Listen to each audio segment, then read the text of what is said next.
The Lady in the Lake, written by Raymond Chandler, performed by Ray Porter. 1. The Treloar building was, and is, on Olive Street, near 6th, on the west side. The sidewalk in front of it had been built of black and white rubber blocks. They were taking them up now to give to the government, and a hatless pale man with a face like a building superintendent was watching the work and looking as if it was breaking his heart. I went past him through an arcade of specialty shops into a vast black and gold lobby. The Giller Lane Company was on the 7th floor, in front, behind swinging double plate glass doors bound in platinum. Their reception room had Chinese rugs, dull silver walls, angular but elaborate furniture, sharp shiny bits of abstract sculpture on pedestals, and a tall display in a triangular showcase in the corner. On tiers and steps and islands and promontories of shining mirror glass it seemed to contain every fancy bottle and box that has ever been designed. There were creams and powders and soaps and toilet waters for every season and every occasion. There were perfumes in tall, thin bottles that looked as if a breath would blow them over, and perfumes in little pastel phials tied with ducky satin bows, like little girls at a dancing class. The cream of the crop seemed to be something very small and simple in a squat amber bottle. It was in the middle at eye height, had a lot of space to itself, and was labeled Giller Lane Regal, the champagne of perfumes. It was definitely the stuff to get. One drop of that in the hollow of your throat, and the matched pink pearls started falling on you like summer rain. A neat little blonde sat off in a far corner at a small PBX, behind a railing and well out of harm's way. At a flat desk in line with the doors was a tall, lean, dark-haired lovely whose name, according to the titled embossed plaque on her desk, was Miss Adrienne Fromset. She wore a steel-gray business suit, and under the jacket a dark blue shirt and a man's tie of lighter shade. The edges of the folded handkerchief in the breast pocket looked sharp enough to slice bread. She wore a linked bracelet and no other jewelry. Her dark hair was parted and fell in loose but not unstudied waves. She had a smooth ivory skin and rather severe eyebrows and large dark eyes that looked as if they might warm up at the right time and in the right place. I put my playing card, the one without the Tommy gun in the corner, on her desk and asked to see Mr. Darris Kingsley. She looked at the card and said, "Have you an appointment?" "No appointment." "It is very difficult to see Mr. Kingsley without an appointment." That wasn't anything I could argue about. "What is the nature of your business, Mr. Marlowe?" "Personal." "I see. Does Mr. Kingsley know you, Mr. Marlowe?" "I don't think so. He may have heard my name. You might say I'm from Lieutenant McGee." "And does Mr. Kingsley know Lieutenant McGee?" She put my card beside a pile of freshly typed letterheads. She leaned back and put one arm on the desk and tapped lightly with a small gold pencil. I grinned at her. The little blonde at the PBX cocked a shell-like ear and smiled a small, fluffy smile. She looked playful and eager, but not quite sure of herself, like a new kitten in a house where they don't care much about kittens. "I'm hoping he does," I said, "but maybe the best way to find out is to ask him." She initialed 3 letters rapidly to keep from throwing her pen set at me. She spoke again without looking up. "Mr. Kingsley is in conference. I'll send your card in when I have an opportunity." I thanked her and went and sat in a chromium and leather chair that was a lot more comfortable than it looked. Time passed, and silence descended on the scene. Nobody came in or went out. Miss Fromset's elegant hand moved over her papers, and the muted peep of the kitten at the PBX was audible at moments, and the little click of the plugs going in and out. I lit a cigarette and dragged a smoking stand beside the chair. The minutes went by on tiptoe, with their fingers to their lips. I looked the place over. You can't tell anything about an outfit like that. They might be making millions, and they might have the sheriff in the back room with his chair tilted against the safe. Half an hour and 3 or 4 cigarettes later, a door opened behind Miss Fromset's desk, and 2 men came out backwards, laughing. A third man held the door for them and helped them laugh. They all shook hands heartily, and the 2 men went across the office and out. The third man dropped the grin off his face and looked as if he had never grinned in his life. He was a tall bird in a gray suit, and he didn't want any nonsense. "Any calls?" he asked in a sharp, bossy voice. Miss Fromset said softly, "A Mr. Marlowe to see you. From Lieutenant McGee. His business is personal." "Never heard of him," the tall man barked. He took my card, didn't even glance at me, and went back into his office. His door closed on the pneumatic closer and made a sound like phooey. Miss Fromset gave me a sweet, sad smile, and I gave it back to her in the form of an obscene leer. I ate another cigarette, and more time staggered by. I was getting to be very fond of the Giller Lane Company. 10 minutes later, the same door opened again, and the big shot came out with his hat on and sneered that he was going to get a haircut. He started off across the Chinese rug in a swinging, athletic stride, made about half the distance to the door, and then did a sharp cutback and came over to where I was sitting. "You want to see me?" he barked. He was about 6'2" and not much of it soft. His eyes were stone gray with flecks of cold light in them. He filled a large size in smooth gray flannel with a narrow chalk stripe and filled it elegantly. His manner said he was very tough to get along with. I stood up. "If you're Mr. Darris Kingsley." "Who the hell did you think I was?" I let him have that trick and gave him my other card, the one with the business on it.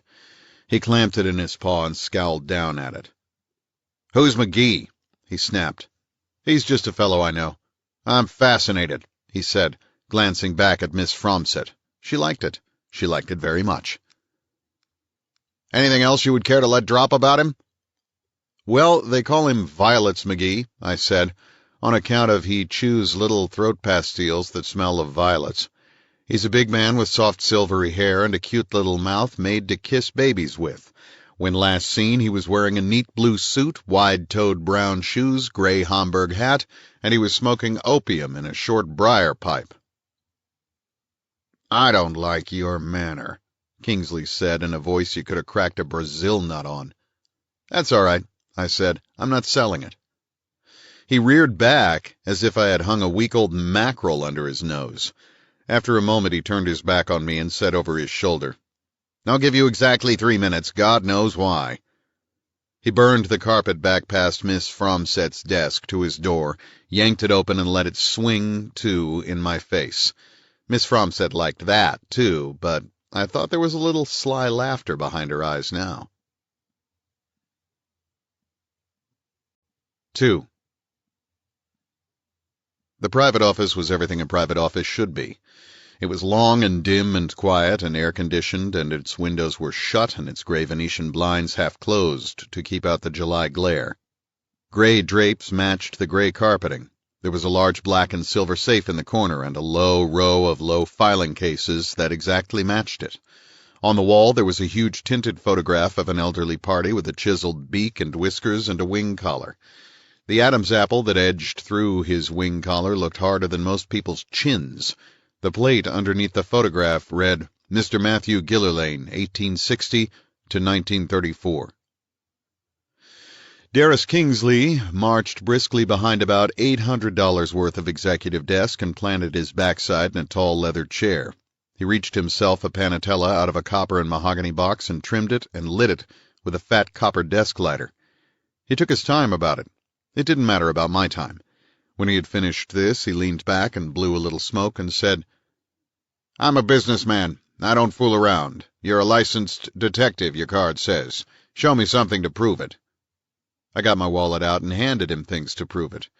He looked at them and threw them back across the desk. The celluloid holder with the photostat of my license in it fell to the floor.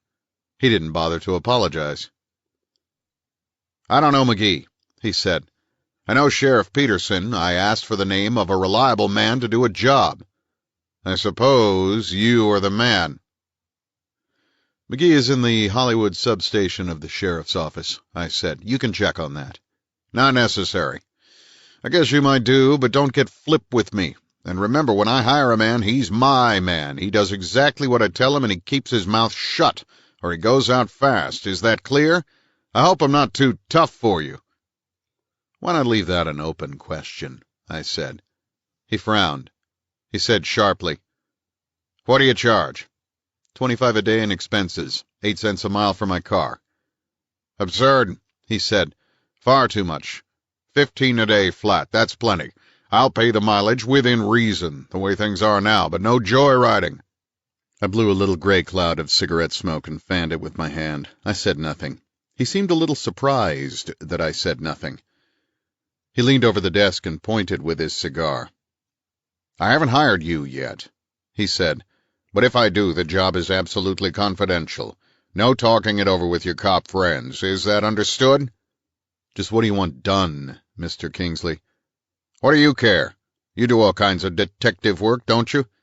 Not all kinds, only the fairly honest kinds. He stared at me level-eyed, his jaw tight. His gray eyes had an opaque look. For one thing, I don't do divorce business, I said, and I get 100 down as a retainer, from strangers. Well, well, he said, in a voice suddenly soft. Well, well. And as for your being too tough for me, I said. Most of the clients start out either by weeping down my shirt or bawling me out to show who's boss, but usually they end up very reasonable, if they're still alive. Well, well, he said again in the same soft voice and went on staring at me. Do you lose very many of them? He asked. Not if they treat me right, I said. Have a cigar, he said. I took a cigar and put it in my pocket. I want you to find my wife, he said. She's been missing for a month. Okay, I said. I'll find your wife. He patted his desk with both hands. He stared at me solidly. I think you will at that, he said. Then he grinned. I haven't been called down like that in 4 years, he said. I didn't say anything. Damn it all, he said. I liked it. I liked it fine. He ran a hand through his thick dark hair. She's been gone a whole month, he said, from a cabin we have in the mountains near Puma Point. Do you know Puma Point? I said I knew Puma Point. Our place is 3 miles from the village, he said, partly over a private road. It's on a private lake, Little Fawn Lake.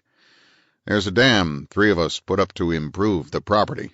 I own the tract with 2 other men. It's quite large, but undeveloped, and won't be developed now for some time, of course. My friends have cabins. I have a cabin, and a man named Bill Chess lives with his wife in another cabin, rent-free, and looks after the place. He's a disabled veteran with a pension. That's all there is up there. My wife went up the middle of May, came down twice for weekends, was due down the 12th of June for a party, and never showed up. I haven't seen her since. What have you done about it? I asked. Nothing, not a thing. I haven't even been up there. He waited, wanting me to ask why. I said, Why? He pushed his chair back to get a locked drawer open. He took out a folded paper and passed it over. I unfolded it and saw it was a postal telegraph form. The wire had been filed at El Paso on June 14th at 9:19 a.m.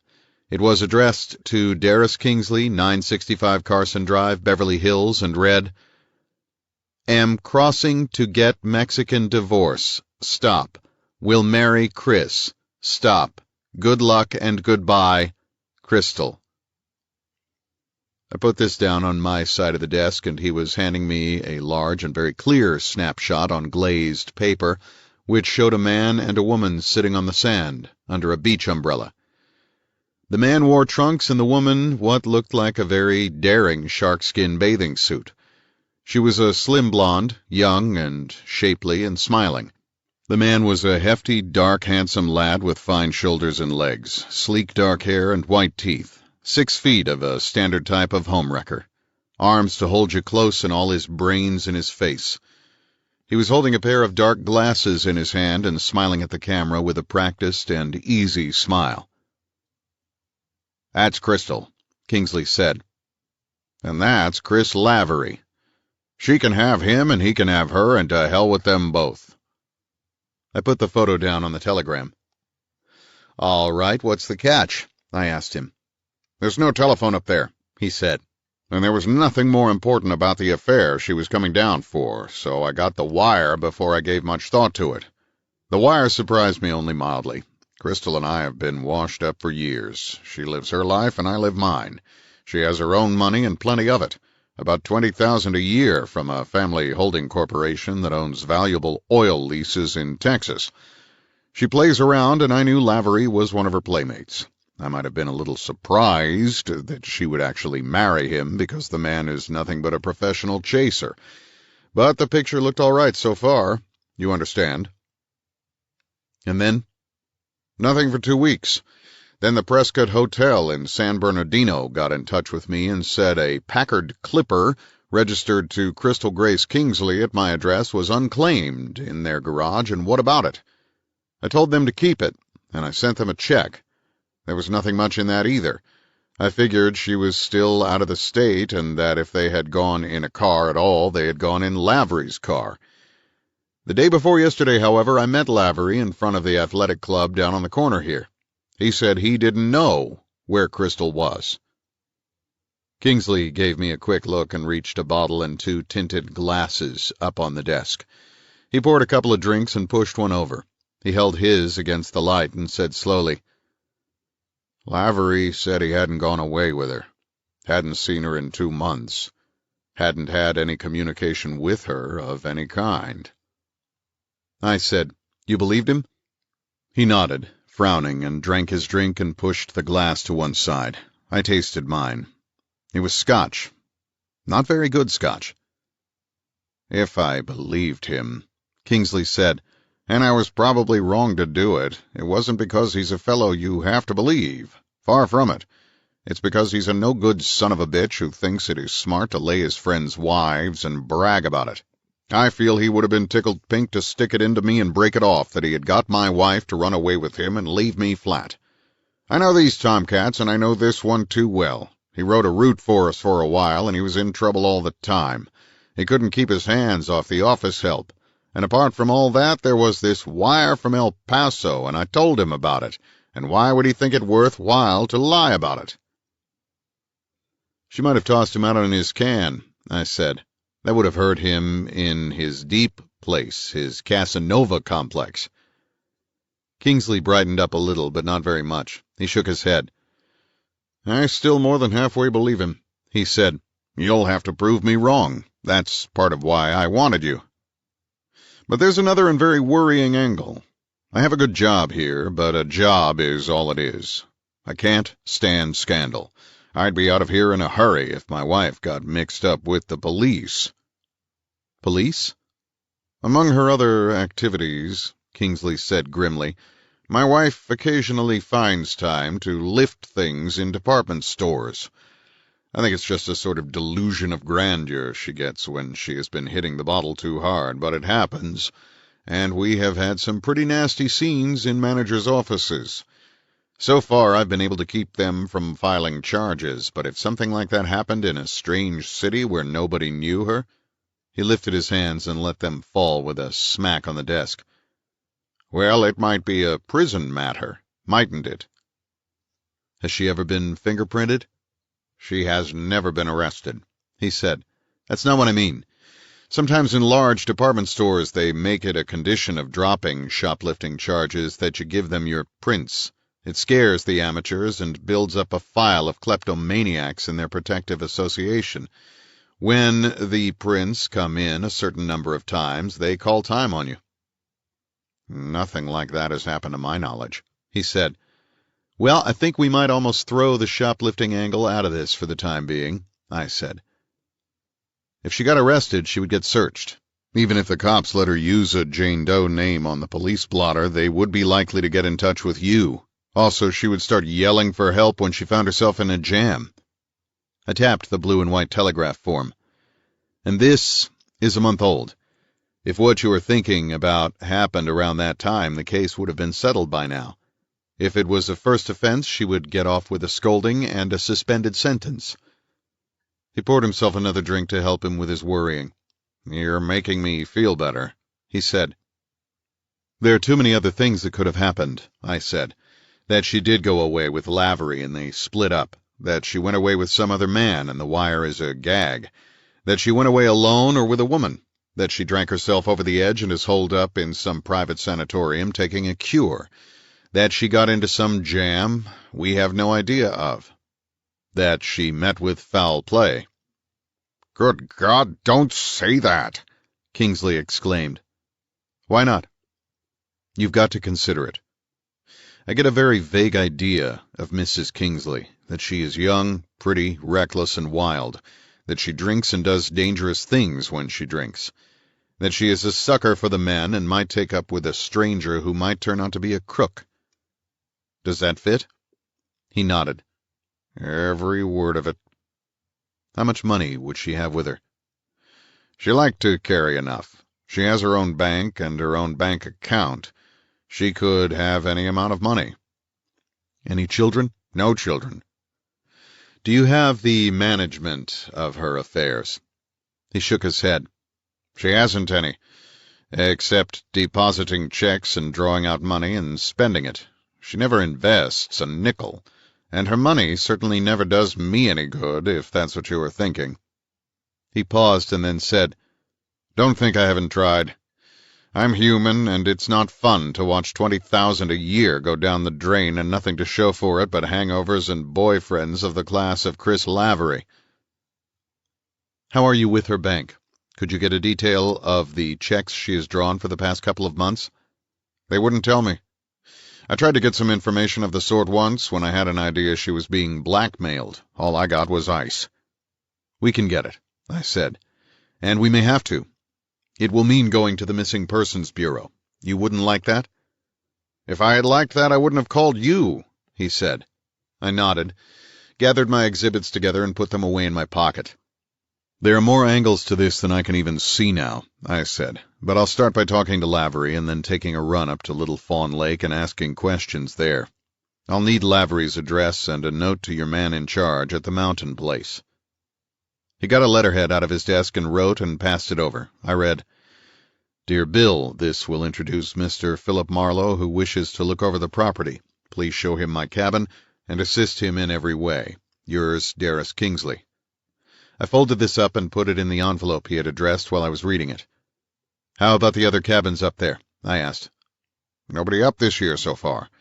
One man's in government service in Washington and the other is at Fort Leavenworth. Their wives are with them."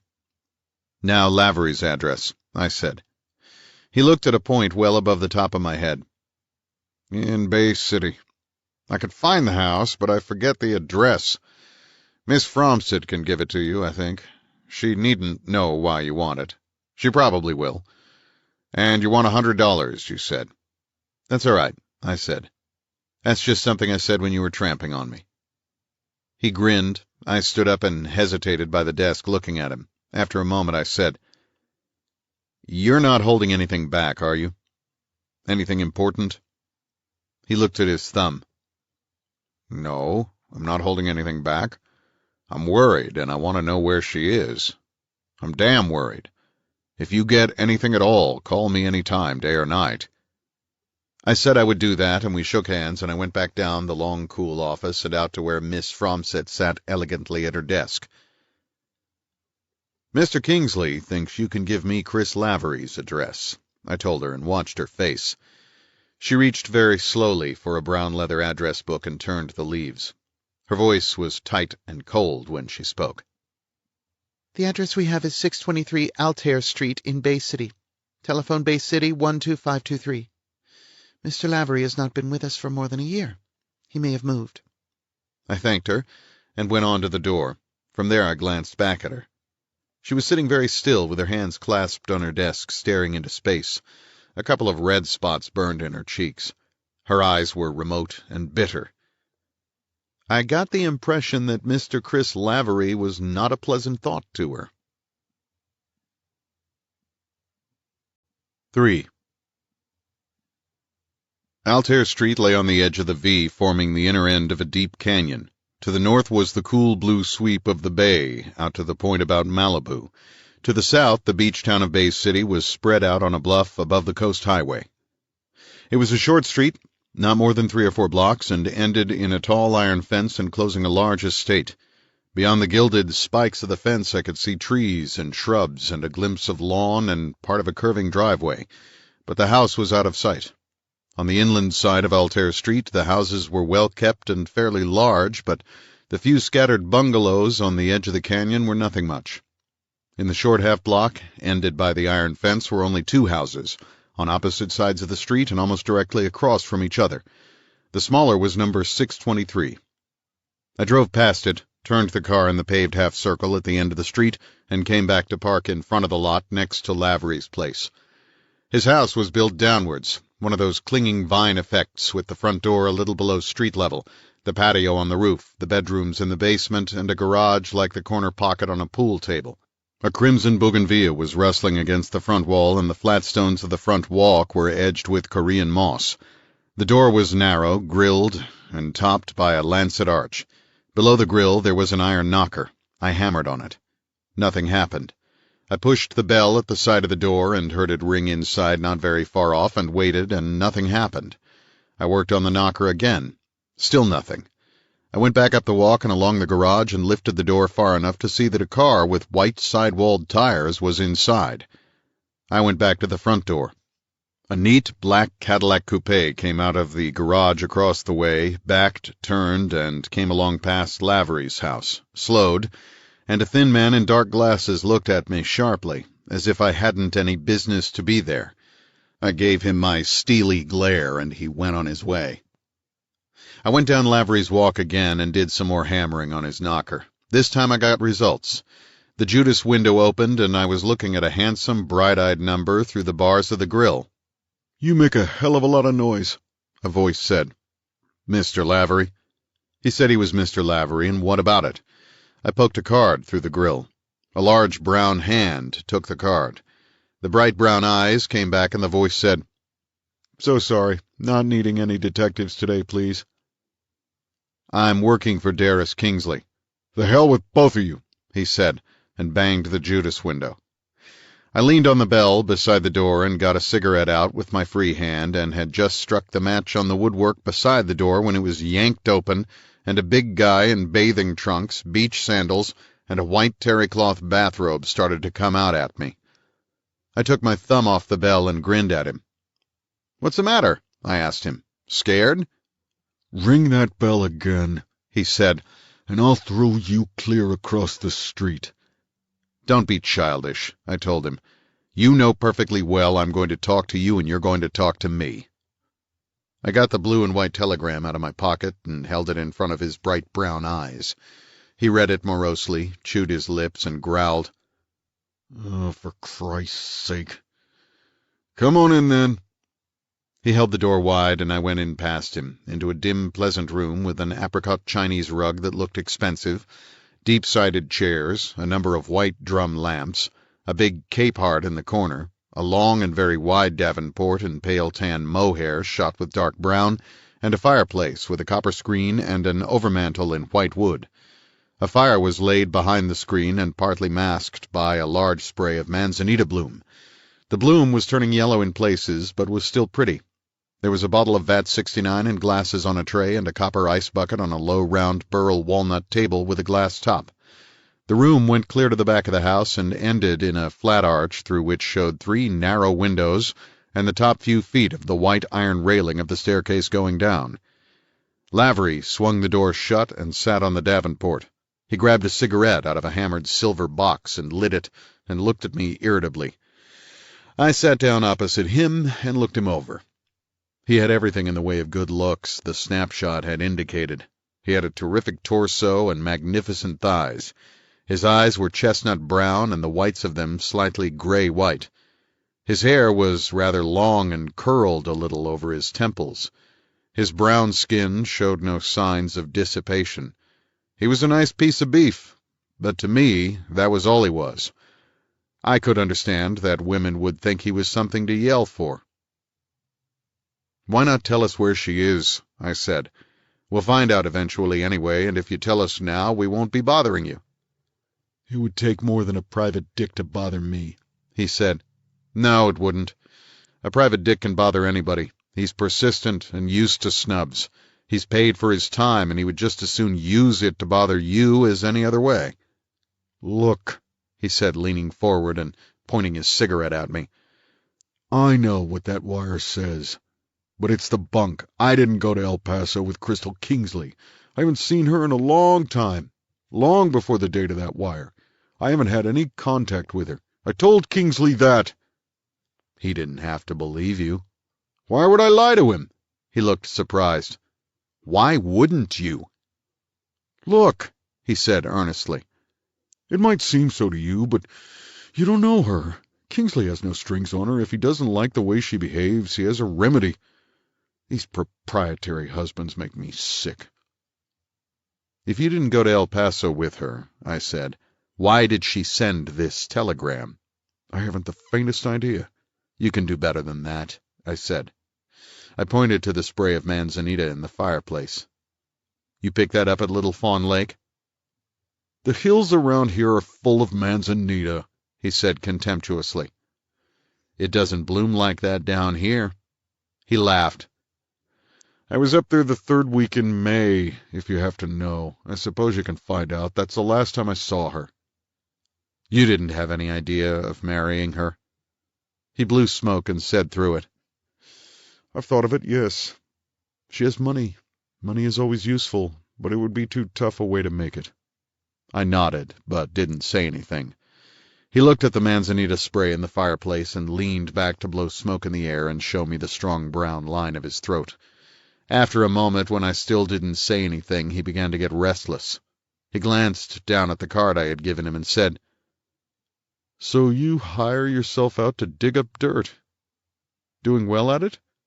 Nothing to brag about, $1 here, $1 there. And all of them pretty slimy, he said.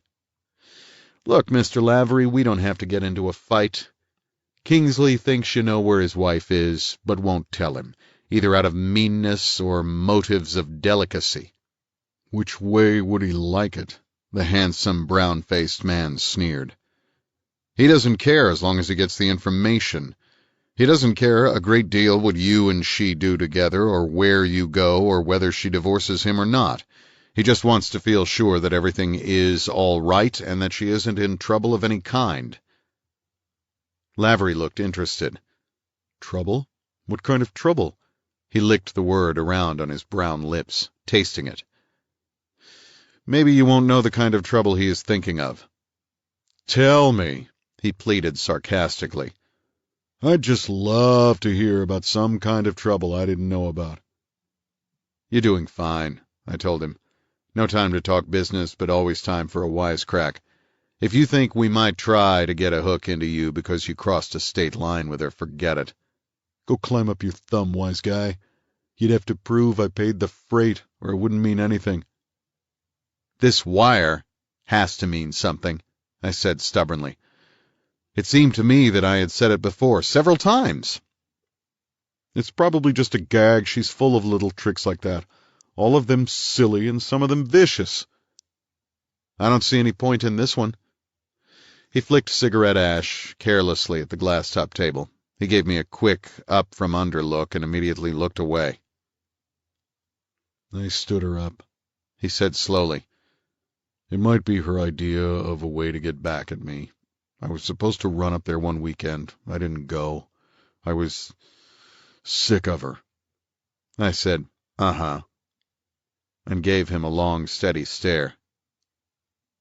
I don't like that so well. I'd like it better if you did go to El Paso with her and had a fight and split up. Could you tell it that way? He flushed solidly behind the sunburn. God damn it, he said. I told you I didn't go anywhere with her. Not anywhere. Can't you remember that? I'll remember it when I believe it. He leaned over to snub out his cigarette. He stood up with an easy movement, not hurried at all, pulled the belt of his robe tight, and moved out to the end of the davenport. All right, he said in a clear, tight voice. Out you go. Take the air. I've had enough of your third-degree tripe. You're wasting my time and your own, if it's worth anything. I stood up and grinned at him. Not a lot, but for what it's worth, I'm being paid for it. It couldn't be, for instance, that you ran into a little unpleasantness in some departmental store, say at the stocking or jewelry counter. He looked at me very carefully, drawing his eyebrows down at the corners and making his mouth small. I don't get it, he said, but there was thought behind his voice. "That's all I wanted to know," I said, "and thanks for listening. By the way, what line of business are you in, since you left Kingsley?" "What the hell business is it of yours?" "None, but of course I can always find out," I said, and moved a little way towards the door, not very far. "At the moment, I'm not doing anything," he said coldly. "I expect a commission in the Navy almost any day." "You ought to do well at that," I said. "Yeah, so long, snooper. And don't bother to come back. I won't be at home." I went over to the door and pulled it open. It stuck on the lower sill from the beach moisture. When I had it open, I looked back at him. He was standing there, narrow-eyed, full of muted thunder. "I may have to come back," I said. "But it won't be just to swap gags. It will be because I find something out that needs talking over." "So you still think I'm lying?" he said savagely. "I think you have something on your mind. I've looked at too many faces not to know. It may not be any of my business. If it is, you're likely to have to throw me out again." "A pleasure," he said. "And next time bring somebody to drive you home in case you land on your fanny and knock your brains out." Then, without any rhyme or reason that I could see, he spat on the rug in front of his feet. It jarred me. It was like watching the veneer peel off and leave a tough kid in an alley, or like hearing an apparently refined woman start expressing herself in four-letter words. "So long, beautiful hunk," I said, and left him standing there. I closed the door, had to jerk it to get it shut, and went up the path to the street. I stood on the sidewalk, looking at the house across the way. 4. It was a wide, shallow house, with rose stucco walls faded out to a pleasant pastel shade, and trimmed with dull green at the window frames. The roof was of green tiles, round, rough ones. There was a deeply inset front door framed in a mosaic of multicolored pieces of tiling, and a small flower garden in front, behind a low stucco wall topped by an iron railing, which the beach moisture had begun to corrode. Outside the wall to the left was the three-car garage, with a door opening inside the yard and a concrete path going from there to a side door of the house. Set into the gatepost was a bronze tablet, which read, "Albert S. Admore, M.D." While I was standing there staring across the street, the black Cadillac I had already seen came purring around the corner and then down the block. It slowed and started to sweep outwards to get turning space to go into the garage, decided my car was in the way of that, and went on to the end of the road and turned in the widened-out space in front of the ornamental iron railing. It came back slowly and went into the empty third of the garage across the way. The thin man in sunglasses went along the sidewalk to the house carrying a double-handled doctor's bag. Halfway along he slowed down to stare across at me. I went along towards my car. At the house he used a key, and as he opened the door he looked across at me again. I got into the Chrysler and sat there smoking and trying to make up my mind whether it was worthwhile hiring somebody to pull a tail on Lavery. I decided it wasn't, not the way things looked so far. Curtains moved at a lower window close to the side door Dr. Almore had gone in at. A thin hand held them aside, and I caught the glint of light on glasses. They were held aside for quite some time before they fell together again.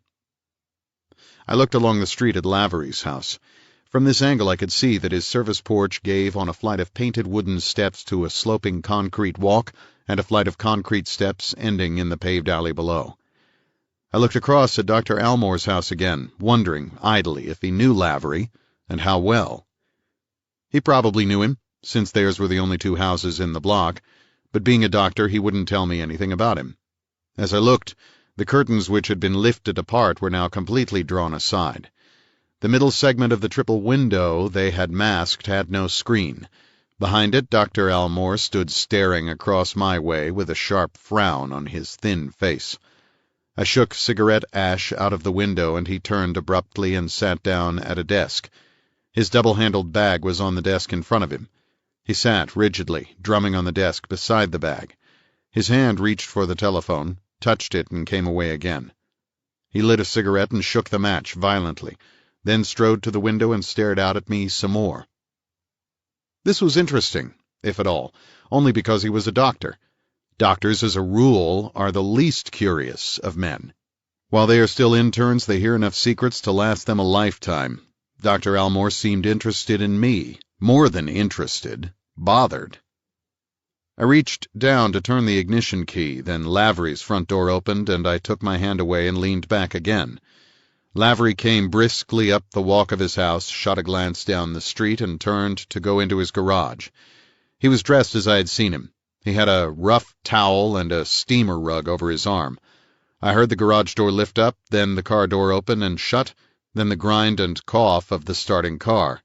It backed up the steep incline to the street, white steamy exhaust pouring from its rear end. It was a cute little blue convertible with the top folded down and Lavery's sleek dark head just rising above it.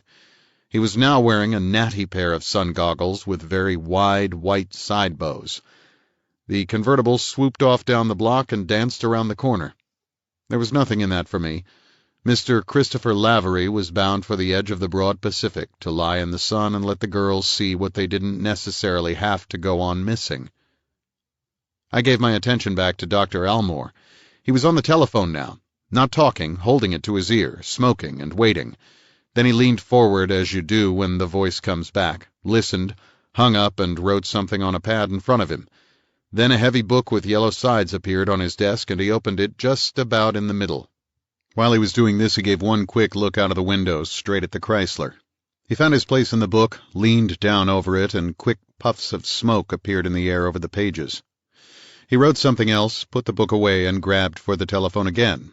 He dialed, waited, began to speak quickly, pushing his head down and making gestures in the air with his cigarette. He finished his call and hung up. He leaned back and sat there brooding, staring down at his desk, but not forgetting to look out of the window every half-minute. He was waiting, and I waited with him for no reason at all. Doctors make many phone calls, talk to many people.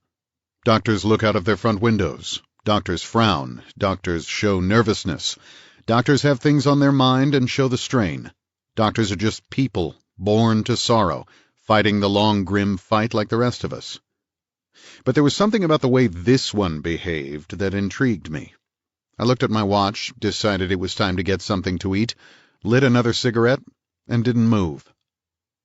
It took about 5 minutes. Then a green sedan whisked around the corner and bore down the block. It coasted to a stop in front of Dr. Almore's house, and its tall buggy whip aerial quivered.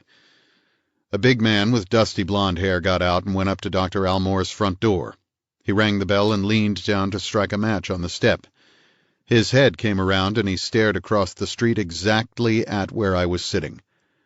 The door opened and he went into the house. An invisible hand gathered the curtains at Dr. Almore's study window and blanked the room. I sat there and stared at the sun-darkened lining of the curtains. More time trickled by. The front door opened again and the big man loafed casually down the steps and through the gate. He snapped his cigarette end off into the distance and rumpled his hair. He shrugged once, pinched the end of his chin, and walked diagonally across the street. His steps in the quiet were leisurely and distinct. Dr. Almore's curtains moved apart again behind him. Dr. Almore stood in his window and watched. A large freckled hand appeared on the sill of the car door at my elbow. A large face, deeply lined, hung above it. The man had eyes of metallic blue. He looked at me solidly and spoke in a deep, harsh voice. "Waiting for somebody?" he asked. "I don't know," I said. "Am I?" "I'll ask the questions." "Well, I'll be damned," I said. "So that's the answer to the pantomime." "What pantomime?" He gave me a hard, level, unfriendly stare from his very blue eyes. I pointed across the street with my cigarette. "Nervous Nellie in the telephone, calling the cops after first getting my name from the auto club, probably then looking it up in the city directory. What goes on?" "Let me see your driver's license." I gave him back his stare. "You fellows ever flash a buzzer, or is acting tough all the identification you need?" "If I have to get tough, fellow, you'll know it." I leaned down and turned my ignition key and pressed the starter. The motor caught and idled down. "Cut that motor," he said savagely and put his foot on the running board. I cut the motor again and leaned back and looked at him. "God damn it," he said. Do you want me to drag you out of there and bounce you on the pavement?" I got my wallet out and handed it to him. He drew the celluloid pocket out and looked at my driver's license, then turned the pocket over and looked at the photostat of my other license on the back. He rammed it contemptuously back into the wallet and handed me the wallet. I put it away. His hand dipped and came up with a blue and gold police badge. "DeGarmo, Detective Lieutenant," he said in his heavy, brutal voice. "Pleased to meet you, Lieutenant." "Skip it. Now tell me why you're down here casing Almore's place." "I'm not casing Almore's place, as you put it, Lieutenant. I never heard of Dr. Almore, and I don't know of any reason why I should want to case his house." He turned his head to spit. "I was meeting the Spitting Boys today." "What's your grift, then?" "We don't like peepers down here. We don't have one in town." "Is that so?" "Yeah, that's so. So come on, talk it up. Unless you want to ride down to the clubhouse and sweat it out under the bright lights." I didn't answer him. "Her folks hire you?" he asked suddenly. I shook my head. "The last boy that tried it ended up on the road gang, sweetheart." "I bet it's good," I said. If only I could guess. "Tried what?" "Tried to put the bite on him," he said thinly. "Too bad I don't know how," I said. "He looks like an easy man to bite." "That line of talk don't buy you anything," he said. "All right," I said. "Let's put it this way. I don't know Dr. Almore, never heard of him, and I'm not interested in him. I'm down here visiting a friend and looking at the view. If I'm doing anything else, it doesn't happen to be any of your business. If you don't like that, the best thing to do is take it down to headquarters and see the day captain." He moved a foot heavily on the running board and looked doubtful. "Straight goods?" he asked slowly. "Straight goods." "Ah, hell, the guy's screwy," he said suddenly and looked back over his shoulder at the house. "He ought to see a doctor." He laughed, without any amusement in the laugh. He took his foot off my running board and rumpled his wiry hair. "Go on, beat it," he said. "Stay off our reservation and you won't make any enemies." I pressed the starter again. When the motor was idling gently, I said, "How's Al Norgard these days?" He stared at me. "You knew Al?" "Yeah. He and I worked on a case down here a couple of years ago, when Wax was chief of police." "Al's in the military police. Wish I was," he said bitterly. He started to walk away and then swung sharply on his heel. "Go on, beat it before I change my mind," he snapped. He walked heavily across the street and through Dr. Almore's front gate again. I let the clutch in and drove away. On the way back to the city, I listened to my thoughts. They moved fitfully in and out like Dr. Almore's thin, nervous hands pulling at the edges of his curtains. Back in Los Angeles, I ate lunch and went up to my office in the Cahuenga building to see what mail there was. I called Kingsley from there. "I saw Lavery," I told him. "He told me just enough dirt to sound frank. I tried to needle him a little, but nothing came of it. I still like the idea that they quarreled and split up and that he hopes to fix it up with her yet." "Then he must know where she is," Kingsley said. "He might, but it doesn't follow. By the way, a rather curious thing happened to me on Lavery Street. There are only 2 houses. The other belongs to a Dr. Almore." I told him briefly about the rather curious thing. He was silent for a moment at the end, and then he said, "Is this Dr. Albert Almore?" "Yes." "He was Crystal's doctor for a time. He came to the house several times when she had been over-drinking. I thought him a little too quick with a hypodermic needle." "His wife, let me see. There was something about his wife." "Oh, yes, she committed suicide." I said, "When?" "I don't remember. Quite a long time now. I never knew them socially. What are you going to do now?" I told him I was going up to Puma Lake, although it was a little late in the day to start. He said I would have plenty of time and that they had an hour more of daylight in the mountains. I said that was fine, and we hung up. 5. San Bernardino baked and shimmered in the afternoon heat. The air was hot enough to blister my tongue. I drove through it gasping, stopped long enough to buy a pint of liquor in case I fainted before I got to the mountains, and started up the long grade to Crestline. In 15 miles, the road climbed 5,000 feet, but even then it was far from cool. 30 miles of mountain driving brought me to the tall pines and a place called Bubbling Springs. It had a clapboard store and a gas pump, but it felt like paradise. From there on, it was cool all the way. The Puma Lake Dam had an armed sentry at each end and one in the middle. The first one I came to had me close all the windows of the car before crossing over the dam. About 100 yards from the dam, a rope with cork floats barred the pleasure boats from coming any closer. Beyond these details, the war did not seem to have done anything much to Puma Lake. Canoes paddled about on the blue water, and rowing boats with outboard motors putt-putted, and speedboats showing off like fresh kids made wide swaths of foam and turned on a dime, and girls in them shrieked and dragged their hands in the water. Jounced around in the wake of the speedboats, people who had paid $2 for a fishing license were trying to get a dime of it back in tired-tasting fish. The road skimmed along a high granite outcrop and dropped to meadows of coarse grass, in which grew what was left of the wild irises and white and purple lupin and bugle flowers and columbine and pennyroyal and desert paintbrush. Tall yellow pines probed at the clear blue sky. The road dropped again to lake level, and the landscape began to be full of girls in gaudy slacks and snoods and peasant handkerchiefs and rat rolls and fat-soled sandals and fat white thighs. People on bicycles wobbled cautiously over the highway, and now and then an anxious-looking bird thumped past on a power scooter. A mile from the village, the highway was joined by another lesser road which curved back into the mountains. A rough wooden sign under the highway sign said, "Little Fawn Lake, 1 3/4 miles." I took it.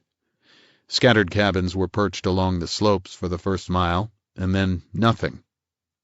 Presently another very narrow road debouched from this one, and another rough wood sign said, "Little Fawn Lake, private road, no trespassing."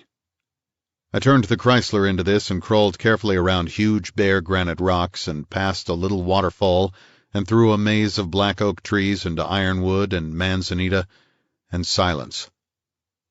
A blue jay squawked on a branch, and a squirrel scolded at me and beat one paw angrily on the pine cone it was holding. A scarlet-topped woodpecker stopped probing in the bark long enough to look at me with one beady eye, and then dodge behind the tree trunk to look at me with the other one. I came to a 5-barred gate and another sign. Beyond the gate the road wound for a couple of 100 yards through trees, and then suddenly below me was a small oval lake, deep in trees and rocks and wild grass, like a drop of dew caught in a curled leaf. At the near end of it was a rough concrete dam with a rope handrail across the top and an old mill wheel at the side. Near that stood a small cabin of native pine with the bark on it. Across the lake, the long way by the road and the short way by the top of the dam, a large redwood cabin overhung the water, and farther along, each well separated from the others, were 2 other cabins. All these were shut up and quiet, with drawn curtains. The big one had orange-yellow Venetian blinds, and a 12-paned window facing on the lake. At the far end of the lake from the dam was what looked like a small pier and band pavilion. A warped wooden sign on it was painted in large white letters, "Camp Kilcare." I couldn't see any sense in that in these surroundings, so I got out of the car and started down towards the nearest cabin. Somewhere behind it, an axe thudded. I pounded on the cabin door. The axe stopped. A man's voice yelled from somewhere. I sat down on a rock and lit a cigarette. Steps came around the corner of the cabin. Uneven steps. A man with a harsh face and a swarthy skin came into view, carrying a double-bitted axe. He was heavily built and not very tall, and he limped as he walked, giving his right leg a little kick-out with each step and swinging the foot in a shallow arc. He had a dark, unshaven chin and steady blue eyes and grizzled hair that curled over his ears and needed cutting badly. He wore blue denim pants and a blue shirt open on a brown, muscular neck. A cigarette hung from the corner of his mouth. He spoke in a tight, tough city voice. "Yeah." "Mr. Bill Chess?" "That's me." I stood up and got Kingsley's note of introduction out of my pocket and handed it to him. He squinted at the note, then clumped into the cabin and came back with glasses perched on his nose. He read the note carefully, and then again. He put it in his shirt pocket, buttoned the flap of the pocket, and put his hand out. "Pleased to meet you, Mr. Marlowe." We shook hands. He had a hand like a wood rasp. "You want to see Kingsley's cabin, huh? Glad to show you. He ain't selling, for Christ's sake." He eyed me steadily and jerked a thumb across the lake. "He might," I said. "Everything's for sale in California." "Ain't that the truth? That's the redwood job. Lined with knotty pine, composition roofs, stone foundations and porches, full bath and shower, Venetian blinds all around, big fireplace, oil stove in the big bedroom, and brother, you need it in the spring and autumn. Pilgrim combination gas and wood range, everything first class. Cost about $8,000, and that's money for a mountain cabin, and private reservoir in the hills for water." "How about electric light and telephone?" I asked, just to be friendly. "Electric light? Sure. No phone. You couldn't get one now. If you could, it would cost plenty to string the lines out here." He looked at me with steady blue eyes, and I looked at him. In spite of his weathered appearance, he looked like a drinker. He had the thickened and glossy skin, the two noticeable veins, the bright glitter in the eyes. I said, "Anybody living there now?" "Nope. Mrs. Kingsley was here a few weeks back. She went down the hill. Back any day, I guess. Didn't he say?" I looked surprised. "Why? Does she go with the cabin?" He scowled and then put his head back and burst out laughing. The roar of his laughter was like a tractor backfiring. It blasted the woodland silence to shreds. "Jesus, if that ain't a kick in the pants!" he gasped. "Does she go with the—" He put out another bellow, and then his mouth shut tight as a trap. "Yeah, it's a swell cabin," he said, eyeing me carefully. "The bed's comfortable?" I asked. He leaned forward and smiled. "Maybe you'd like a face full of knuckles," he said. I stared at him with my mouth open. "That one went by me too fast," I said. "I never laid an eye on it." "How would I know if the beds are comfortable?" he snarled, bending down a little so that he could reach me with a hard right if it worked out that way. "I don't know why you wouldn't know," I said. "I won't press the point. I can find out for myself." "Yeah," he said bitterly. "Think I can't smell a dick when I meet one? I played hit and run with them in every state in the Union. Nuts to you, pal, and nuts to Kingsley. So he hires himself a dick to come up here and see am I wearing his pajamas, huh? Listen, Jack, I might have a stiff leg and all, but the women I could get—" I put a hand out, hoping he wouldn't pull it off and throw it in the lake. "You're slipping your clutch," I told him. "I didn't come up here to inquire into your love life. I never saw Mrs. Kingsley. I never saw Mr. Kingsley until this morning. What the hell's the matter with you?" He dropped his eyes and rubbed the back of his hand viciously across his mouth as if he wanted to hurt himself. Then he held the hand in front of his eyes and squeezed it into a hard fist and opened it again and stared at the fingers. They were shaking a little. "Sorry, Mr. Marlowe," he said slowly. "I was out on the roof last night, and I've got a hangover like 7 Swedes. I've been up here alone for a month, and it's got me talking to myself. A thing happened to me." "Anything a drink would help?" His eyes focused sharply on me and glinted. "You got one?" I pulled the pint of rye out of my pocket and held it so that he could see the green label over the cap. "I don't deserve it," he said. "God damn it, I don't. Wait till I get a couple of glasses, or would you come into the cabin? I like it out here. I'm enjoying the view." He swung his stiff leg and went into his cabin and came back carrying a couple of small cheese glasses. He sat down on the rock beside me, smelling of dried perspiration. I tore the metal cap off the bottle and poured him a stiff drink and a light one for myself. We touched glasses and drank. He rolled the liquor on his tongue, and a bleak smile put a little sunshine into his face. "Man, that's from the right bottle," he said. "I wonder what made me sound off like that. I guess a guy gets the blues up here all alone. No company, no real friends, no wife." He paused and added with a sideways look, "Especially no wife." I kept my eyes on the blue water of the tiny lake. Under an overhanging rock a fish surfaced in a lance of light in a circle of widening ripples. A light breeze moved the tops of the pines with a noise like a gentle surf. "She left me," he said slowly. "She left me a month ago. Friday the 12th of June. A day I'll remember." I stiffened, but not too much to pour more whiskey into his empty glass. Friday the 12th of June was the day Mrs. Crystal Kingsley was supposed to have come into town for a party.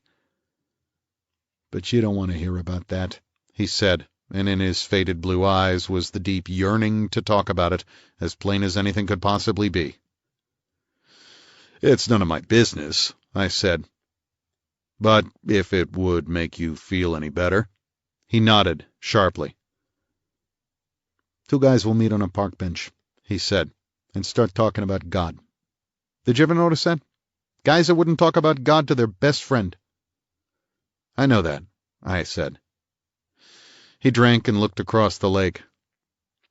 "She was one swell kid," he said softly. "A little sharp in the tongue sometimes, but one swell kid. It was love at first sight with me and Muriel. I met her in a joint in Riverside 1 year and 3 months ago. Not the kind of joint where a guy would expect to meet a girl like Muriel, but that's how it happened. We got married. I loved her. I knew I was well off, and I was too much of a skunk to play ball with her." I moved a little to show him I was still there, but I didn't say anything for fear of breaking the spell. I sat with my drink untouched in my hand. I like to drink, but not when people are using me for a diary. He went on sadly. "But you know how it is with marriage. Any marriage. After a while, a guy like me, a common, no-good guy like me, he wants to feel a leg. Some other leg. Maybe it's lousy, but that's the way it is." He looked at me, and I said I had heard the idea expressed. He tossed his second drink off. I passed him the bottle. A blue jay went up a pine tree, hopping from branch to branch without moving his wings or even pausing to balance. "Yeah," Bill Chess said. "All these hillbillies are half crazy, and I'm getting that way too. Here I am sitting pretty, no rent to pay, a good pension check every month, half my bonus money in war bonds. I'm married to as neat a little blonde as ever you clapped an eye on, and all the time I'm nuts, and I don't know it. I go for that." He pointed hard at the redwood cabin across the lake. It was turning the color of oxblood in the late afternoon light. "Right in the front yard," he said. "Right under the windows in a showy little tart that means no more to me than a blade of grass. Jesus, what a sap a guy can be." He drank his third drink and steadied the bottle on a rock. He fished a cigarette out of his shirt, fired a match on his thumbnail, and puffed rapidly. I breathed with my mouth open, as silent as a burglar behind a curtain. "Hell," he said at last. "You'd think if I had to jump off the dock I'd go a little ways from home and pick me a change in types at least, but little round heels over there ain't even that. She's a blonde, like Muriel. Same size and weight, same type, almost the same color eyes. But, brother, how different from then on in. Pretty, sure, but no prettier to anybody and not half so pretty to me. Well, I'm over there burning trash that morning and minding my own business as much as I ever minded, and she comes to the back door of the cabin in peekaboo pajamas so thin you can see the pink of her nipples against the cloth.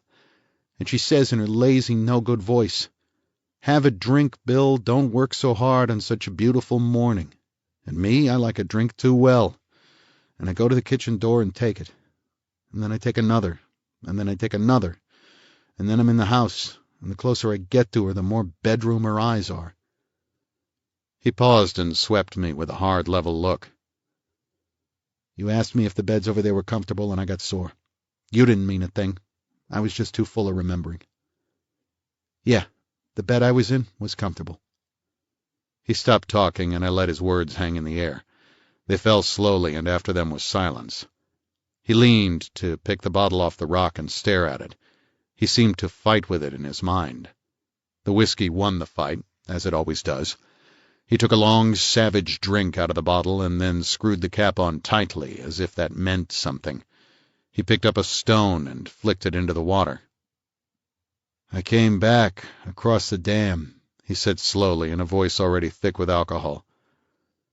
"I'm as smooth as a new piston head. I'm getting away with something. Us boys can be so wrong about those little things, can't we? I'm not getting away with anything at all. Not anything at all. I listen to Muriel telling me, and she don't even raise her voice. But she tells me things about myself I didn't even imagine. Oh, yeah, I'm getting away with it lovely." "So she left you," I said, when he fell silent. "That night. I wasn't even here.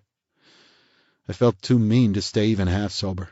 I hopped into my Ford and went over to the north side of the lake and holed up with a couple of no-goods like myself and got good and stinking. Not that it did me any good. Along about 4 a.m. I got back home and Muriel had gone. Packed up and gone. Nothing left but a note on the bureau and some cold cream on the pillow." He pulled a dog-eared piece of paper out of a shabby old wallet and passed it over. It was written in pencil on blue-lined paper from a notebook. It read, "I'm sorry, Bill, but I'd rather be dead than live with you any longer. Muriel." I handed it back. "What about over there?" I asked, pointing across the lake with a glance. Bill Chess picked up a flat stone and tried to skip it across the water, but it refused to skip. "Nothing over there," he said. "She packed up and went down the same night. I didn't see her again. I don't want to see her again. I haven't heard a word from Muriel in the whole month. Not a single word. I don't have any idea at all where she's at. With some other guy, maybe. I hope he treats her better than I did." He stood up and took keys out of his pocket and shook them. "So if you want to go across and look at Kingsley's cabin, there isn't a thing to stop you. And thanks for listening to this soap opera. And thanks for the liquor.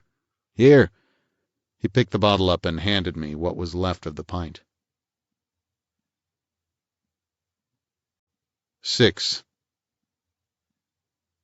We went down the slope to the bank of the lake and the narrow top of the dam. Bill Chess swung his stiff leg in front of me, holding onto the rope handrails set in iron stanchions. At one point, water washed over the concrete in a lazy swirl. "I let some through the wheel in the morning," he said over his shoulder.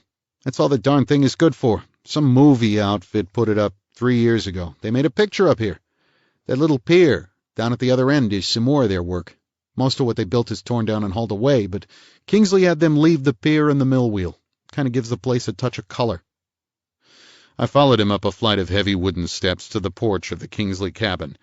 He unlocked the door, and we went into hushed warmth. The closed-up room was almost hot. The light filtering through the slatted blinds made narrow bars across the floor.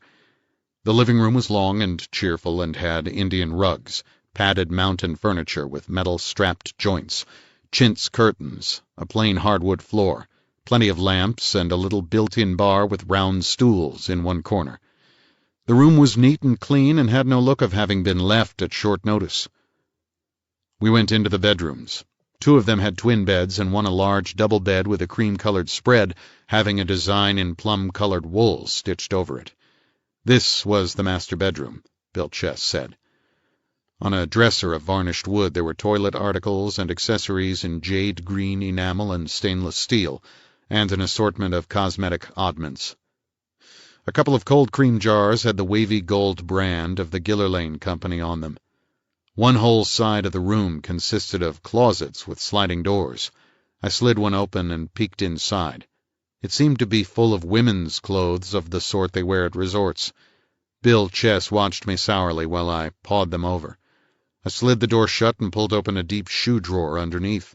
It contained at least 6 pairs of new-looking shoes. I heaved the drawer shut and straightened up. Bill Chess was planted squarely in front of me, with his chin pushed out and his hard hands in knots on his hips.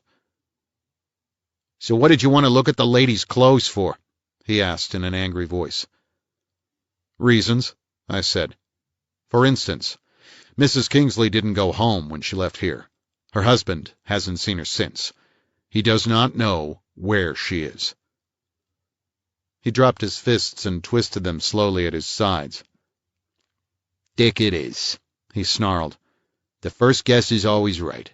I had myself about talked out of it. Boy, did I open up to you. Nellie with her hair in her lap. Boy, am I a smart little egg." "I can respect a confidence as well as the next fellow," I said, and walked around him into the kitchen.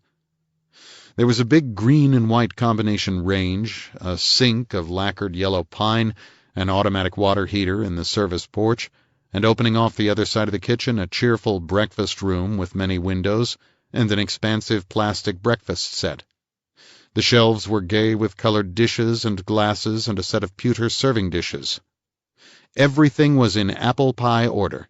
There were no dirty cups or plates on the drain board, no smeared glasses or empty liquor bottles hanging around. There were no ants and no flies. Whatever loose living Mrs. Darris Kingsley indulged in, she managed without leaving the usual Greenwich Village slop behind her. I went back to the living room and out on the front porch again and waited for Bill Chess to lock up. When he had done that and turned to me with his scowl well in place, I said, "I didn't ask you to take your heart out and squeeze it for me, but I didn't try to stop you either. Kingsley doesn't have to know his wife made a pass at you unless there's a lot more behind all this than I can see now." "The hell with you," he said, and the scowl stayed right where it was. "All right, the hell with me. Would there be any chance your wife and Kingsley's wife went away together?" "I don't get it," he said. "After you went to drown your troubles, they could have had a fight and made up and cried down each other's necks. Then Mrs. Kingsley might have taken your wife down the hill. She had to have something to ride in, didn't she?" It sounded silly, but he took it seriously enough. "Nope, Muriel didn't cry down anybody's neck. They left the weeps out of Muriel. And if she did want to cry on a shoulder, she wouldn't have picked little round heels. And as for transportation, she has a Ford of her own. She couldn't drive mine easily on account of the way the controls are switched over for my stiff leg." "It was just a passing thought," I said. "If any more like it pass you, let them go right on," he said. "For a guy that takes his long, wavy hair down in front of complete strangers, you're pretty damn touchy," I said. He took a step towards me. "Want to make something of it?" "Look, pal," I said, "I'm working hard to think you are a fundamentally good egg. Help me out a little, can't you?" He breathed hard for a moment and then dropped his hands and spread them helplessly. "Boy, can I brighten up anybody's afternoon," he sighed. "Want to walk back around the lake?" "Sure, if your leg will stand it. Stood it plenty of times before." We started off side by side, as friendly as puppies again. It would probably last all of 50 yards. The roadway, barely wide enough to pass a car, hung above the level of the lake and dodged between high rocks. About halfway to the far end, another smaller cabin was built on a rock foundation. The third was well beyond the end of the lake, on a patch of almost level ground. Both were closed up and had that long, empty look. Bill Chess said after a minute or two, "That's straight? Good little round heels lammed off?" "So it seems." "You are a real dick or just a Seamus?" "Just a Seamus." "She go with some guy?" "I should think it likely." "Sure she did. It's a cinch. Kingsley ought to be able to guess that. She had plenty of friends." "Up here?" He didn't answer me. "Was one of them named Lavery?" "I wouldn't know," he said. "There's no secret about this one," I said. "She sent a wire from El Paso saying she and Lavery were going to Mexico." I dug the wire out of my pocket and held it out. He fumbled his glasses loose from his shirt and stopped to read it. He handed the paper back and put his glasses away again and stared out over the blue water. "That's a little confidence for you to hold against some of what you gave me," I said. "Lavery was up here once," he said slowly. "He admits he saw her a couple of months ago, probably up here. He claims he hasn't seen her since. We don't know whether to believe him. There's no reason why we should and no reason why we shouldn't." "She isn't with him now, then?" "He says not. I wouldn't think she would fuss with little details like getting married," he said soberly. "A Florida honeymoon would be more in her line." "But you can't give me any positive information?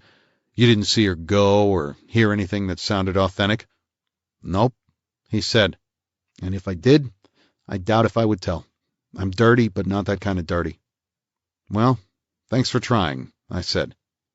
"I don't owe you any favors," he said. "To hell with you and every other goddamn snooper. Here we go again," I said. We had come to the end of the lake now. I left him standing there and walked out on the little pier. I leaned on the wooden railing at the end of it and saw that what had looked like a band pavilion was nothing but two pieces of propped-up wall meeting at a flat angle towards the dam. About 2 feet deep of overhanging roof was stuck on the wall, like a coping. Bill Chess came up behind me and leaned on the railing at my side.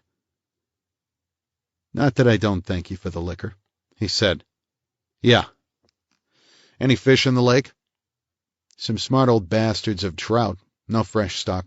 I don't go for fish much myself. I don't bother with them. Sorry I got tough again."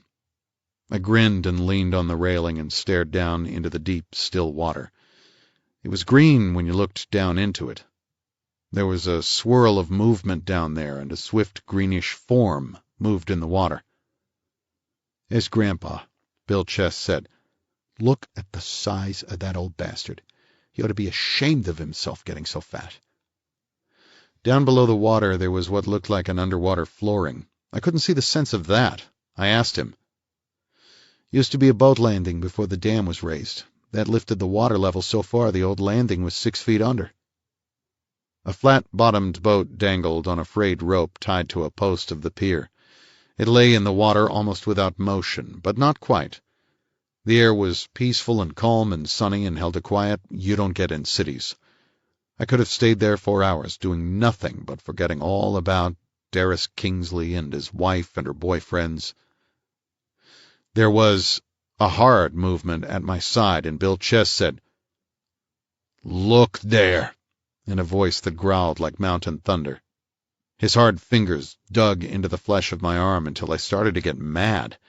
He was bending far out over the railing, staring down like a loon, his face as white as the weather tan would let it get. I looked down with him into the water at the edge of the submerged staging. Languidly, at the edge of this green and sunken shelf of wood, something waved out from the darkness, hesitated, waved back again out of sight under the flooring. The something had looked far too much like a human arm. Bill Chess straightened his body rigidly. He turned without a sound and clumped back along the pier. He bent to a loose pile of stones and heaved. His panting breath reached me. He got a big one free and lifted it breast-high and started back out on the pier with it. It must have weighed 100 pounds. His neck muscles stood out like ropes under canvas under his taut brown skin. His teeth were clamped tight, and his breath hissed between them. He reached the end of the pier and steadied himself and lifted the rock high. He held it a moment, poised, his eyes staring down now, measuring. His mouth made a vague, distressful sound, and his body lurched forward hard against the quivering rail, and the heavy stones smashed down into the water. The splash it made went over both of us. The rock fell straight and true and struck on the edge of the submerged planking, almost exactly where we had seen the thing wave in and out. For a moment the water was a confused boiling, then the ripples widened off into the distance, coming smaller and smaller with a trace of froth at the middle, and there was a dim sound, as of wood breaking under water, a sound that seemed to come to us a long time after it should have been audible. An ancient rotted plank popped suddenly through the surface, stuck out a full foot of its jagged end, and fell back with a flat slap and floated off. The depths cleared again. Something moved in them that was not aboard.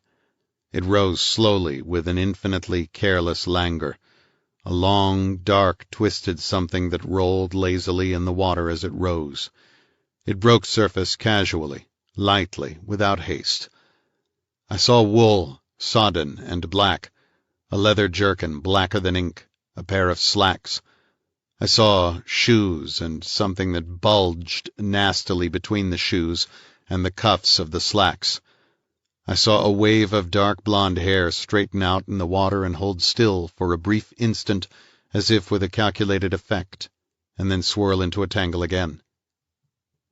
The thing rolled over once more, and an arm flapped up barely above the skin of the water, and the arm ended in a bloated hand that was the hand of a freak. Then the face came. A swollen, pulpy, gray-white mass without features, without eyes, without mouth. A blotch of gray dough. A nightmare with human hair on it. A heavy necklace of green stones showed on what had been a neck, half embedded. Large, rough green stones with something that glittered joining them together. Bill Chess held the handrail, and his knuckles were polished bones. "Muriel," his voice said croakingly. "Sweet Christ, it's Muriel!" His voice seemed to come to me from a long way off, over a hill, through a thick, silent growth of trees. 7.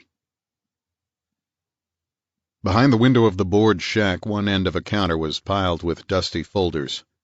The glass upper half of the door was lettered in flaked black paint. Chief of Police, Fire Chief, Town Constable, Chamber of Commerce. In the lower corners, a USO card and a Red Cross emblem were fastened to the glass.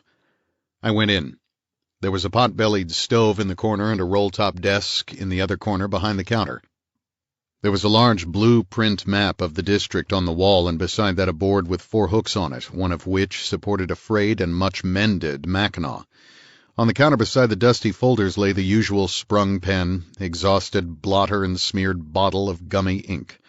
The end wall beside the desk was covered with telephone numbers written in hard-bitten figures that would last as long as the wood, and looked as if they had been written by a child. A man sat at the desk in a wooden armchair whose legs were anchored to flat boards, fore and aft, like skis. A spittoon big enough to coil a hose in was leaning against the man's right leg. He had a sweat-stained Stetson on the back of his head, and his large, hairless hands were clasped comfortably over his stomach, above the waistband of a pair of khaki pants that had been scrubbed thin years ago. His shirt matched the pants, except that it was even more faded. It was buttoned tight to the man's thick neck and undecorated by a tie. His hair was mousy brown, except at the temples, where it was the color of old snow. He sat more on his left hip than his right, because there was a hip holster down inside his right hip pocket, and a half-foot of .45 gun reared up and bored into his solid back. The star on his left breast had a bent point. He had large ears and friendly eyes, and his jaws munched slowly, and he looked as dangerous as a squirrel and much less nervous. I liked everything about him. I leaned on the counter and looked at him, and he looked at me and nodded and loosed half a pint of tobacco juice down his right leg into the spittoon. It made a nasty sound of something falling into water. I lit a cigarette and looked round for an ashtray. "Try the floor, son," the large, friendly man said. "Are you Sheriff Patton?" "Constable and deputy sheriff. What law we got to have around here, I'm it. Come election, anyways. There's a couple of good boys running against me this time, and I might get whooped. Job pays $80 a month, cabin, firewood, and electricity. That ain't hay in these little old mountains." "Nobody's going to whip you," I said. "You're going to get a lot of publicity." "That's so?" he asked indifferently, and ruined the spittoon again. "That is, if your jurisdiction extends over to Little Fawn Lake." "Kingsley's place, sure. Something bothering over there, son?" "There's a dead woman in the lake." That shook him to the core. He unclasped his hands and scratched one ear. He got to his feet by grasping the arms of his chair and deftly kicking it back from under him. Standing up, he was a big man and hard. The fat was just cheerfulness. "Anybody I know?" he inquired uneasily. "Muriel Chess. I guess you know her. Bill Chess's wife." "Yep, I know Bill Chess." His voice hardened a little. "Looks like suicide. She left a note which sounded as if she was just going away, but it could be a suicide note just as well. She's not nice to look at." Been in the water a long time, about a month, judging by the circumstances. He scratched his other ear. What circumstances would that be? His eyes were searching my face now, slowly and calmly, but searching. He didn't seem in any hurry to blow his whistle. They had a fight a month ago. Bill went over to the north shore of the lake and was gone some hours. When he got home, she was gone. He never saw her again. I see. Who are you, son? My name is Marlowe. I'm up from L.A. to look at the property. I had a note from Kingsley to Bill Chess. He took me around the lake, and we went out on that little pier the movie people built. We were leaning on the rail and looking down into the water, and something that looked like an arm waved out under the submerged flooring. The old boat landing. Bill dropped a heavy rock in, and the body popped up. Patton looked at me without moving a muscle. Look, Sheriff, hadn't we better run over there? The man's half crazy with shock, and he's there all alone. How much liquor has he got? Very little when I left. I had a pint, but we drank most of it talking. He moved over to the roll-top desk and unlocked a drawer. He brought up 3 or 4 bottles and held them against the light. This baby's near full, he said, patting one of them. Mount Vernon. That ought to hold him. County don't allow me no money for emergency liquor, so I just have to seize a little here and there. Don't use it myself. Never could understand folks letting themselves get gummed up with it. He put the bottle on his left hip and locked the desk up and lifted the flap in the counter. He fixed a card against the inside of the glass door panel. I looked at the card as we went out. It read, "Back in 20 minutes. Maybe." I'll run down and get Doc Hollis, he said. Be right back and pick you up. That your car? Yes. You can follow along then, as I come back by.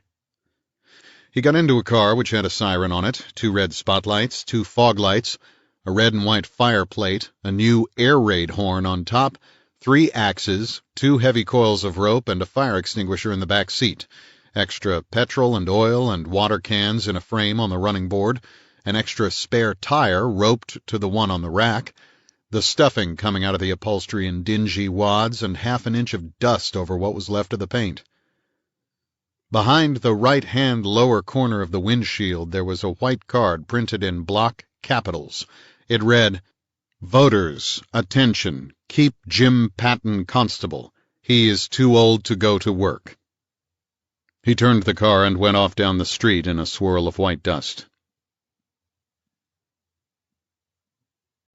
8. He stopped in front of a white frame building across the road from the stage depot. He went into the white building and presently came out with a man who got into the back seat with the axes and the rope. The official car came back up the street and I fell in behind it. We sifted along the main stem through the slacks and shorts and French sailor jerseys and knotted bandanas and knobby knees and scarlet lips. Beyond the village we went up a dusty hill and stopped at a cabin. Patton touched the siren gently, and a man in faded blue overalls opened the cabin door. "Get in, Andy. Business." The man in blue overalls nodded morosely and ducked back into the cabin. He came back out wearing an oyster-gray lion hunter's hat and got in under the wheel of Patton's car while Patton slid over. He was about 30, dark, lithe, and had the slightly dirty and slightly underfed look of the native. We drove out to Little Fawn Lake, with me eating enough dust to make a batch of mud pies. At the 5-barred gate, Patton got out and let us through, and we went on down to the lake. Patton got out again and went to the edge of the water and looked along towards the little pier. Bill Chess was sitting naked on the floor of the pier with his head in his hands. There was something stretched out on the wet planks beside him. "We can ride a ways more," Patton said. The 2 cars went on to the end of the lake, and all 4 of us trooped down to the pier behind Bill Chess's back. The doctor stopped to cough rackingly into a handkerchief and then look thoughtfully at the handkerchief. He was an angular, bug-eyed man with a sad, sick face. The thing that had been a woman lay face down on the boards with a rope under the arms. Bill Chess's clothes lay to one side. His stiff leg, flat and scarred at the knee, was stretched out in front of him, the other leg bent up, and his forehead resting against it. He didn't move or look up as we came down behind him. Patton took the pint bottle of Mount Vernon off his hip and unscrewed the top and handed it. "Drink hearty, Bill." There was a horrible, sickening smell in the air. Bill Chess didn't seem to notice it, nor Patton nor the doctor. The man called Andy got a dusty brown blanket out of the car and threw it over the body. Then, without a word, he went and vomited under a pine tree. Bill Chess drank a long drink and sat holding the bottle against his bare, bent knee. He began to talk in a stiff, wooden voice, not looking at anybody, not talking to anybody in particular. He told about the quarrel and what happened after it, but not why it had happened. He didn't mention Mrs. Kingsley, even in the most casual way. He said that after I left him he had got a rope and stripped and gone down into the water and got the thing out. He had dragged it ashore and then got it up on his back and carried it out on the pier. He didn't know why. He had gone back into the water again then. He didn't have to tell us why. Patton put a cut of tobacco into his mouth and chewed on it silently, his calm eyes full of nothing. Then he shut his teeth tight and leaned down to pull the blanket off the body. He turned the body over carefully, as if it might come to pieces. The late afternoon sun winked on the necklace of large green stones that were partly embedded in the swollen neck. They were roughly carved and lusterless, like soapstone or false jade. A gilt chain with an eagle clasp set with small brilliants joined the ends. Patton straightened his broad back and blew his nose on a tan handkerchief. "What do you say, Doc?" "About what?" the bug-eyed man snarled. "Cause and time of death." "Don't be a damn fool, Jim Patton." "Can't tell nothing, huh?" "By looking at that? Good God!" Patton sighed. "Looks drowned, all right," he admitted. "But you can't always tell. There's been cases where a victim would be knifed or poisoned or something, and they would soak him in the water to make things look different." "You get many like that up here?" the doctor inquired nastily. "Only honest-to-God murder I ever had up here," Patton said, watching Bill Chess out of the corner of his eye, "was old Dad Meacham over on the North Shore. He had a shack in Sheety Canyon, did a little panning in summer on an old placer claim he had back in the valley near Belltop. Folks didn't see him around for a while in late fall. Then come a heavy snow and his roof caved in to one side. So we was over there trying to prop her up a bit, figuring Dad had gone down the hill for the winter without telling anybody, the way them old prospectors do things. Well, by gum, old Dad never went down the hill at all. There he was, in bed, with most of a kindling axe in the back of his head. We never did find out who done it. Somebody figured he had a little bag of gold hid away from the summer's panning." He looked thoughtfully at Andy. The man in the lion hunter's hat was feeling a tooth in his mouth. He said, "Course we know who done it. Guy Pope done it. Only Guy was dead 9 days of pneumonia before we found Dad Meacham." 11 days, Patton said. 9, the man in the lion hunter's hat said. "Was all of 6 years ago, Andy. Have it your own way, son." "How you figure Guy Pope done it?" "We found about 3 ounces of small nuggets in Guy's cabin, along with some dust. Never was anything bigger'n sand on Guy's claim. Dad had nuggets all of a pennyweight plenty of times." "Well, that's the way it goes," Patton said, and smiled at me in a vague manner. "Fellow always forgets something, don't he? No matter how careful he is." "Cop stuff," Bill Chess said disgustedly, and put his pants on and sat down again to put on his shoes and shirt. When he had them on, he stood up and reached down for the bottle and took a good drink and laid the bottle carefully on the planks. He thrust his hairy wrists out toward Patton. "That's the way you guys feel about it. Put the cuffs on and get it over," he said in a savage voice. Patton ignored him and went over to the railing and looked down. "Funny place for a body to be," he said. "No current here to mention, but what there is would be towards the dam." Bill Chess lowered his wrists and said quietly, "She did it herself, you darn fool. Muriel was a fine swimmer. She dived down in and swum under the boards there and just breathed water in. Had to, no other way." "I wouldn't quite say that, Bill," Patton answered him mildly. His eyes were as blank as new plates. Andy shook his head. Patton looked at him with a sly grin. "Crabbing again, Andy?" "Was 9 days, I tell you. I just counted back," the man in the lion hunter's hat said morosely. The doctor threw his arms up and walked away, with one hand to his head. He coughed into his handkerchief again, and again looked into the handkerchief with passionate attention. Patton winked at me and spat over the railing. Let's get on to this one, Andy. You ever try to drag a body 6 feet underwater? Nope, can't say I ever did, Andy. Any reason it couldn't be done with a rope? Andy shrugged. If a rope was used, it will show on the corpse. If you got to give yourself away like that, why bother to cover up at all? Question of time, Patton said.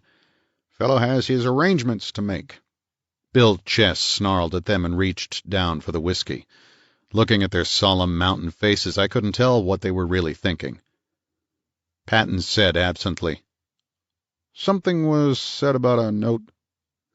Bill Chess rummaged in his wallet and drew the folded piece of ruled paper loose. Patton took it and read it slowly. Don't seem to have any date, he observed. Bill Chess shook his head somberly. No. She left a month ago, June 12th. Left you once before, didn't she? Yeah.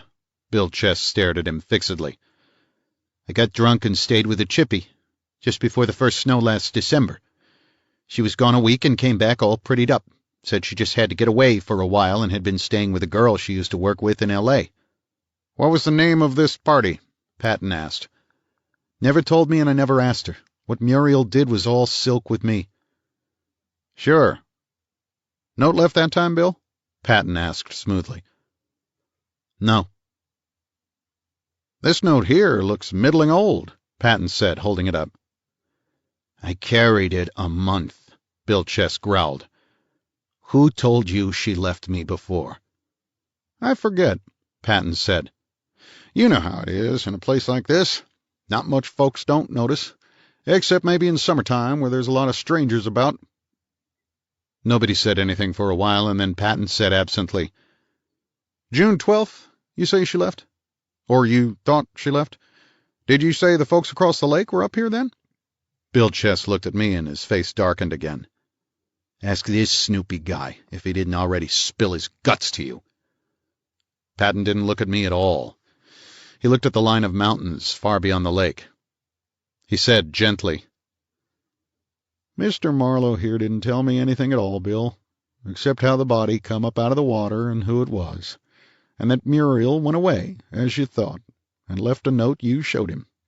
I don't guess there's anything wrong in that, is there? There was another silence, and Bill Chess stared down at the blanket-covered corpse a few feet away from him. He clenched his hands, and a thick tear ran down his cheek.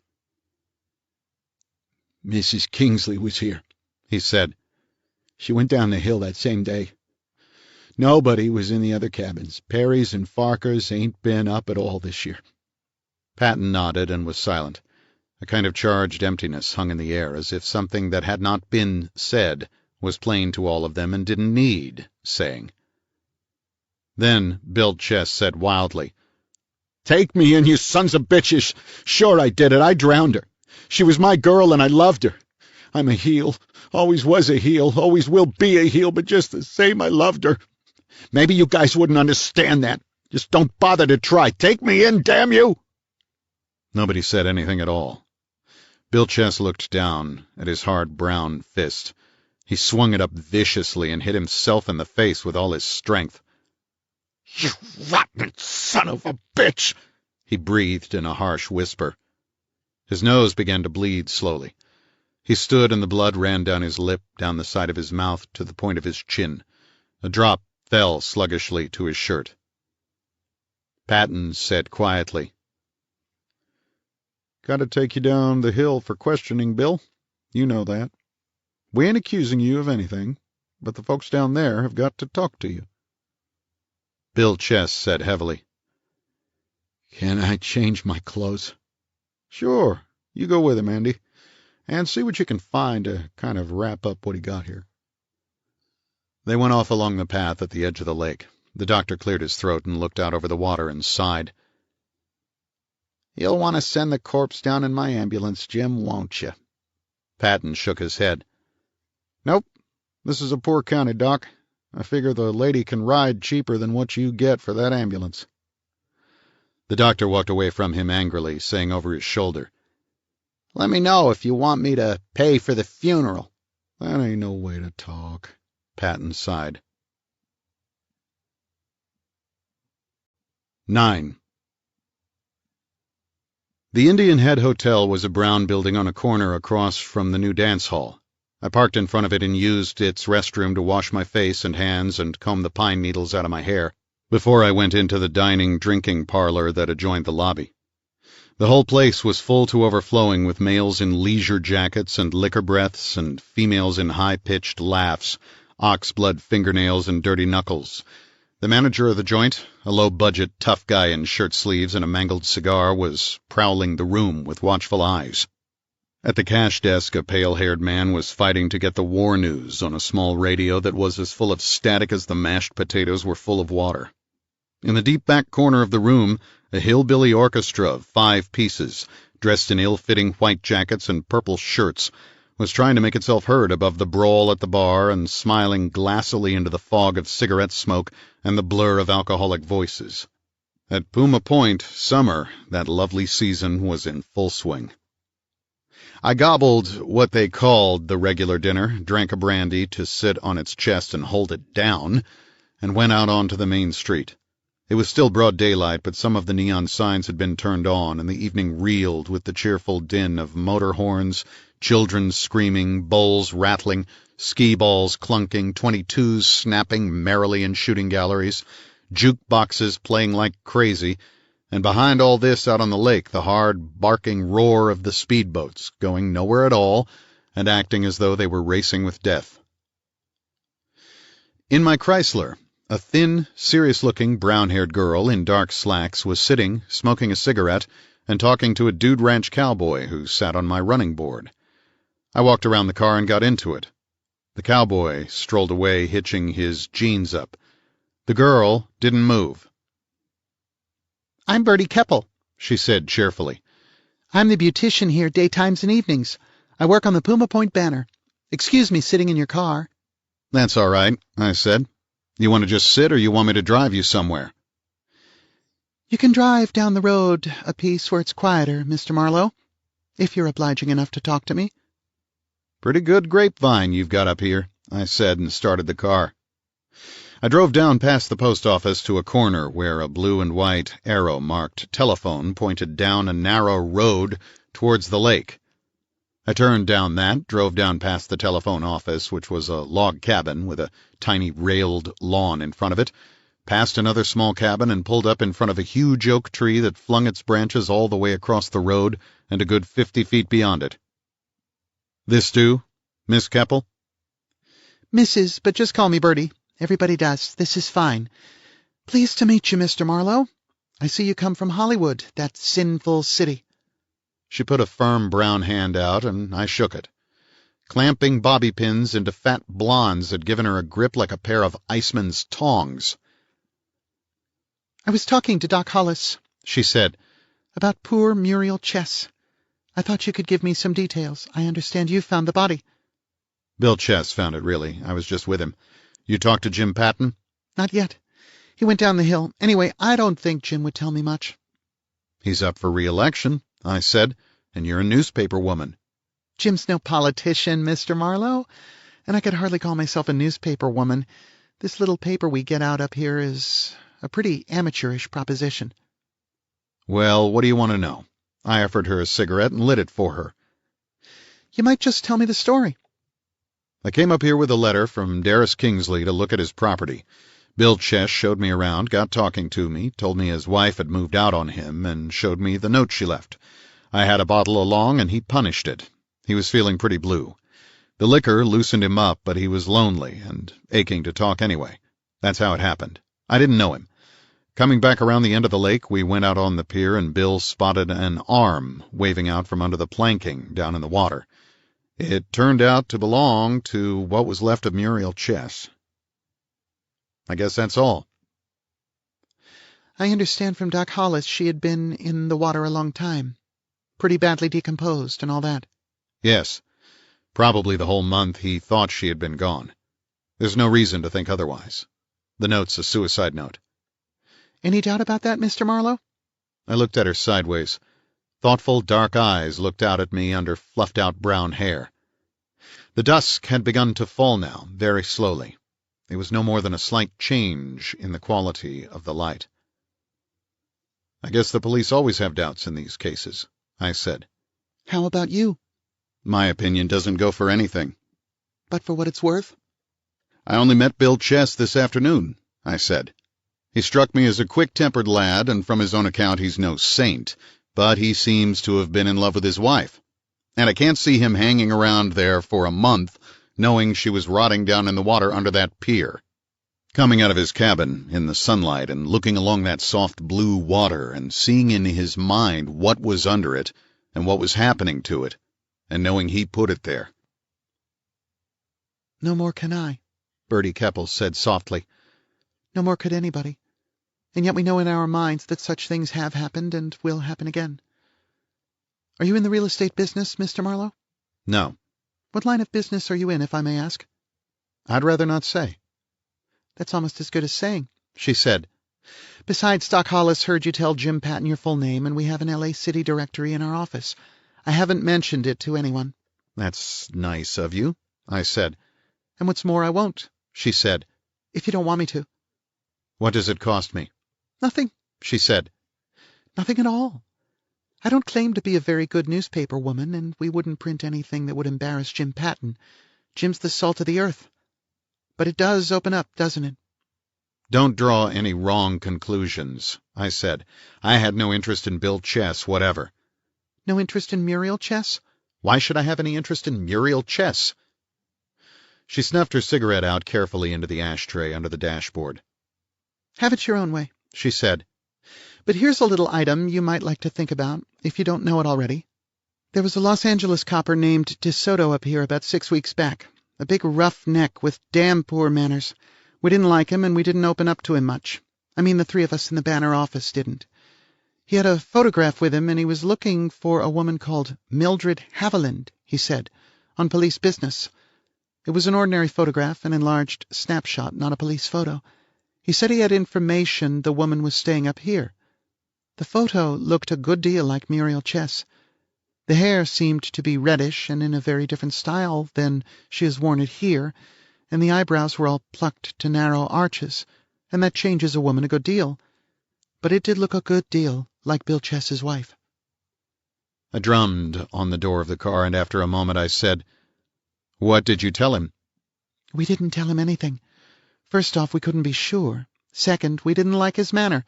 Third, even if we had been sure and had liked his manner, we likely would not have sicked him onto her. Why would we? Everybody's done something to be sorry for.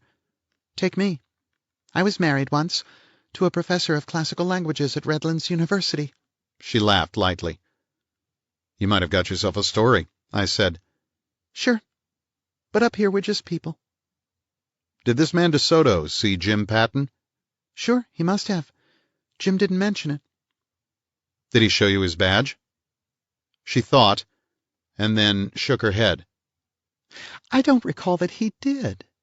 We just took him for granted from what he said. He certainly acted like a tough city cop. To me, that's a little against his being one. Did anybody tell Muriel about this guy? She hesitated, looking quietly out through the windshield for a long moment before she turned her head and nodded. I did. Wasn't any of my damn business, was it? What did she say? She didn't say anything. She gave a funny little embarrassed laugh, as if I had been making a bad joke. Then she walked away.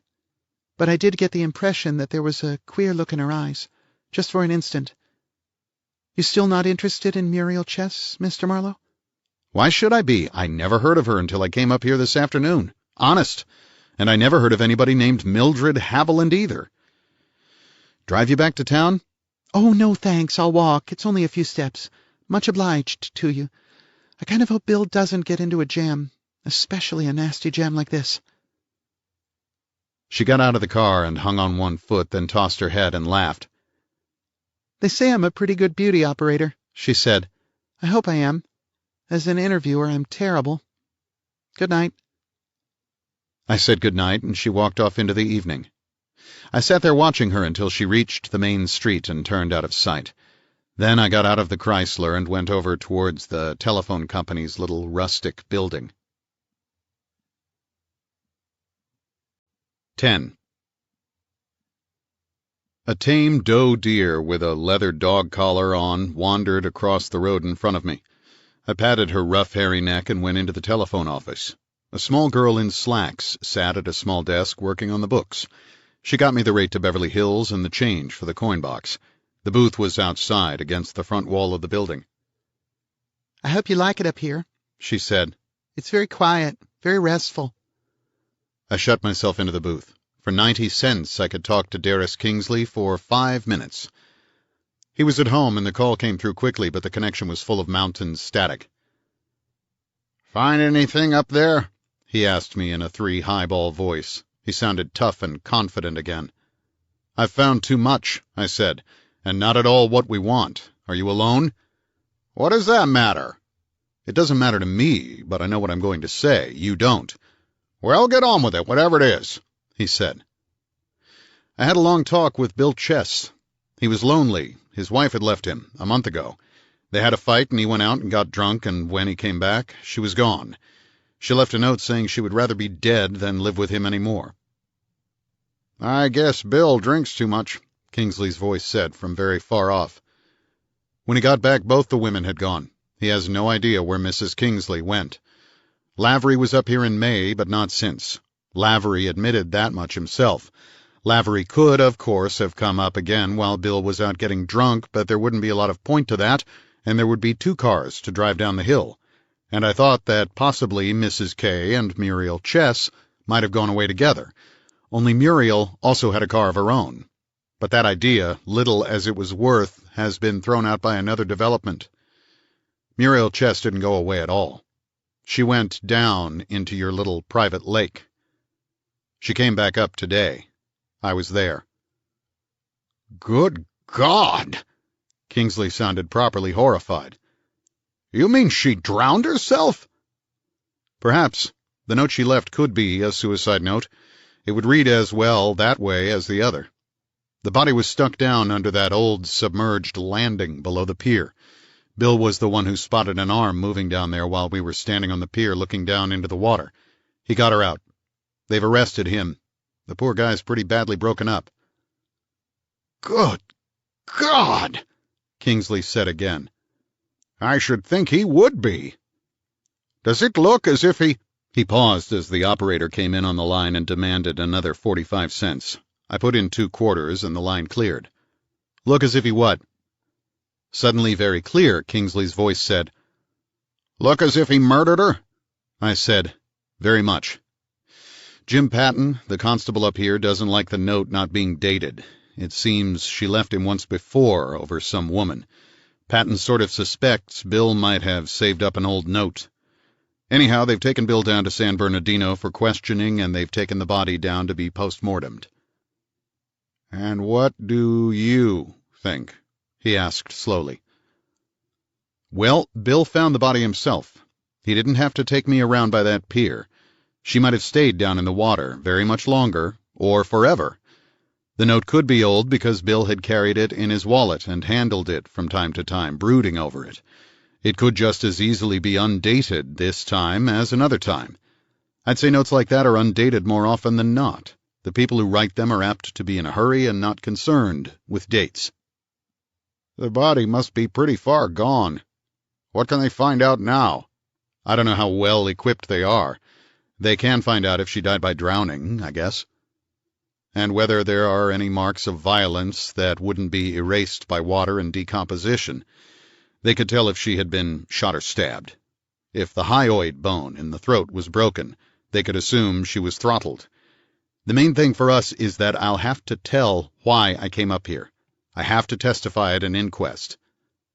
"That's bad," Kingsley growled. "Very bad. What do you plan to do now?"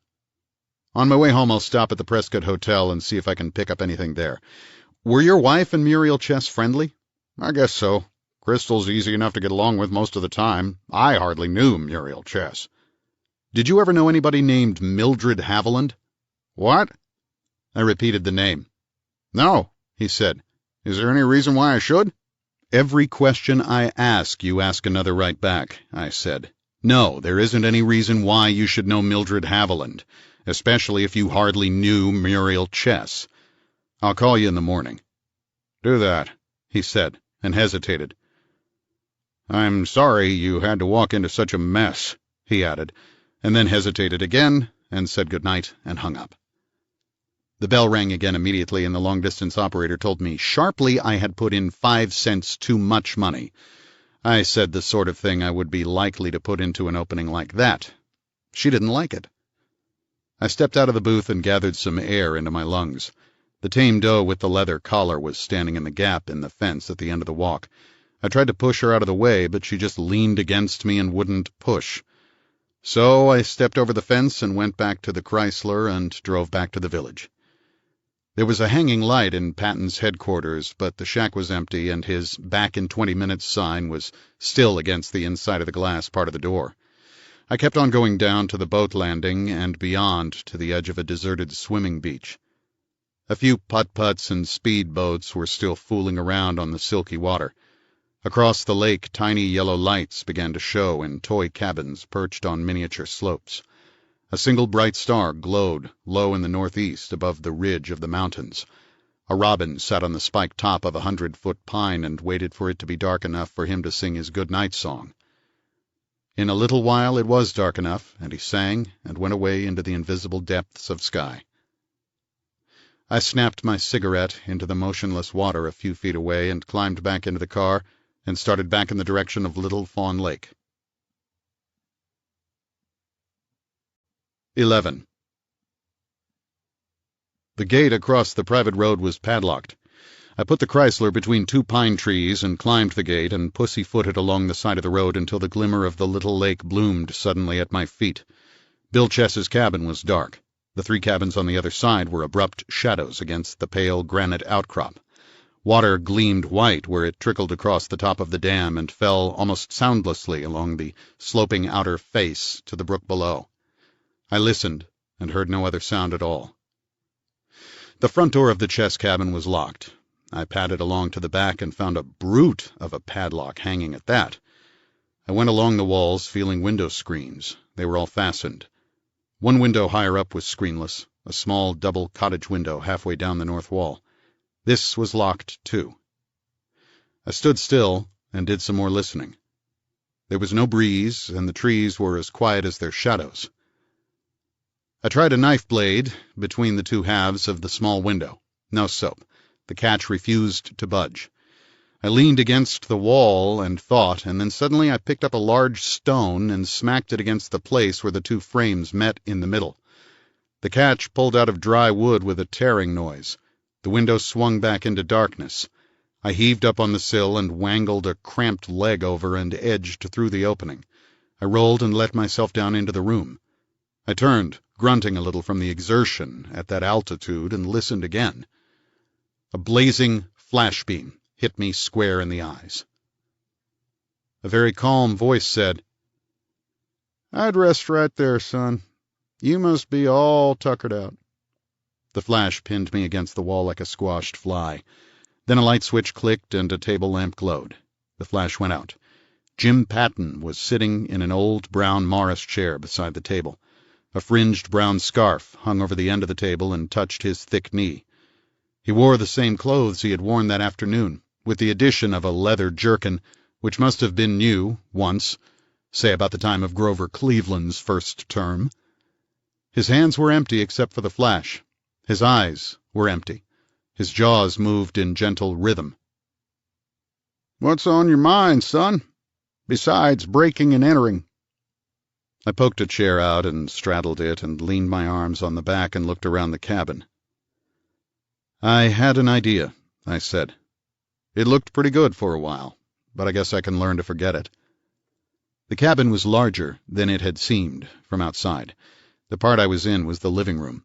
It contained a few articles of modest furniture, a rag rug on the pine-board floor, a round table against the end wall, and 2 chairs set against it. Through an open door the corner of a big black cook-stove showed.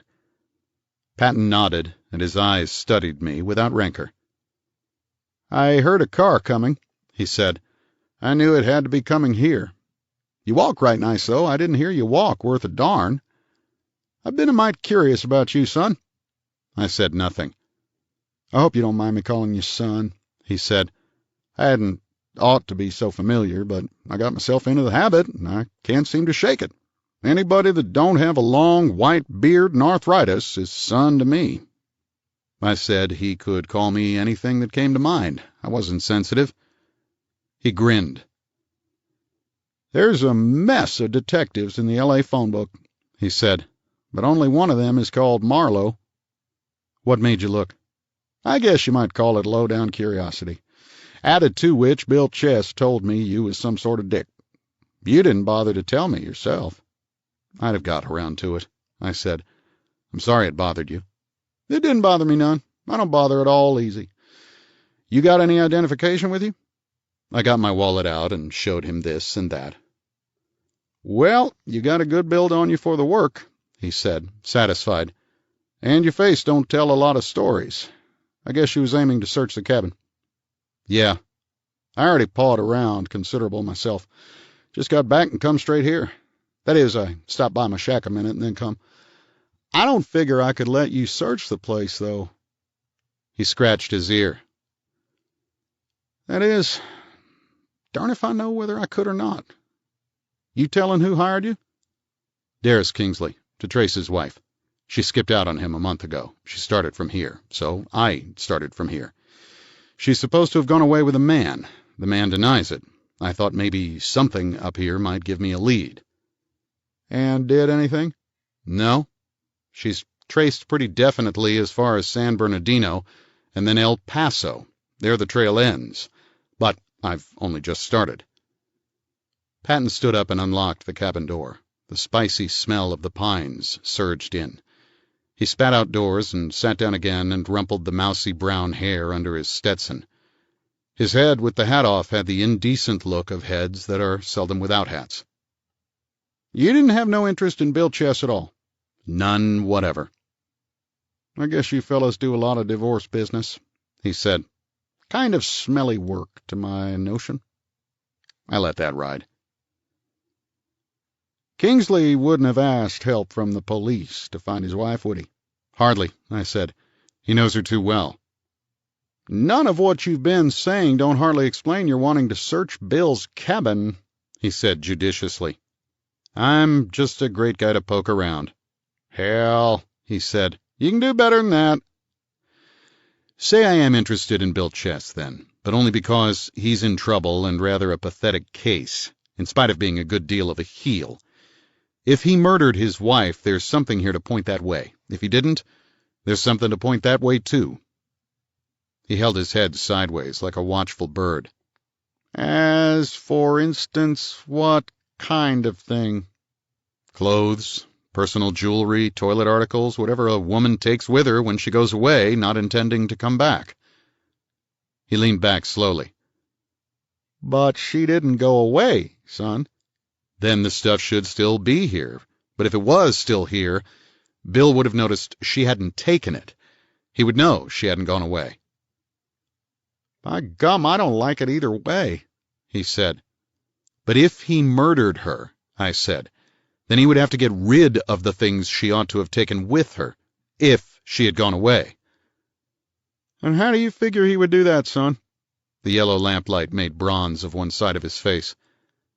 "I understand she had a Ford car of her own. Except for that, I'd expect him to burn what he could burn and bury what he could not burn out in the woods. Sinking it in the lake might be dangerous. But he couldn't burn or bury her car. Could he drive it?" Patton looked surprised. "Sure.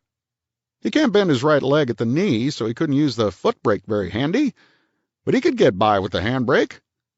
All that's different on Bill's own Ford is the brake pedal is set over on the left side of the post, close to the clutch, so he can shove them both down with one foot." I shook ash from my cigarette into a small blue jar that had once contained a pound of orange honey, according to the small gilt label on it. "Getting rid of the car would be his big problem," I said. "Wherever he took it, he would have to get back, and he would rather not be seen coming back. And if he simply abandoned it on a street, say down in San Bernardino, it would be found and identified very quickly. He wouldn't want that either. The best stunt would be to unload it on a hot car dealer, but he probably doesn't know one. So the chances are he hid it in the woods within walking distance of here, and walking distance for him would not be very far. For a fellow that claims not to be interested, you're doing some pretty close figuring on all this, Patton said dryly. So now you've got the car hid out in the woods. What then? He has to consider the possibility of its being found. The woods are lonely, but rangers and woodcutters get around in them from time to time. If the car is found, it would be better for Muriel's stuff to be found in it. That would give him a couple of outs. Neither one very brilliant, but both at least possible.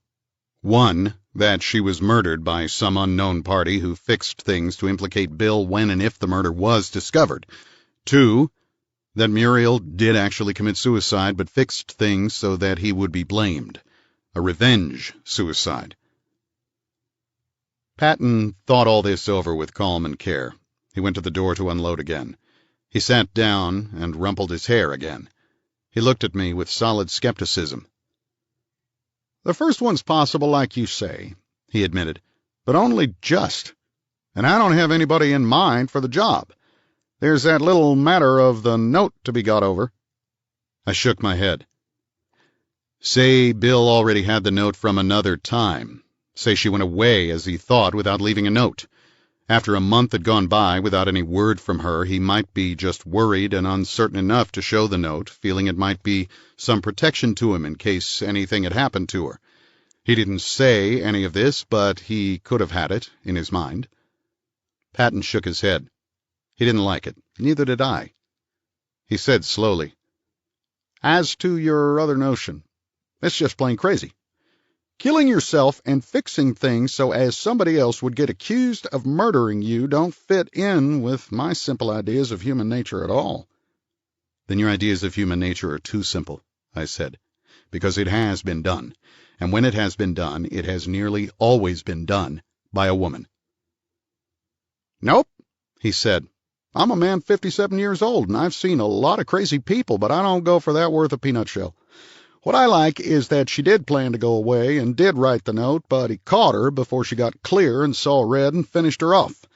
Then he would have to do all them things we've been talking about. I never met her, I said, so I wouldn't have any idea what she would be likely to do. Bill said he met her in a place in Riverside something over a year ago. She may have had a long and complicated history before that. What kind of girl was she? A mighty cute little blonde when she fixed herself up. She kind of let herself go with Bill. A quiet girl with a face that kept its secrets. Bill says she had a temper, but I never seen any of it. I seen plenty of nasty temper in him. And did you think she looked like the photo of somebody called Mildred Haviland? His jaws stopped munching and his mouth became almost primly tight. Very slowly he started chewing again. By gum, he said. I'll be mighty careful to look under the bed before I crawl in tonight to make sure you ain't there. Where did you get that information? A nice little girl called Bertie Keppel told me. She was interviewing me in the course of her spare-time newspaper job. She happened to mention that an L.A. cop named DeSoto was showing the photo around. Patton smacked his thick knee and hunched his shoulders forward. I done wrong there, he said soberly. I made one of my mistakes. This big bruiser showed his picture to darn near everybody in town before he showed it to me. That made me kind of sore. It looked some like Muriel, but not enough to be sure by any manner of means. I asked him what she was wanted for. He said it was police business. I said I was in that way of business myself, in an ignorant, countrified kind of way. He said his instructions were to locate the lady, and that was all he knew. Maybe he did wrong to take me up short like that, so I guess I done wrong to tell him I didn't know anybody that looked like his little picture. The big, calm man smiled vaguely at the corner of the ceiling, then brought his eyes down and looked at me steadily. I'll thank you to respect this confidence, Mr. Marlowe. You done right nicely, and you're figuring, too. You ever happen to go over to Coon Lake?" "Never heard of it." "Back about a mile," he said, pointing over his shoulder with a thumb. "There's a little narrow wood road turns over west. You can just drive in and miss the trees. It climbs about 500 feet in another mile and comes out by Coon Lake. Pretty little place. Folks go up there to picnic once in a while, but not often. It's hard on tires. There's 2-3 small shallow lakes full of reeds.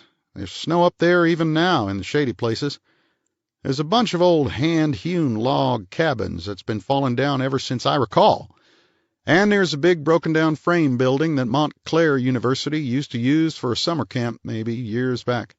They ain't used it in a very long time. This building sits back from the lakes in heavy timber. Round at the back of it, there's a wash-house with an old rusty boiler, and along of that there's a big wood shed with a sliding door hung on rollers. It was built for a garage, but they kept their wood in it, and they locked it up out of season.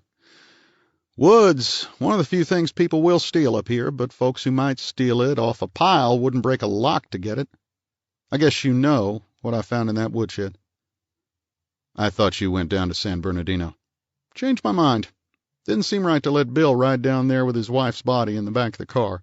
So I sent it down in Doc's ambulance, and I sent Andy down with Bill.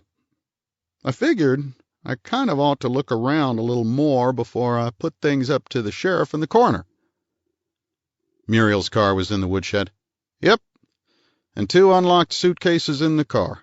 Packed with clothes and packed kind of hasty, I thought. Women's clothes. The point is, son, no stranger would have known about that place." I agreed with him.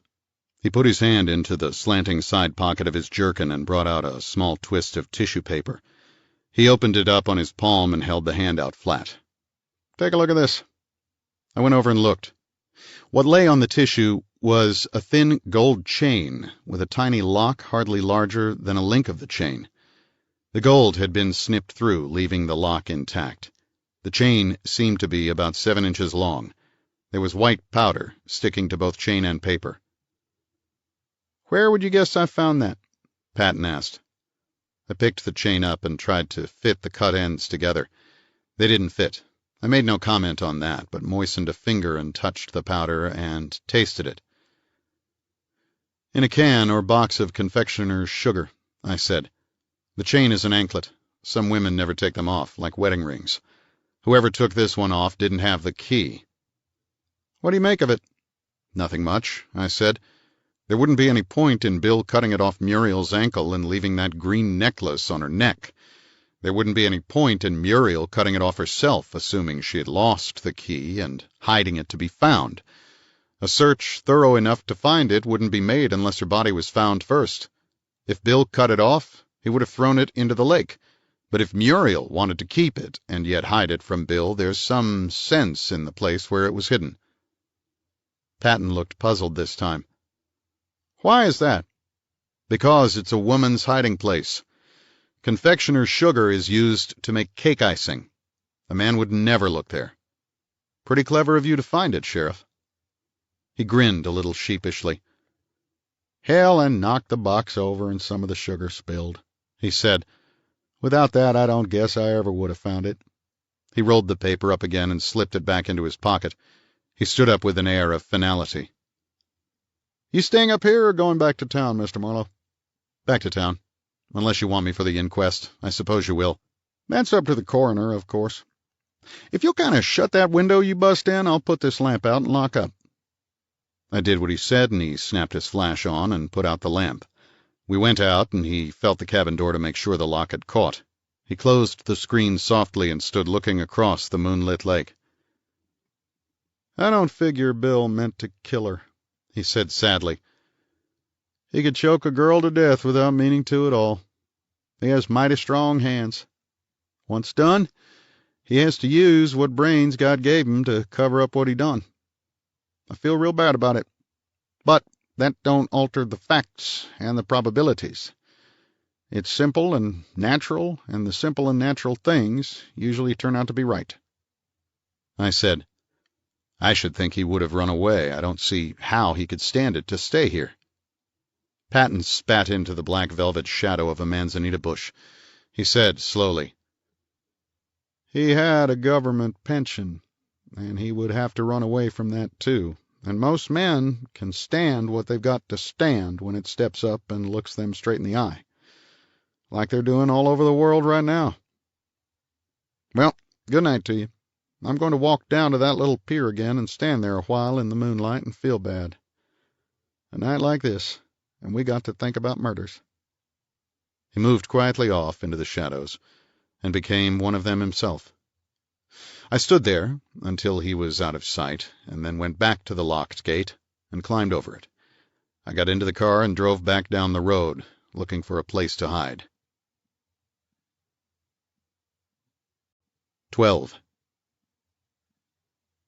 300 yards from the gate, a narrow track, sifted over with brown oak leaves from last autumn, curved around a granite boulder and disappeared. I followed it around and bumped along the stones of the outcrop for 50 or 60 feet, then swung the car around a tree and set it pointing back the way it had come. I cut the lights and switched off the motor and sat there, waiting. Half an hour passed. Without tobacco it seemed a long time. Then far off I heard a car motor start up and grow louder, and the white beam of headlights passed below me on the road. The sound faded into the distance, and a faint dry tang of dust hung in the air for a while after it was gone. I got out of my car and walked back to the gate and to the chess cabin. A hard push opened the sprung window this time. I climbed in again and let myself down to the floor and poked the flash I had brought across the room to the table lamp. I switched the lamp on and listened a moment, heard nothing, and went out to the kitchen. I switched on a hanging bulb over the sink. The wood box beside the stove was neatly piled with split wood. There were no dirty dishes in the sink, no foul-smelling pots on the stove. Bill Chess, lonely or not, kept his house in good order. A door opened from the kitchen into the bedroom, and from that a very narrow door led into a tiny bedroom which had evidently been built on to the cabin fairly recently. The clean Celotex lining showed that. The bathroom told me nothing. The bedroom contained a double bed, a pinewood dresser with a round mirror on the wall above it, a bureau, 2 straight chairs, and a tin wastebasket. There were 2 oval rag rugs on the floor, one on each side of the bed. On the walls, Bill Chess had tacked up a set of war maps from the National Geographic. There was a silly-looking red and white flounce on the dressing table. I poked around in the drawers. An imitation leather trinket box with an assortment of gaudy costume jewelry had not been taken away. There was the usual stuff women use on their faces and fingernails and eyebrows, and it seemed to me that there was too much of it, but that was just guessing. The bureau contained both man's and woman's clothes, not a great deal of either. Bill Chess had a very noisy check shirt with starched matching collar, among other things. Underneath a sheet of blue tissue paper in one corner, I found something I didn't like. A seemingly brand-new peach-colored silk slip trimmed with lace. Silk slips were not being left behind that year, not by any woman in her senses. This looked bad for Bill Chess. I wondered what Patton had thought of it. I went back to the kitchen and prowled the open shelves above and beside the sink. They were thick with cans and jars of household staples. The confectioner's sugar was in a square brown box with a torn corner. Patton had made an attempt to clean up what was spilled. Near the sugar were salt, borax, baking soda, cornstarch, brown sugar, and so on. Something might be hidden in any of them. Something that had been clipped from a chain anklet, whose cut ends did not fit together. I shut my eyes and poked a finger out at random, and it came to rest on the baking soda. I got a newspaper from the back of the wood box and spread it out and dumped the soda out of the box. I stirred it around with a spoon. There seemed to be an indecent lot of baking soda, but that was all there was. I funneled it back into the box and tried the borax. Nothing but borax. Third time lucky. I tried the cornstarch. It made too much fine dust. And there was nothing but cornstarch. The sound of distant steps froze me to the ankles. I reached up and yanked the light out and dodged back into the living room and reached for the lamp switch. Much too late to be of any use, of course. The steps sounded again, soft and cautious. The hackles rose on my neck. I waited in the dark with the flash in my left hand. A deadly long 2 minutes crept by. I spent some of the time breathing, but not all. It wouldn't be Patton. He would walk up to the door and open it and tell me off. The careful, quiet steps seemed to move this way and that. A movement, a long pause, another movement, another long pause. I sneaked across to the door and twisted the knob silently. I yanked the door wide and stabbed out with the flash. It made golden lamps of a pair of eyes. There was a leaping movement and a quick thudding of hoofs back among the trees. It was only an inquisitive deer. I closed the door again and followed my flashlight beam back into the kitchen. The small round glow rested squarely on the box of confectioner's sugar. I put the light on again, lifted the box down, and emptied it on the newspaper. Patton hadn't gone deep enough. Having found one thing by accident, he had assumed that was all there was. He hadn't seemed to notice that there ought to be something else. Another twist of white tissue showed in the fine white powdered sugar. I shook it clean and unwound it. It contained a tiny gold heart, no larger than a woman's little fingernail. I spooned the sugar back into the box and put the box back on the shelf and crumpled the piece of newspaper into the stove. I went back to the living room and turned the table lamp on. Under that brighter light, the tiny engraving on the back of the little gold heart could just be read without a magnifying glass. It was in script. It read, "Al, to Mildred, June 28th, 1938, with all my love." Al to Mildred. Al, somebody, to Mildred Haviland. Mildred Haviland was Muriel Chess. Muriel Chess was dead. 2 weeks after a cop named DeSoto had been looking for her. I stood there, holding it, wondering what it had to do with me, wondering and not having the faintest glimmer of an idea. I wrapped it up again and left the cabin and drove back to the village. Patton was in his office telephoning when I got around there. The door was locked. I had to wait while he talked. After a while, he hung up and came to unlock the door. I walked in past him and put the twist of tissue paper on his counter and opened it up. "You didn't go deep enough into the powdered sugar," I said. He looked at the little gold heart, looked at me, went around behind the counter and got a cheap magnifying glass off his desk. He studied the back of the heart. He put the glass down and frowned at me. "Might have known if you wanted to search that cabin you was going to do it," he said gruffly. "I ain't going to have trouble with you, am I, son?" "You ought to have noticed that the cut ends of the chain didn't fit," I told him. He looked at me sadly. "Son, I don't have your eyes." He pushed the little heart around with his square, blunt finger. He stared at me and said nothing. I said, "If you were thinking that anklet meant something Bill could have been jealous about, so was I, provided he ever saw it.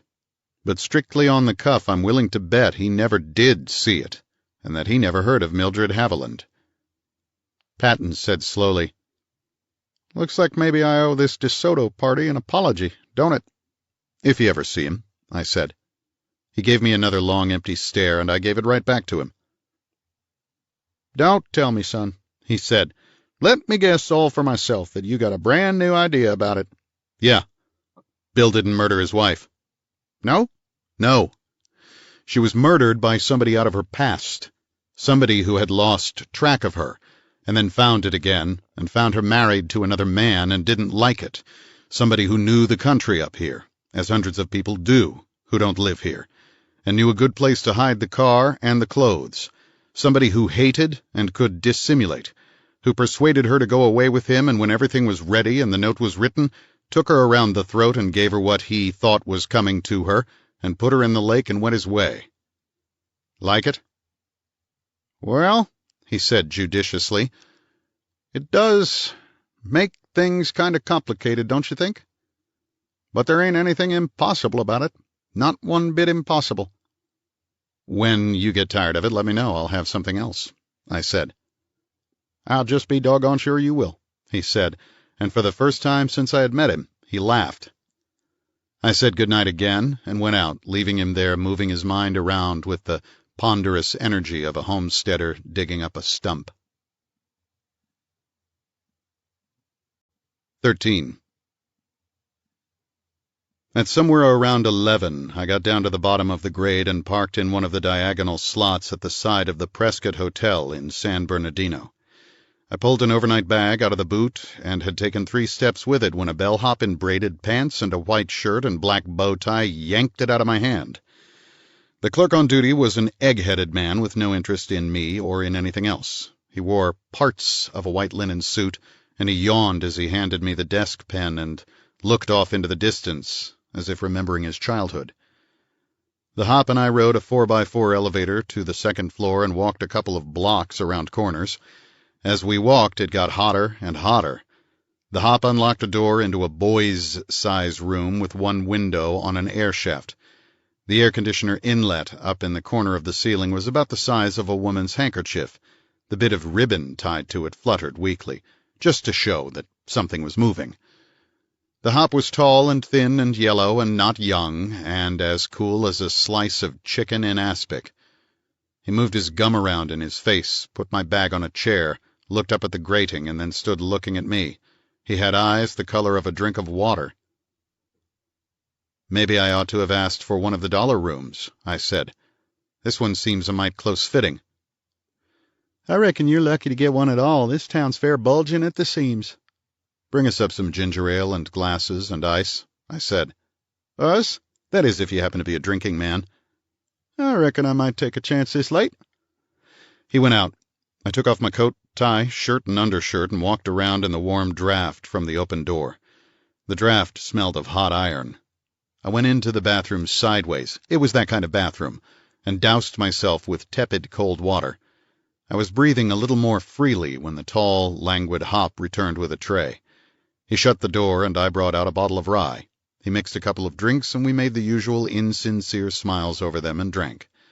The perspiration started from the back of my neck down my spine and was halfway to my socks before I put the glass down. But I felt better all the same. I sat on the bed and looked at the hop. "How long can you stay?" "Doing what?" "Remembering." "I ain't a damn bit of use at it," he said. "I have money to spend," I said, in my own peculiar way. I got my wallet unstuck from the lower part of my back and spread tired-looking dollar bills along the bed. "I beg your pardon," the hop said. "I reckon you might be a dick." "Don't be silly," I said. "You never saw a dick playing solitaire with his own money. You might call me investigator."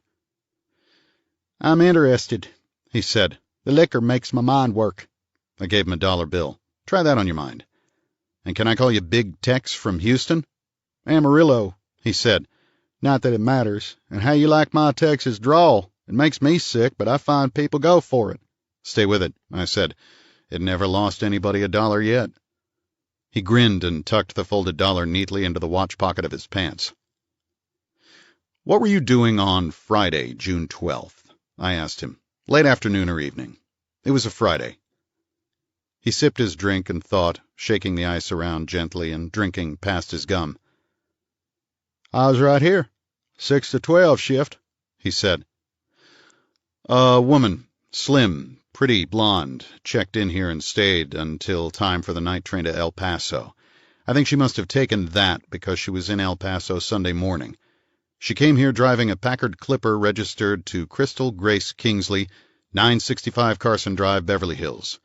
She may have registered as that or under some other name, and she may not have registered at all. Her car is still in the hotel garage. I'd like to talk to the boys that checked her in and out. That wins another $1. Just thinking about it." I separated another $1 from my exhibit, and it went into his pocket with a sound like caterpillars fighting. "Can do," he said calmly. He put his glass down and left the room, closing the door. I finished my drink and made another. I went into the bathroom and used some more warm water on my torso. While I was doing this, the telephone on the wall tinkled, and I wedged myself into the minute space between the bathroom door and the bed to answer it. The Texas voice said, "That was Sonny. He was inducted last week. Another boy we call Les checked her out. He's here." "Okay, shoot him up, will you?" I was playing with my second drink and thinking about the third when a knock came and I opened the door to a small, green-eyed rat with a tight, girlish mouth. He came in almost dancing and stood looking at me with a faint sneer. Drink?" "Sure," he said coldly. He poured himself a large one and added a whisper of ginger ale, put the mixture down in one long swallow, tucked a cigarette between his smooth little lips, and snapped a match alight while it was coming up from his pocket. He blew smoke and went on staring at me. The corner of his eye caught the money on the bed, without looking directly at it. Over the pocket of his shirt, instead of a number, the word Captain was stitched. "You less?" I asked him. "No." He paused. "We don't like dicks here," he added. "We don't have one of our own, and we don't care to bother with dicks that are working for other people." "Thanks," I said. "That will be all." "Huh?" The small mouth twisted unpleasantly. "Beat it," I said. "I thought you wanted to see me," he sneered. "You're the bell captain? Check. I wanted to buy you a drink. I wanted to give you $1. Here." I held it out to him. "Thanks for coming up." He took the dollar and pocketed it, without a word of thanks. He hung there, smoke trailing from his nose, his eyes tight and mean. "When I say here goes," he said. "It goes as far as you can push it," I said, "and that couldn't be very far. You had your drink, and you had your graft. Now you can scram out." He turned with a swift, tight shrug and slipped out of the room noiselessly. 4 minutes passed, then another knock, very light. The tall boy came in grinning. I walked away from him and sat on the bed again. "You didn't take to less, I reckon." "Not a great deal." "Is he satisfied?" "I reckon so. You know what captains are. They have to have their cut. Maybe you better call me less, Mr. Marlowe." "So you checked her out?" "No, that was all a stall. She never checked in at the desk, but I remember the Packard. She gave me $1 to put it away for her and to look after her stuff until train time. She ate dinner here. $1 gets you remembered in this town, and there's been talk about the car being left so long." "What was she like to look at?" "She wore a black and white outfit, mostly white, and a Panama hat with a black and white band. She was a neat blonde lady, like you said. Later on, she took a hack to the station. I put her bags into it for her. They had initials on them, but I'm sorry I can't remember the initials." "I'm glad you can't," I said. "It would be too good. Have a drink. How old would she be?" He rinsed the other glass and mixed a civilized drink for himself. "It's mighty hard to tell a woman's age these days," he said. "I reckon she was about 30, or a little more, or a little less." I dug in my coat for the snapshot of Crystal and Lavery on the beach and handed it to him. He looked at it steadily and held it away from his eyes, then close. "You won't have to swear to it in court," I said. He nodded. "I wouldn't want to. These small blondes are so much of a pattern that a change of clothes or light or makeup makes them all alike or all different." He hesitated, staring at the snapshot. "What's worrying you?" I asked. "I'm thinking about the gent in this snap. He enter into it at all?" "Go on with that," I said. "I think this fellow spoke to her in the lobby and had dinner with her, a tall, good-looking Jasper, built like a fast, light, heavy. He went in the hack with her, too." "Quite sure about that?" He looked at the money on the bed. "Okay, how much does it cost?" I asked wearily. He stiffened, laid the snapshot down, and drew the 2 folded bills from his pocket and tossed them on the bed. "I thank you for the drink," he said, "and to hell with you." He started for the door. "Oh, sit down and don't be so touchy," I growled. He sat down and looked at me stiffly. "And don't be so damn Southern," I said. "I've been knee-deep in hotel hops for a lot of years. If I've met one who wouldn't pull a gag, that's fine, but you can't expect me to expect to meet one that wouldn't pull a gag." He grinned slowly and nodded quickly. He picked the snapshot up again and looked at me over it. "This gent takes a solid photo," he says, "much more so than the lady. But there is another little item that made me remember him. I got the impression the lady didn't quite like him walking up to her so openly in the lobby." I thought that over and decided it didn't mean anything much. He might have been late or have missed some earlier appointment. I said, "There's a reason for that. Did you notice what jewelry the lady was wearing? Rings, ear pendants, anything that looked conspicuous or valuable?" He hadn't noticed, he said. "Was her hair long or short, straight or waved or curly, natural blonde or bleached?" He laughed. Hell, you can't tell that last point, Mr. Marlowe. Even when it's natural, they want it lighter. As to the rest, my recollection is it was rather long, like they're wearing it now, and turned in a little at the bottom and rather straight. But I could be wrong. He looked at the snapshot again. She has it bound back here. You can't tell a thing. That's right, I said. And the only reason I asked you was to make sure that you didn't over-observe. The guy that sees too much detail is just as unreliable a witness as the guy that doesn't see any. He's nearly always making half of it up. You checked just about right, considering the circumstances. Thanks very much. I gave him back his $2 and a $5 to keep them company. He thanked me, finished his drink, and left softly. I finished mine and washed off again and decided I would rather drive home than sleep in that hole. I put my shirt and coat on again and went downstairs with my bag. The red-headed rat of a captain was the only hop in the lobby. I carried my bag over to the desk, and he didn't move to take it off my hands. The egg-headed clerk separated me from $2 without even looking at me. $2 to spend the night in this manhole, I said, when for free I could have a nice airy ash can. The clerk yawned, got a delayed reaction, and said brightly, "It gets quite cool here about 3 in the morning. From then on until 8 or even 9, it's quite pleasant." I wiped the back of my neck and staggered out to the car. Even the seat of the car was hot at midnight. I got home about 2:45, and Hollywood was an icebox. Even Pasadena had felt cool. 14. I dreamed I was far down in the depths of icy green water with a corpse under my arm. The corpse had long blonde hair that kept floating around in front of my face. An enormous fish with bulging eyes and a bloated body and scales shining with putrescence swam around leering like an elderly roue. Just as I was about to burst from lack of the air, the corpse came alive under my arm and got away from me, and then I was fighting with the fish, and the corpse was rolling over and over in the water, spinning its long hair.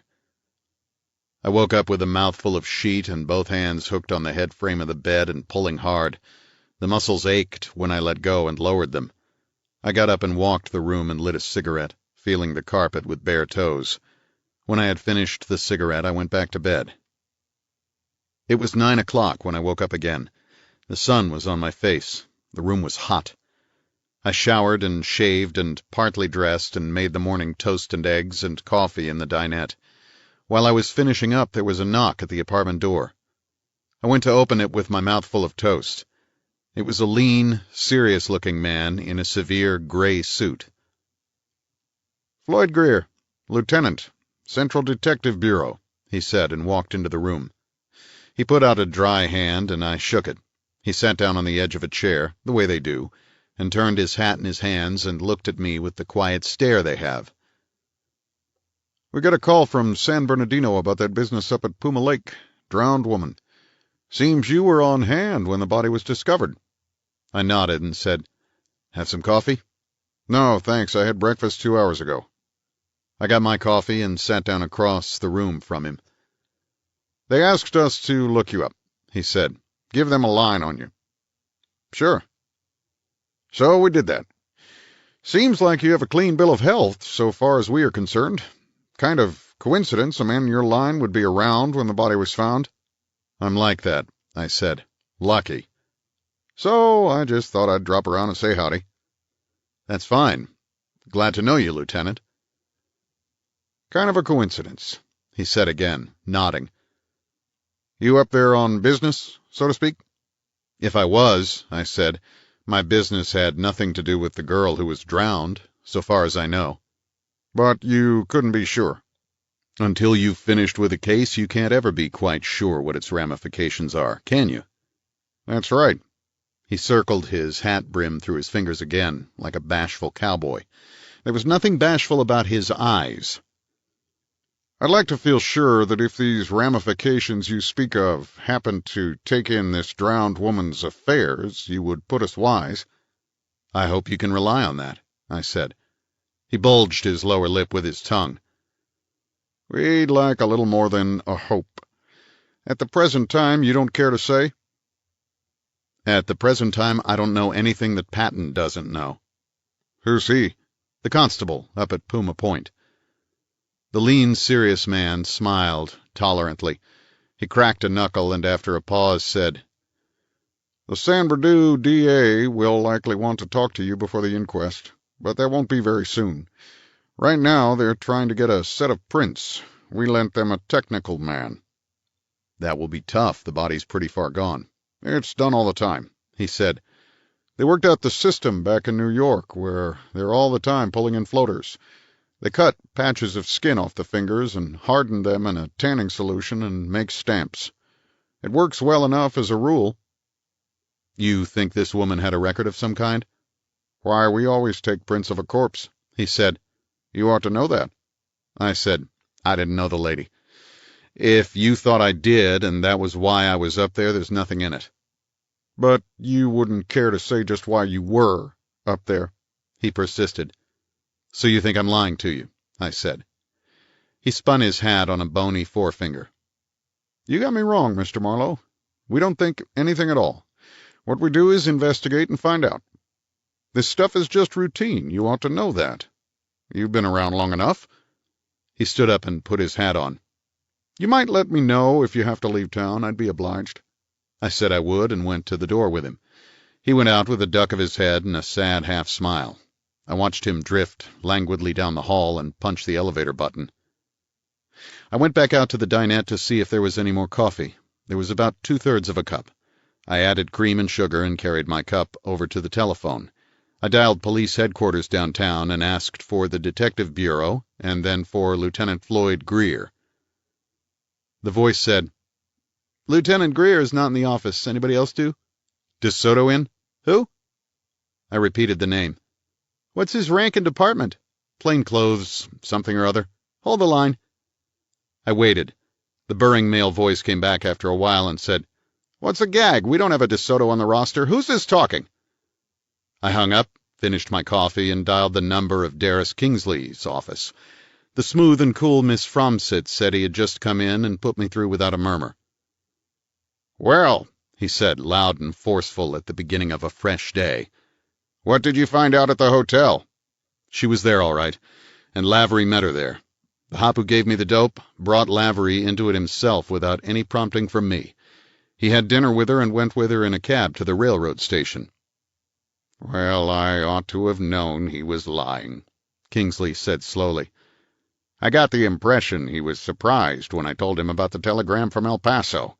I was just letting my impressions get too sharp. Anything else? Not there. I had a cop calling on me this morning, giving me the usual looking over and warning not to leave town without letting him know, trying to find out why I went to Puma Point. I didn't tell him, as he wasn't even aware of Jim Patton's existence. It's evident that Patton didn't tell anybody. Jim would do his best to be decent about it, Kingsley said.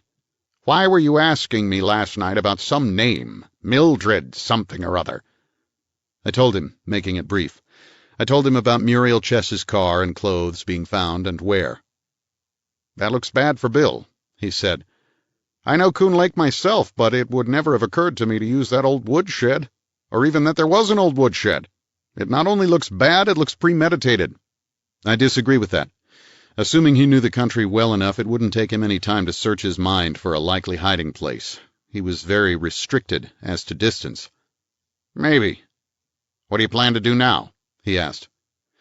Go up against Lavery again, of course. He agreed that that was the thing to do. He added, The other, tragic as it is really no business of ours, is it? Not unless your wife knew something about it. His voice sounded sharply, saying, Look here, Marlowe. I think I can understand your detective instinct to tie everything that happens into one compact knot, but don't let it run away with you. Life isn't like that at all.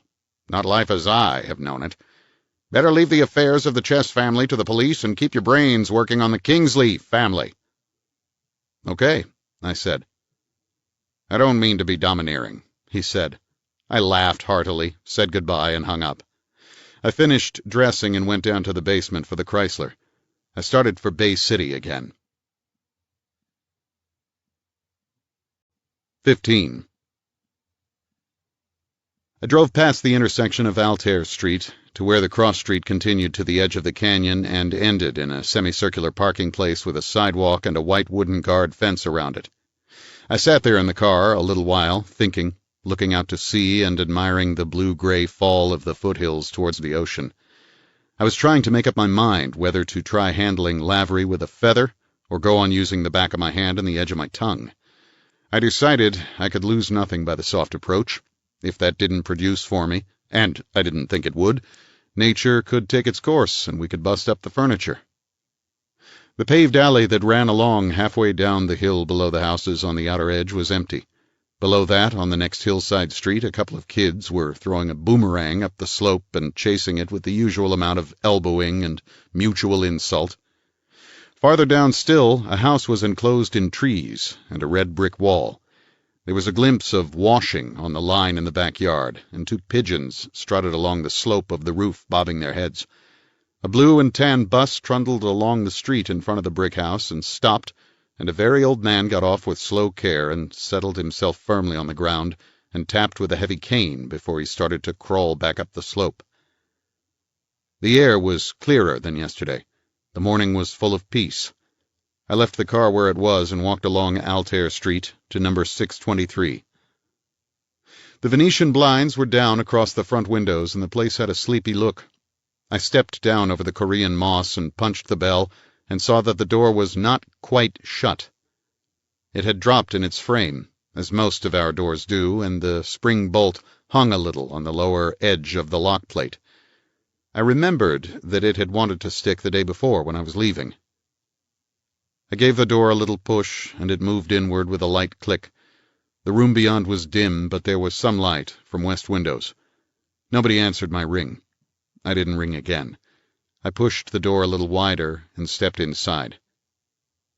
The room had a hushed, warm smell, the smell of late morning in a house not yet opened up. The bottle of Vat 69 on the round table by the Davenport was almost empty, and another full bottle waited beside it. The copper ice bucket had a little water in the bottom.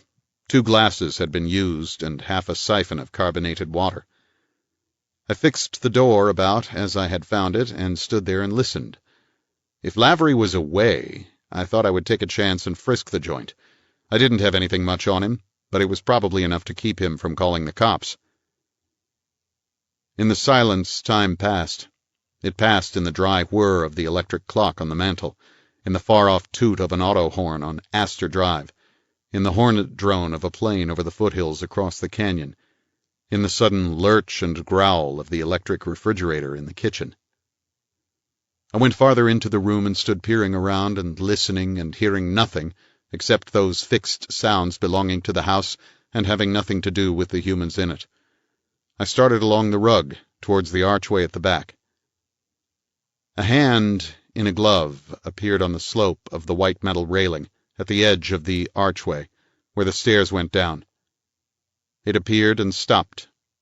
It moved, and a woman's hat showed. Then her head.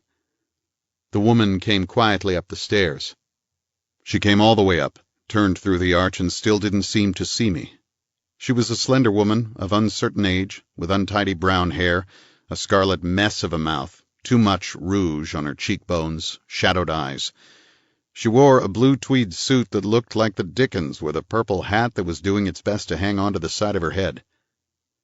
She saw me and didn't stop or change expression in the slightest degree. She came slowly on into the room, holding her right hand away from her body. Her left hand wore the brown glove I had seen on the railing. The right-hand glove that matched it was wrapped around the butt of a small automatic. She stopped then, and her body arched back, and a quick, distressful sound came out of her mouth. Then she giggled, a high, nervous giggle. She pointed the gun at me and came steadily on. I kept on looking at the gun and not screaming. The woman came close. When she was close enough to be confidential, she pointed the gun at my stomach and said, "All I wanted was my rent. The place seems well taken care of, nothing broken. He has always been a good, tidy, careful tenant. I just didn't want him to get too far behind in the rent." A fellow with a kind of strained and unhappy voice said politely, "How far behind is he?" 3 months, she said. $240. $80 is very reasonable for a place as well furnished as this. I've had a little trouble collecting before, but it always came out very well. He promised me a check this morning, over the telephone. He promised to give it to me this morning. Over the telephone, I said. This morning. I shuffled around a bit in an inconspicuous sort of way. The idea was to get close enough to make a side swipe at the gun, knock it outwards, and then jump in fast before she could bring it back in line. I've never had a lot of luck with the technique, but you have to try it once in a while. This looked like the time to try it. I made about 6 inches, but not nearly enough for a first down. I said, "And you're the owner?"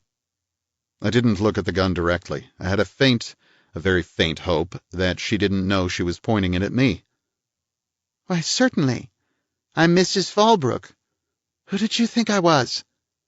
Well, I thought you might be the owner, I said, you talking about the rent and all, but I didn't know your name. Another 8 inches. Nice smooth work. It would be a shame to have it wasted. And who are you, if I may inquire? I just came about the car payment, I said. The door was open just a teensy-weensy bit, and I kind of shoved in. I don't know why. I made a face like a man from the finance company coming about the car payment. Kind of tough, but ready to break into a sunny smile. You mean Mr. Lavery is behind in his car payments? She asked, looking worried.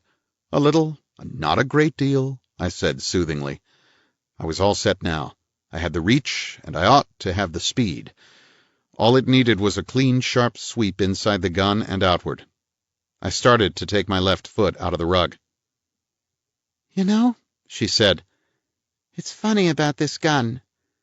I found it on the stairs. Nasty, oily things, aren't they? And the stair carpet is a very nice gray chenille, quite expensive. And she handed me the gun. My hand went out for it, as stiff as an eggshell, almost as brittle. I took the gun.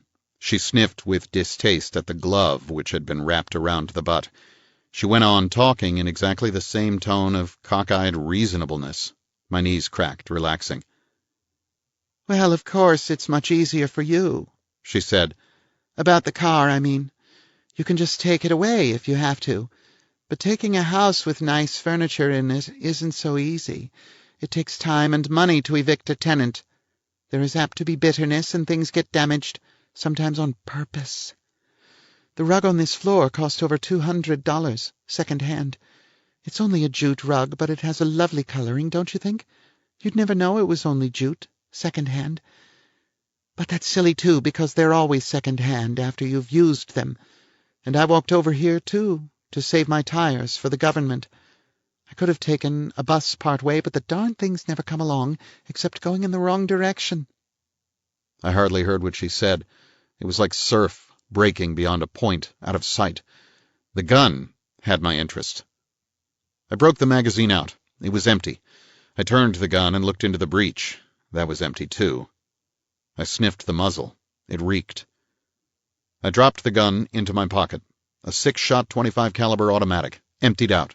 Shot empty, and not too long ago, but not in the last half hour either. Has it been fired? Mrs. Fallbrook inquired pleasantly. I certainly hope not. Any reason why it should have been fired? I asked her. The voice was steady, but the brain was still bouncing. Well, it was lying on the stairs, she said.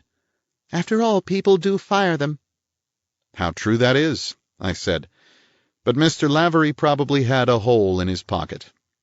He isn't home, is he? Oh, no. She shook her head and looked disappointed. And I don't think it's very nice of him. He promised me the check, and I walked over. When was it you phoned him? I asked. Why, yesterday evening. She frowned, not liking so many questions. He must have been called away, I said. She stared at a spot between my big brown eyes. Look, Mrs. Fallbrook, I said, let's not kid around any more, Mrs. Fallbrook. Not that I don't love it, and not that I like to say this, but you didn't shoot him, did you, on account of he owed you 3 months' rent? She sat down very slowly on the edge of a chair and worked the tip of her tongue along the scarlet slash of her mouth. "Why, what a perfectly horrid suggestion," she said angrily.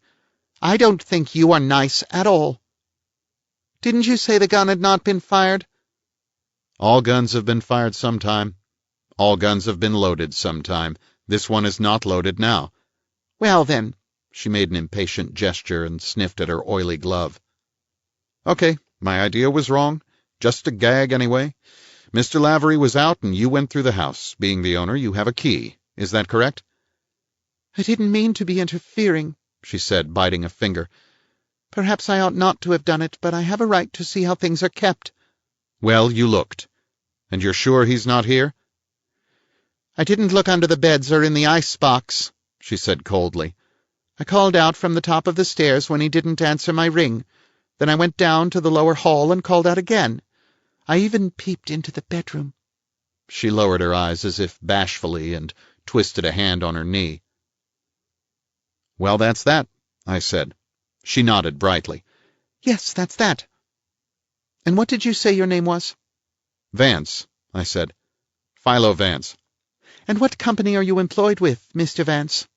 "I'm out of work right now," I said, "until the police commissioner gets in a jam again." She looked startled. "But you said you came about a car payment." "That's just part-time work," I said. "A fill-in job." She rose to her feet and looked at me steadily. Her voice was cold, saying, "Then in that case I think you had better leave now." I said, "I thought I might take a look around first, if you don't mind. There might be something you missed." "I don't think that is necessary," she said. "This is my house. I'll thank you to leave now, Mr. Vance." I said, "And if I don't leave, you'll get somebody who will. Take a chair again, Mrs. Fallbrook. I'll just glance through. This gun, you know, is kind of queer." "But I told you I found it lying on the stairs," she said angrily. "I don't know anything else about it. I don't know anything about guns at all. I never shot one in my life." She opened a large blue bag and pulled a handkerchief out of it and sniffled. "That's your story," I said. "I don't have to get stuck with it." She put her left hand to me with a pathetic gesture like the erring wife in East Lynne. "Oh, I shouldn't have done," she cried. "It was horrid of me. I know it was. Mr. Lavery will be furious." "What you shouldn't have done," I said, "was let me find out the gun was empty. Up to then you were holding everything in the deck." She stamped her foot. That was all the scene lacked. That made it perfect. "Why, you perfectly loathsome man," she squawked. "Don't you dare touch me. Don't you take a single step towards me. I won't stay in this house another minute with you. How dare you be so insulting?" She caught her voice and snapped it in midair like a rubber band. Then she put her head down, purple hat and all, and ran for the door. As she passed me, she put a hand out, as if to stiff-arm me, but she wasn't near enough, and I didn't move. She jerked the door wide and charged out through it and up the walk to the street. The door came slowly shut, and I heard her rapid steps above the sound of its closing. I ran a fingernail along my teeth and punched the point of my jaw with a knuckle, listening. I didn't hear anything anywhere to listen to. A 6-shot automatic, fired empty. "Something," I said out loud, "is all wrong with this scene." The house seemed now to be abnormally still. I went along the apricot rug and through the archway to the head of the stairs. I stood there for another moment and listened again. I shrugged and went quietly down the stairs. 16. The lower hall had a door at each end and two in the middle side by side. One of these was a linen closet and the other was locked. I went along to the end and looked in at a spare bedroom with drawn blinds and no sign of being used. I went back to the other end of the hall and stepped into a second bedroom with a wide bed, a café au lait rug, angular furniture in light wood, a box mirror over the dressing table, and a long fluorescent lamp over the mirror. In the corner, a crystal greyhound stood on a mirror-top table, and beside him a crystal box with cigarettes in it. Face powder was spilled around on the dressing table. There was a smear of dark lipstick on a towel hanging over the wastebasket. On the bed were pillows, side by side, with depressions in them that could have been made by heads. A woman's handkerchief peeped from under one pillow. A pair of sheer black pajamas lay across the foot of the bed. A rather too emphatic trace of Kypr hung in the air. I wondered what Mrs. Fallbrook had thought of all this. I turned around and looked at myself in the long mirror of a closet door. The door was painted white and had a crystal knob. I turned the knob in my handkerchief and looked inside. The cedar-lined closet was fairly full of man's clothes. There was a nice friendly smell of tweed. The closet was not entirely full of man's clothes. There was also a woman's black and white tailored suit, mostly white, black and white shoes under it, a Panama with a black and white rolled band on a shelf above it. There were other women's clothes, but I didn't examine them. I shut the closet door and went out of the bedroom, holding my handkerchief ready for more doorknobs. The door next to the linen closet, the locked door, had to be the bathroom. I shook it, but it went on being locked. I bent down and saw there was a short, slit-shaped opening in the middle of the knob. I knew then that the door was fastened by pushing a button in the middle of the knob inside, and that the slit-like opening was for a metal key without wards that would spring the lock open in case somebody fainted in the bathroom or the kids locked themselves in and got sassy. The key for this ought to be kept on the top shelf of the linen closet, but it wasn't. I tried my knife blade, but that was too thin. I went back to the bedroom and got a flat nail file off the dresser. That worked. I opened the bathroom door. A man's sand-colored pajamas were tossed over a painted hamper. A pair of heelless green slippers lay on the floor. There was a safety razor on the edge of the washbowl and a tube of cream with the cap off. The bathroom window was shut, and there was a pungent smell in the air that was not quite like any other smell. 3 empty shells lay bright and coppery on the Nile-green tiles of the bathroom floor, and there was a nice, clean hole in the frosted pane of the window. To the left and a little above the window were 2 scarred places in the plaster where the white showed behind the paint and where something, such as a bullet, had gone in.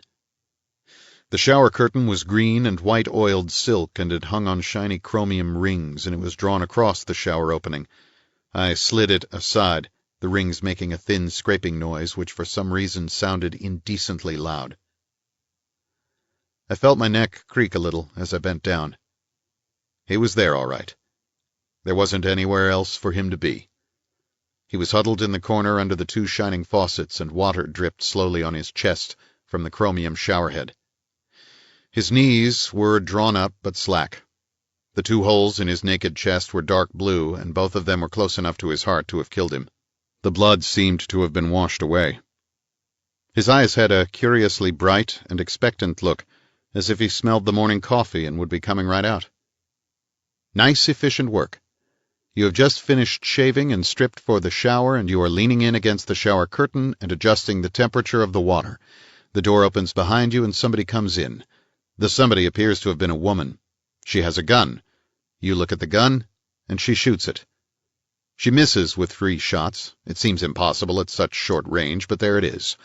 Maybe it happens all the time. I've been around so little. You haven't anywhere to go. You could lunge at her and take a chance, if you were that kind of fellow, and if you were braced for it, but leaning in over the shower faucets, holding the curtains closed, you are off balance. Also, you are apt to be somewhat petrified with panic, if you are at all like other people. That is where you go. You go into it as far as you can, but a shower stall is a small place, and the tiled wall stops you. You are backed up against the last wall there is now. You are all out of space, and you are all out of living. And then there are 2 more shots, possibly 3, and you slide down the wall, and your eyes are not even frightened any more now. They are just the empty eyes of the dead.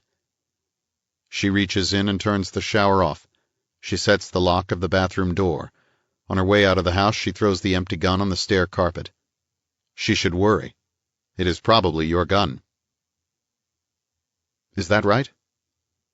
It had better be right. I bent and pulled at his arm. Ice couldn't have been any colder or any stiffer. I went out of the bathroom, leaving it unlocked. No need to lock it now. It only makes work for the cops. I went into the bedroom and pulled the handkerchief out from under the pillow. It was a minute piece of linen rag with a scalloped edge embroidered in red. 2 small initials were stitched in the corner, in red. A.F. Adrian Fromset, I said. I laughed. It was a rather ghoulish laugh. I shook the handkerchief to get some of the Kuiper out of it and folded it up in a tissue and put it in a pocket. I went back upstairs to the living room and poked around in the desk against the wall. The desk contained no interesting letters, phone numbers, or provocative match folders, or if it did, I didn't find them. I looked at the phone. It was on a small table against the wall beside the fireplace. It had a long cord so that Mr. Lavery could be lying on his back on the davenport, a cigarette between his smooth brown lips, a tall, cool one at the table at his side, and plenty of time for a nice, long, cozy conversation with a lady friend. An easy, languid, flirtatious, kidding, not too subtle and not too blunt conversation, of the sort he would be apt to enjoy. All that wasted, too. I went away from the telephone to the door and set the lock so I could come in again and shut the door tight, pulling it hard over the sill until the lock clicked. I went up the walk and stood in the sunlight looking across the street at Dr. Almore's house. Nobody yelled or ran out of the door. Nobody blew a police whistle. Everything was quiet and sunny and calm. No cause for excitement whatever. It's only Marlowe, finding another body. He does it rather well by now. Murder a day Marlowe, they call him. They have the meat wagon following him around to follow up on the business he finds. A nice enough fellow, in an ingenious sort of way. I walked back to the intersection and got into my car and started it and backed it and drove away from there. 17. The bellhop at the athletic club was back in 3 minutes with a nod for me to come with him. We rode up to the 4th floor and went around a corner, and he showed me a half-open door. Around to the left, sir, as quietly as you can. A few of the members are sleeping. I went into the club library. It contained books behind glass doors and magazines on a long central table and a lighted portrait of the club's founder, but its real business seemed to be sleeping. Outward jutting bookcases cut the room into a number of small alcoves, and in the alcoves were high-backed leather chairs of an incredible size and softness. In a number of the chairs old boys were snoozing peacefully, their faces violet with high blood pressure, thin, racking snores coming out of their pinched noses. I climbed over a few feet and stole around to the left. Darris Kingsley was in the very last alcove in the far end of the room. He had 2 chairs arranged side by side facing into the corner. His big dark head just showed over the top of one of them. I slipped into the empty one and gave him a quick nod. "Keep your voice down," he said. "This room is for after-luncheon naps. Now what is it? When I employed you, it was to save me trouble, not to add trouble to what I already had. You made me break an important engagement." "I know," I said, and put my face close to his. He smelled of highballs, in a nice way. "She shot him." His eyebrows jumped and his face got that stony look. His teeth clamped tight. He breathed softly and twisted a large hand on his kneecap. "Go on," he said in a voice the size of a marble. I looked back over the top of my chair. The nearest old geezer was sound asleep and blowing the dusty fuzz in his nostrils back and forth as he breathed. "No answer at Lavery's place," I said, door slightly open. "But I noticed yesterday it sticks on the sill." Pushed it open, room dark, 2 glasses with drinks having been in them, house very still. In a moment a slim dark woman calling herself Mrs. Fallbrook, landlady, came up the stairs with her glove wrapped around a gun, said she had found it on the stairs, said she came to collect her 3 months back rent, used her key to get in. Inference is she took the chance to snoop around and look the house over. Took the gun from her and found it had been fired recently, but didn't tell her so. She said Lavery was not home. Got rid of her by making her mad, and she departed in high dudgeon. She may call the police, but it's much more likely she will just go out and hunt butterflies and forget the whole thing, except the rent.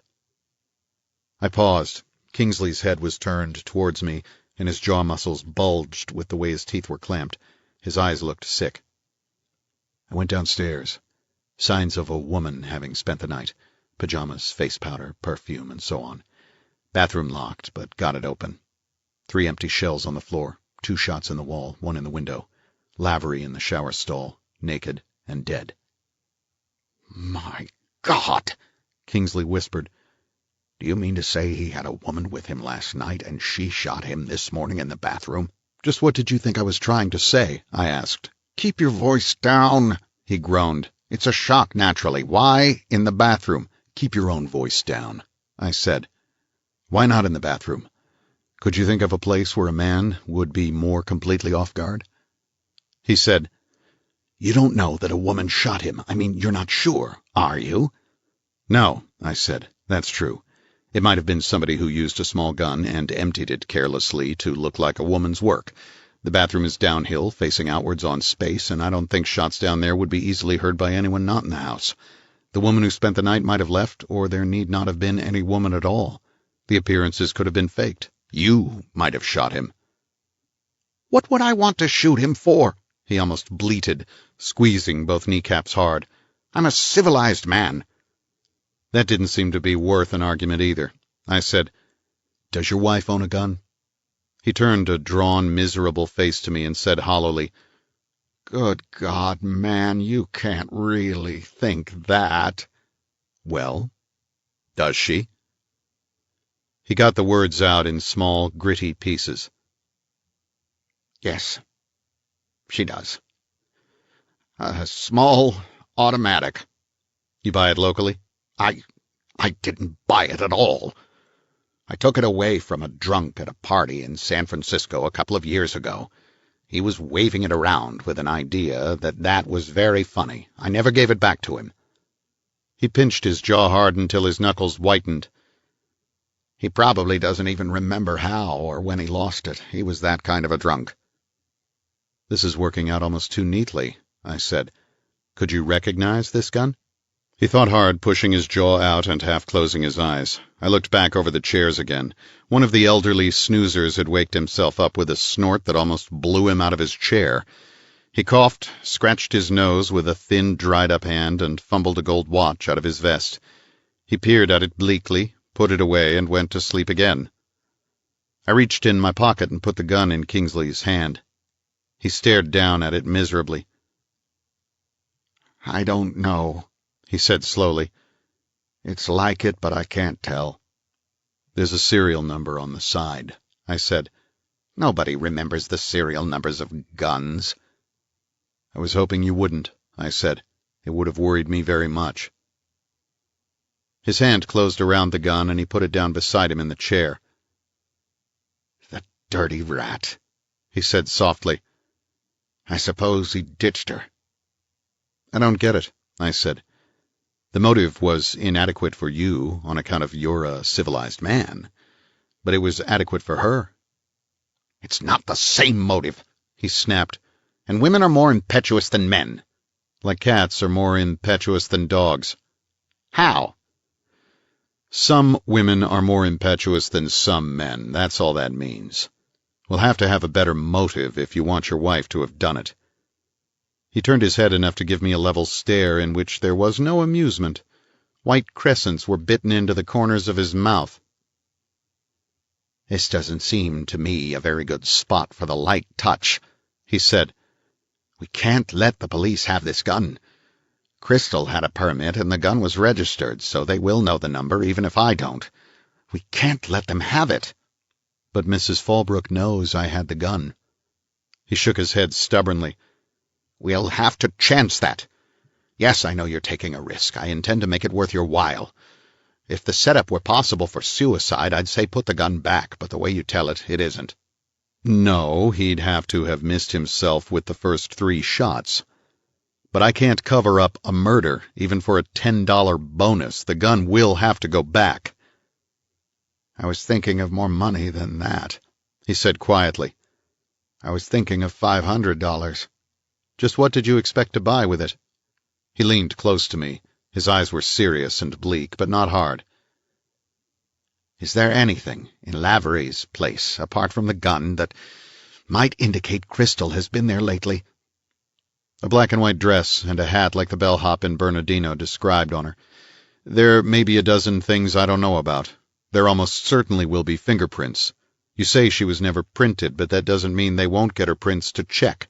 Her bedroom at home will be full of them. So will the cabin at Little Fawn Lake. And her car. We ought to get the car, he started to say. I stopped him.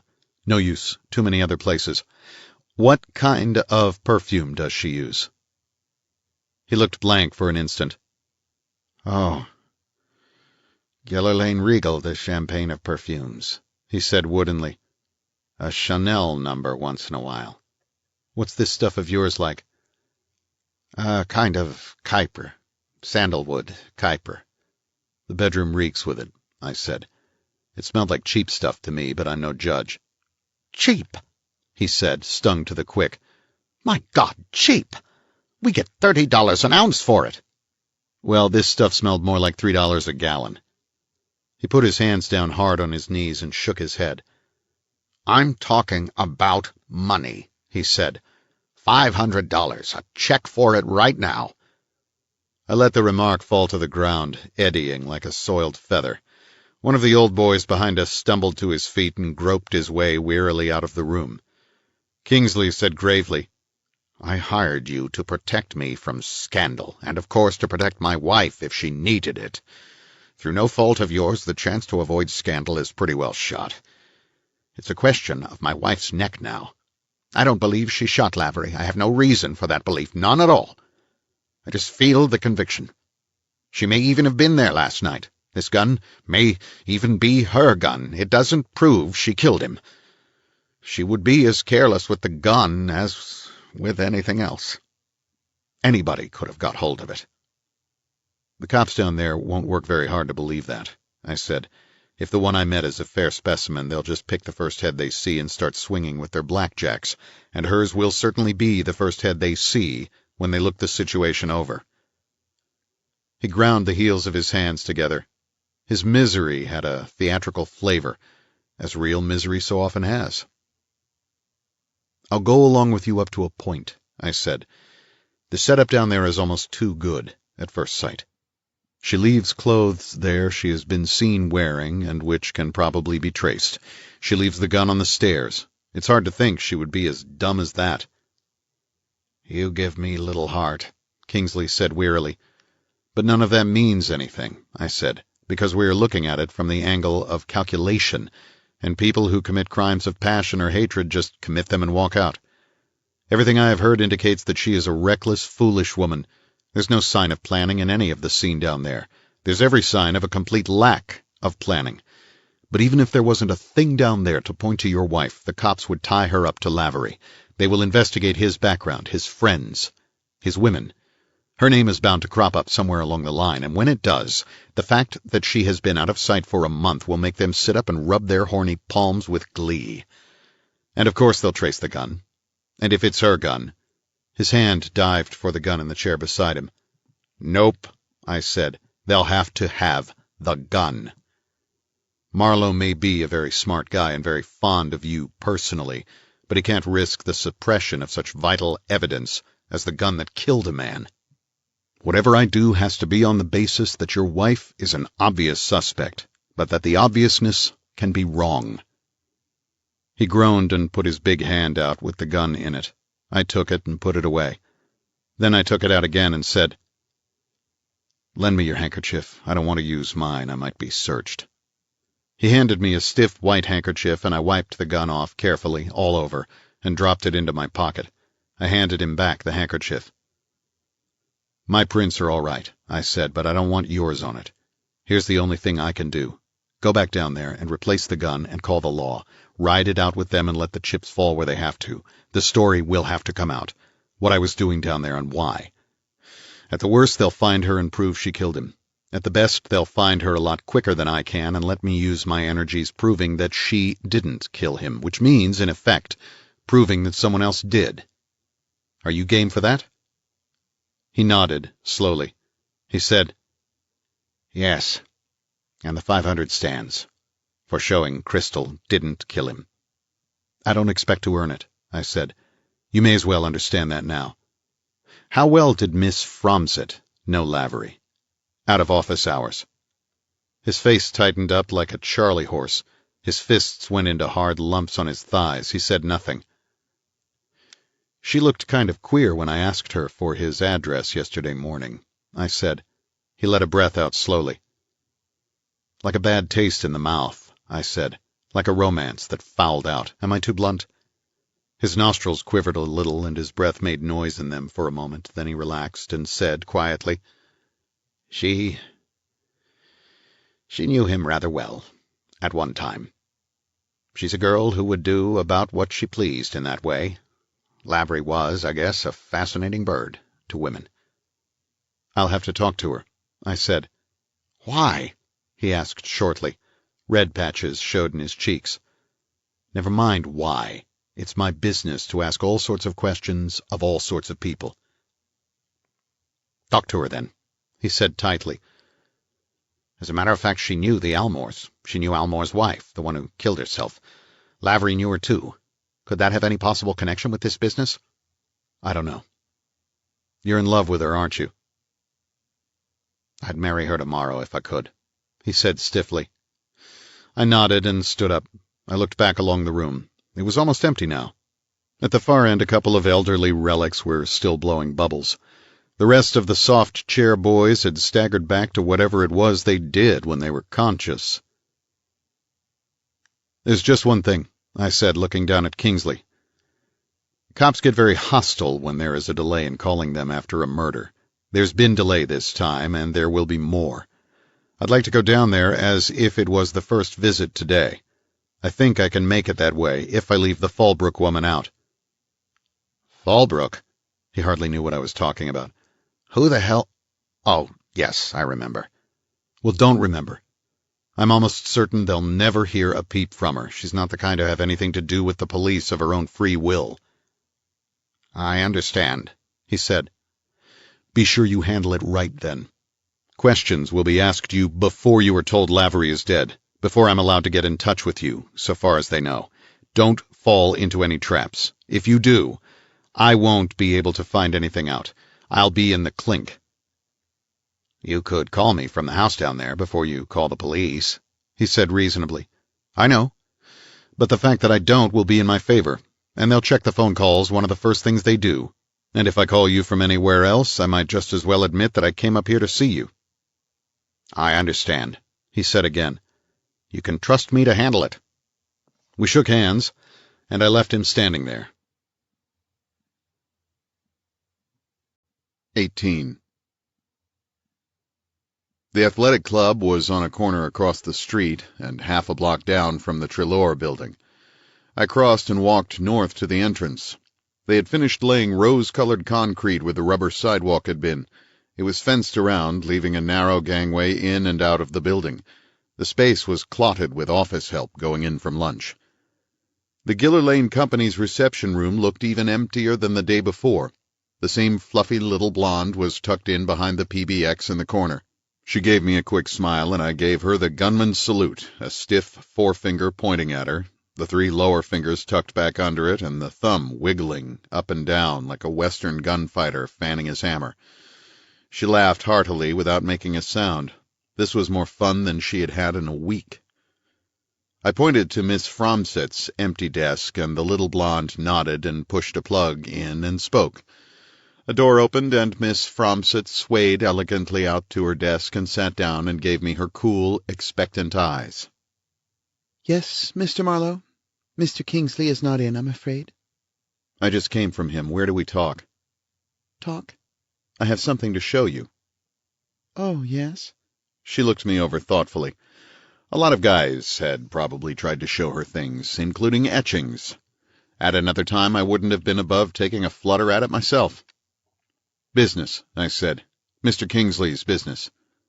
She stood up and opened the gate in the railing. We may as well go into his office, then. We went in. She held the door for me. As I passed her, I sniffed. Sandalwood. I said, Giller Lane Regal, the champagne of perfumes? She smiled faintly, holding the door. On my salary? I didn't say anything about your salary. You don't look like a girl who has to buy her own perfume. Yes, that's what it is, she said. And if you want to know, I detest wearing perfume in the office. He makes me. We went down the long, dim office, and she took a chair at the end of the desk. I sat where I had sat the day before. We looked at each other. She was wearing tan today, with a ruffled jabot at her throat. She looked a little warmer, but still no prairie fire. I offered her one of Kingsley's cigarettes. She took it, took a light from his lighter, and leaned back. "We needn't waste time being cagey," I said. "You know by now who I am and what I am doing. If you didn't know yesterday morning, it's only because he loves to play big shot." She looked down at the hand that lay on her knee, then lifted her eyes and smiled, almost shyly. "He's a great guy," she said, "in spite of the heavy executive act he likes to put on. He's the only guy that gets fooled by it, after all. And if you only knew what he has stood from that little tramp." She waved her cigarette. "Well, perhaps I'd better leave that out. What was it you wanted to see me about?" "Kingsley said you knew the Almores." "I knew Mrs. Almore. That is, I met her a couple of times." "Where?" "At a friend's house. Why?" "At Lavery's house?" "You're not going to be insolent, are you, Mr. Marlowe?" "I don't know what your definition of that would be. I'm going to talk business as if it was business, not international diplomacy." "Very well." She nodded slightly. "At Chris Lavery's house, yes. I used to go there once in a while. He had cocktail parties." "Then Lavery knew the Almores, or Mrs. Almore."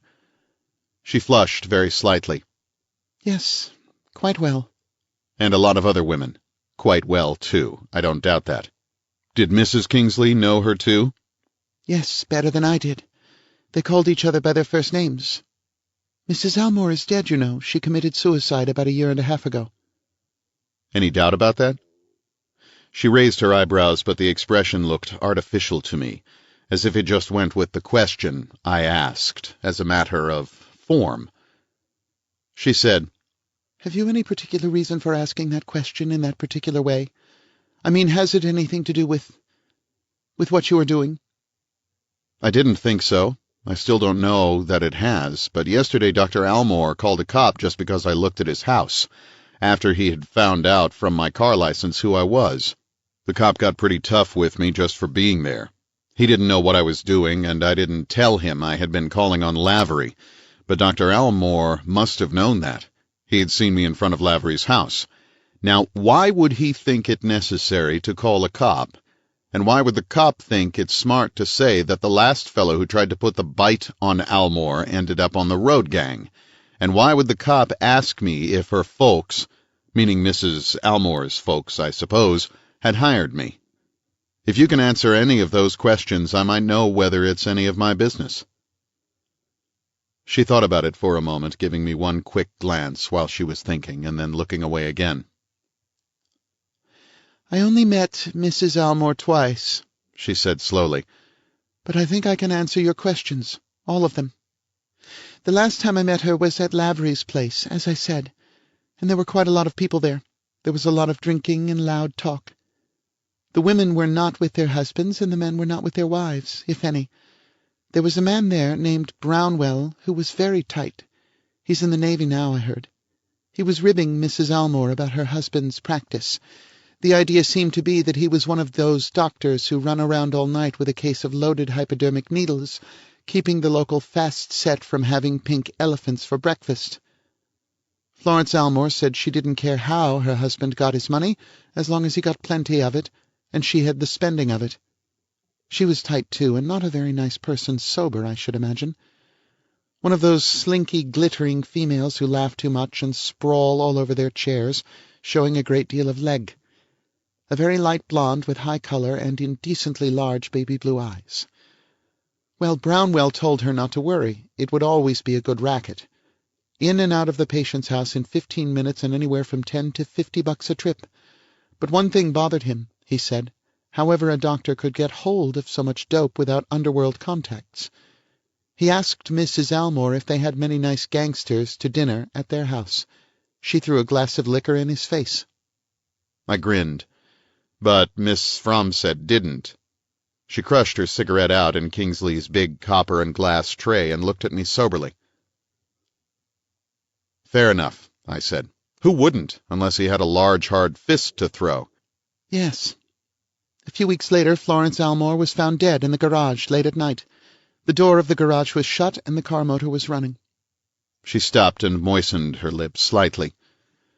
"It was Chris Lavery who found her, coming home at God knows what o'clock in the morning. She was lying on the concrete floor in pajamas with her head under a blanket which was also over the exhaust pipe of the car. Dr. Elmore was out. There was nothing about the affair in the papers, except that she had died suddenly. It was well hushed up. She lifted her clasped hands a little and then let them fall slowly into her lap again. I said, "Was something wrong with it, then?"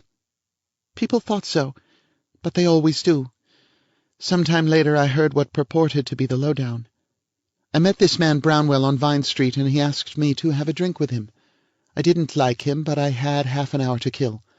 We sat at the back of Levy's bar, and he asked me if I remembered the babe who threw the drink in his face. I said I did. The conversation then went something very well like this. I remember it very well. Brownwell said, "Our pal Chris Lavery is sitting pretty. If he ever runs out of girlfriends, he can touch for dough." I said, "I don't think I understand." He said, "Hell, maybe you don't want to." The night the Elmore woman died, she was over at Lou Condy's place losing her shirt at roulette. She got into a tantrum and said the wheels were crooked and made a scene. Condy practically had to drag her into his office. He got hold of Dr. Elmore through the physician's exchange, and after a while the doc came over. He shot her with one of his busy little needles. Then he went away, leaving Condy to get her home. It seems he had a very urgent case. So Condy took her home, and the doc's office nurse showed up, having been called by the doc, and Condy carried her upstairs, and the nurse put her to bed. Condy went back to his chips. So she had to be carried to bed, and yet the same night she got up and walked down to the family garage and finished herself off with monoxide. "What do you think of that?" Brownwell was asking me. I said, "I don't know anything about it. How do you?" He said, "I know a reporter on the rag they call a newspaper down there. There was no inquest and no autopsy. If any tests were made, nothing was told about them. They don't have a regular coroner down there. The undertakers take turns at being acting coroner, a week at a time. They're pretty well subservient to the political gang, naturally. It's easy to fix a thing like that in a small town. If anybody with any pull wants it fixed, and Condy had plenty at that time. He didn't want the publicity of an investigation, and neither did the doctor." Miss Fromset stopped talking and waited for me to say something. When I didn't, she went on. "I suppose you know what all this means to Brownwell?" "Sure." Elmore finished her off, and then he and Condy between them bought a fix.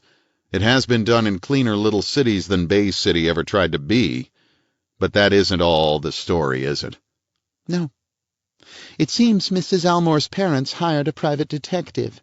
He was a man who ran a night watchman service down there, and he was actually the second man on the scene that night, after Chris Brownwell said he must have had something in the way of information, but he never got a chance to use it. They arrested him for drunk driving, and he got a jail sentence. I said, "Is that all?" She nodded. "And if you think I remember it too well, it's part of my job to remember conversations."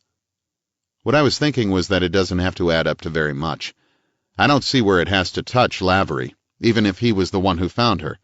Your gossipy friend Brownwell seems to think what happened gave somebody a chance to blackmail the doctor, but there would have to be some evidence, especially when you're trying to put the bite on a man who has already cleared himself with the law. Miss Fromset said, "I think so, too. And I'd like to think blackmail was one of the nasty little tricks Chris Lavery didn't quite run to. I think that's all I can tell you, Mr. Marlowe, and I ought to be outside." She started to get up. I said, "It's not quite all. I have something to show you." I got the little perfumed rag that had been under Lavery's pillow out of my pocket and leaned over to drop it on the desk in front of her. 19. She looked at the handkerchief, looked at me, picked up a pencil and pushed the little piece of linen around with the eraser end. "What's on it?" she asked. "Fly spray?" Some kind of sandalwood, I thought. "A cheap synthetic. Repulsive is a mild word for it. And why did you want me to look at this handkerchief, Mr. Marlowe?" She leaned back again and stared at me with level, cool eyes. "I found it in Chris Lavery's house under the pillow on his bed. It has initials on it." She unfolded the handkerchief without touching it by using the rubber tip of the pencil. Her face got a little grim and taut. "It has 2 letters embroidered on it," she said in a cold, angry voice. "They happen to be the same letters as my initials. Is that what you mean?" "Right," I said. "He probably knows half a dozen women with the same initials." "So you're going to be nasty after all," she said quietly. "Is it your handkerchief, or isn't it?" She hesitated. She reached out to the desk and very quietly got herself another cigarette and lit it with a match. She shook the match, slowly watching the small flame creep along the wood. "Yes, it's mine," she said. "I must have dropped it there.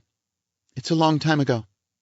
And I assure you I didn't put it under a pillow on his bed. Is that what you wanted to know?"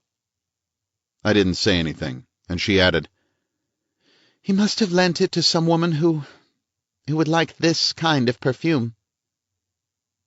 "I get a mental picture of the woman," I said, "and she doesn't quite go with Lavery." Her upper lip curled a little. It was a long upper lip. I like long upper lips. "I think," she said, "you ought to do a little more work on your mental picture of Chris Lavery. Any touch of refinement you may have noticed is purely coincidental." "That's not a nice thing to say about a dead man," I said. For a moment she just sat there and looked at me as if I hadn't said anything and she was waiting for me to say something. Then a slow shudder started at her throat and passed over her whole body. Her hands clenched and the cigarette bent into a crook. She looked down at it and threw it into the ashtray with a quick jerk of her arm. "He was shot in his shower," I said, "and it looks as if it was done by some woman who spent the night there. He had just been shaving. The woman left the gun on the stairs and this handkerchief on the bed." She moved very slightly in her chair. Her eyes were perfectly empty now. Her face was as cold as a carving. "And did you expect me to be able to give you information about that?" she asked me bitterly. "Look, Miss Fromsett, I'd like to be smooth and distant and subtle about all this, too. I'd like to play this sort of game just once the way somebody like you would like it to be played. But nobody will let me. Not the clients, nor the cops, nor the people I play against. However hard I try to be nice, I always end up with my nose in the dirt and my thumb feeling for somebody's eye." She nodded, as if she had only just barely heard me. "When was he shot?" she asked, and then shuddered slightly again. "This morning, I suppose. Not long after he got up. I said he had just shaved and was going to take a shower." "That," she said, "would probably have been quite late. I've been here since 8:30. "I didn't think you shot him." "Awfully kind of you," she said. "But it is my handkerchief, isn't it? Although not my perfume. But I don't suppose policemen are very sensitive to quality in perfume, or in anything else." "No, and that goes for private detectives, too," I said. "Are you enjoying this a lot?" "God!" she said, and put the back of her hand hard against her mouth. "He was shot at 5 or 6 times," I said, "and missed all but twice. He was cornered in the shower stall. It was a pretty grim scene, I should think. There was a lot of hate on one side of it, or a pretty cold-blooded mind." "He was quite easy to hate," she said emptily, "and poisonously easy to love. Women, even decent women, make such ghastly mistakes about men." "All you're telling me is that you once thought you loved him but not any more, and that you didn't shoot him." "Yes." Her voice was light and dry now, like the perfume she didn't like to wear at the office. "I'm sure you respect the confidence." She laughed shortly and bitterly. "Dead," she said. "The poor, egotistical, cheap, nasty, handsome, treacherous guy. Dead and cold and done with. No, Mr. Marlowe, I didn't shoot him." I waited, letting her work it out of her. After a moment she said quietly, "Does Mr. Kingsley know?" I nodded. "And the police, of course?" "Not yet. At least not from me. I found him. The house door wasn't quite shut. I went in. I found him." She picked the pencil up and poked at the handkerchief again. Does Mr. Kingsley know about this scented rag? Nobody knows about that except you and me and whoever put it there. Nice of you, She said dryly. and nice of you to think what you thought. You have a certain quality of aloofness and dignity that I like, I said, but don't run it into the ground. What would you expect me to think? Do I pull the hanky out from under the pillow and sniff it and hold it out and say, "Well, well, Miss Adrienne Fromset's initials and all. Miss Fromset must have known Lavery, perhaps very intimately. Let's say just for the book, as intimately as my nasty little mind can conceive, and that would be pretty damn intimately. But this is cheap synthetic sandalwood, and Miss Fromset wouldn't use cheap scent. And this was under Lavery's pillow, and Miss Fromset just never keeps her hankies under a man's pillow. Therefore this has absolutely nothing to do with Miss Fromset. It's just an optical delusion." Oh, shut up, she said. I grinned. What kind of girl do you think I am? She snapped. I came in too late to tell you. She flushed, but delicately and all over her face this time. Then, Have you any idea who did it? ideas, but that's all they are. I'm afraid the police are going to find it simple. Some of Mrs. Kingsley's clothes are hanging in Lavery's closet, and when they know the whole story, including what happened at Little Fawn Lake yesterday, I'm afraid they'll just reach for the handcuffs. They have to find her first, but that won't be so hard for them. Crystal Kingsley, She said emptily. So he couldn't be spared even that. I said, it doesn't have to be. It could be an entirely different motivation, something we know nothing about. It could have been somebody like Dr. Almore. She looked up quickly, then shook her head. It could be, I insisted. We don't know anything against it. He was pretty nervous yesterday for a man who has nothing to be afraid of. But, of course, it isn't only the guilty who are afraid. I stood up and tapped on the edge of the desk, looking down at her. She had a lovely neck. She pointed to the handkerchief. What about that? She asked dully. If it was mine, I'd wash that cheap scent out of it. It has to mean something, doesn't it? It might mean a lot. I laughed. I don't think it means anything at all. Women are always leaving their handkerchiefs around. A fellow like Lavery would collect them and keep them in a drawer with a sandalwood sachet. Somebody would find the stock and take one out to use, or he would lend them, enjoying the reactions to the other girl's initials. I'd say he was that kind of a heel. Goodbye, Miss Fromset, and thanks for talking to me. I started to go, then I stopped and asked her, Did you hear the name of the reporter down there who gave Brownwell all his information? She shook her head. Or the name of Mrs. Almore's parents? Not that either, but I could probably find that out for you. I'd be glad to try. How? Those things are usually printed in death notices, aren't they? There is pretty sure to have been a death notice in the Los Angeles papers. That would be very nice of you, I said. I ran a finger along the edge of the desk and looked at her sideways. Pale ivory skin, dark and lovely eyes, hair as light as hair can be, and eyes as dark as night can be. I walked back down the room and out. The little blonde at the PBX looked at me expectantly, her small red lips parted, waiting for more fun. I didn't have any more. I went out. 20. No police cars stood in front of Lavery's house. Nobody hung around on the sidewalk, and when I pushed the front door open, there was no smell of cigar or cigarette smoke inside. The sun had gone away from the windows, and a fly buzzed softly over one of the liquor glasses. I went down to the end and hung over the railing that led downstairs. Nothing moved in Mr. Lavery's house.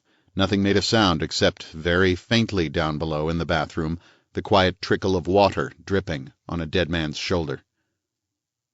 I went to the telephone and looked up the number of the police department in the directory. I dialed, and while I was waiting for an answer, I took the little automatic out of my pocket and laid it on the table beside the telephone. When the male voice said, "Bay City Police? Smoot talking," I said, "There's been a shooting at 623 Altair Street. Man named Lavery lives there. He's dead." 623 Altair, who are you? The name is Marlowe. You there in the house? Right. Don't touch anything at all." I hung up, sat down on the davenport, and waited. Not very long. A siren whined far off, growing louder with great surges of sound. Tires screamed at a corner, and the siren wail died to a metallic growl, then the silence, and the tires screamed again in front of the house. The Bay City Police, conserving rubber. Steps hit the sidewalk, and I went over to the front door and opened it. 2 uniformed cops barged into the room. They were the usual large size, and they had the usual weathered faces and suspicious eyes. One of them had a carnation tucked under his cap behind his right ear. The other one was older, a little gray and grim. They stood and looked at me warily, then the older one said briefly, "All right, where is it?" "Downstairs in the bathroom, behind the shower curtain." "You stay here with him, Eddie." He went rapidly along the room and disappeared. The other one looked at me steadily and said out of the corner of his mouth, "Don't make any false moves, buddy." I sat down on the davenport again. The cop ranged the room with his eyes. There were sounds below, stairs, feet walking. The cop with me suddenly spotted the gun lying on the telephone table. He charged at it violently like a downfield blocker. "This the death gun?" he almost shouted. "I should imagine so. It's been fired." "Ha!" He leaned over the gun, baring his teeth at me, and put his hand to his holster. His finger tickled the flap off the stud, and he grasped the butt of the black revolver. "You should what?" he barked. "I should imagine so." "That's very good," he sneered. "That's very good indeed." "It's not that good," I said. He reeled back a little. His eyes were being careful of me. "What'd you shoot him for?" he growled. "I've wondered and wondered." "Oh, a Weisenheimer!" "Let's just sit down and wait for the homicide boys," I said. "I'm reserving my defense." "Don't give me none of that," he said. "I'm not giving you any of anything. If I had shot him, I wouldn't be here. I wouldn't have called up. You wouldn't have found the gun. Don't work so hard on the case. You won't be on it more than 10 minutes. His eyes looked hurt. He took his cap off, and the carnation dropped to the floor. He bent and picked it up and twirled it between his fingers, then dropped it behind the fire screen. "Better not do that," I told him. "They might think it's a clue and waste a lot of time on it." "Oh, hell!" He bent over the screen and retrieved the carnation and put it in his pocket.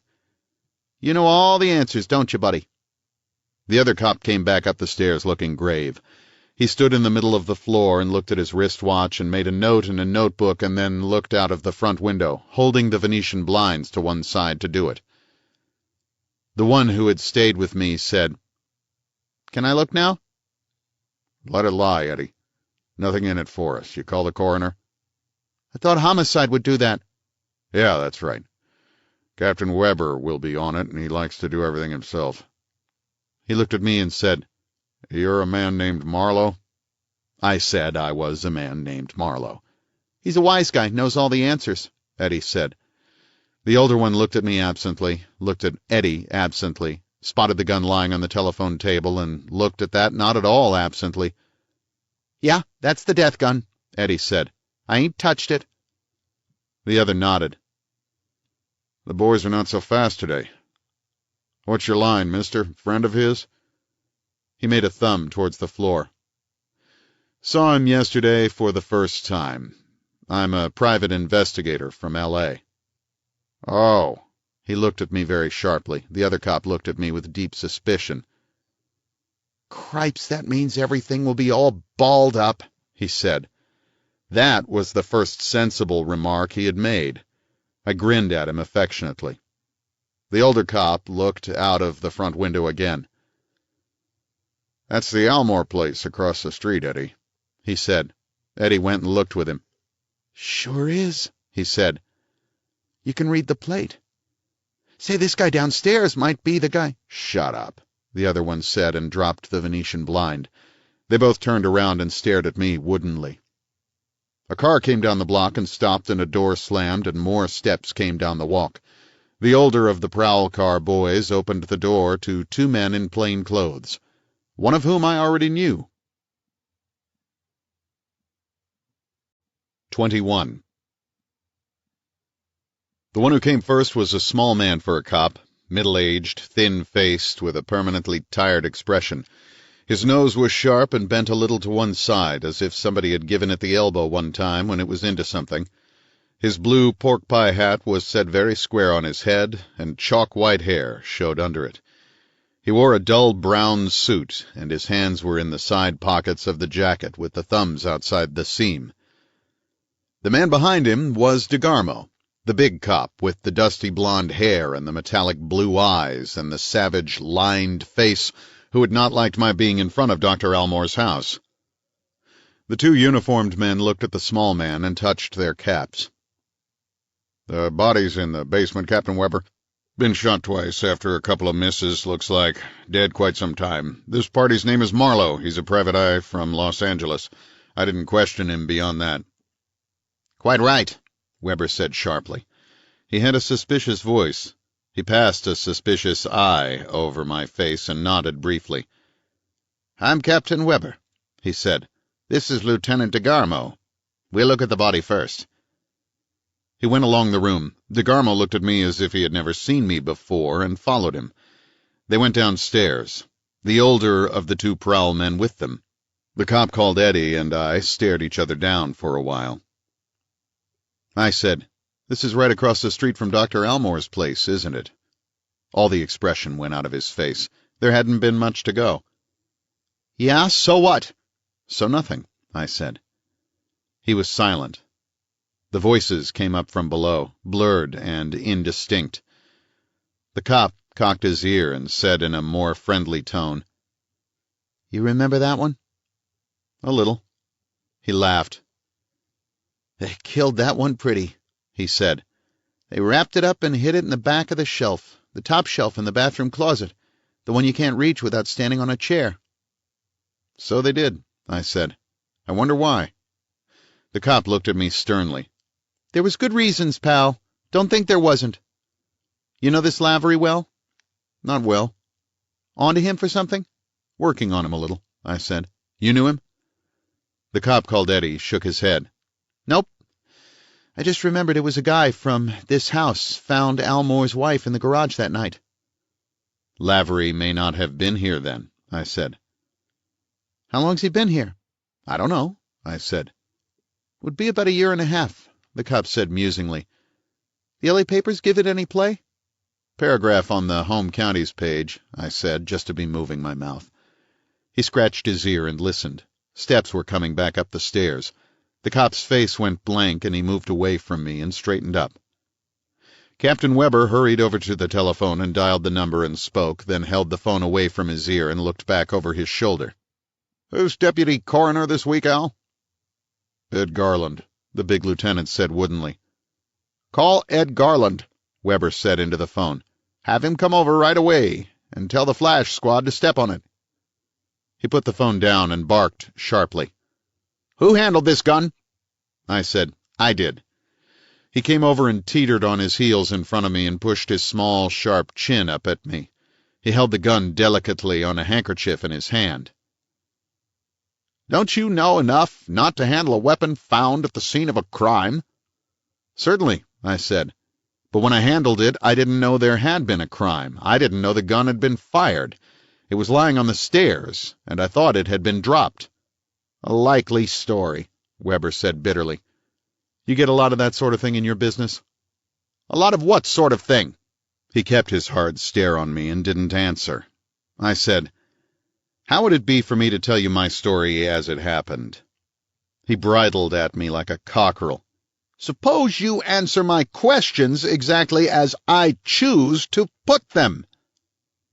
I didn't say anything to that.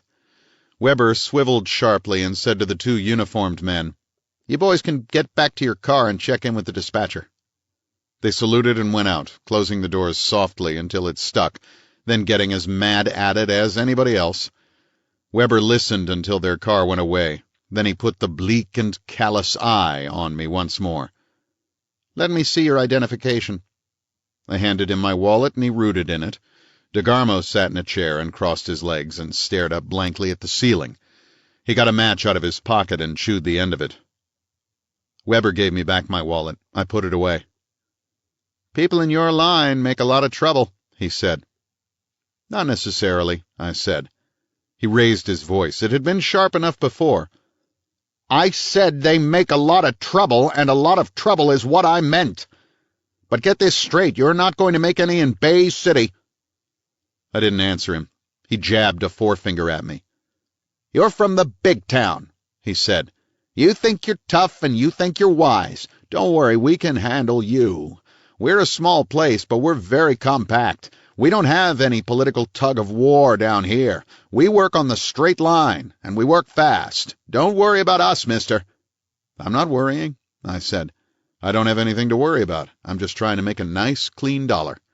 And don't give me any of the flip talk, Weber said. I don't like it. DeGarmo brought his eyes down from the ceiling and curled a forefinger to stare at the nail.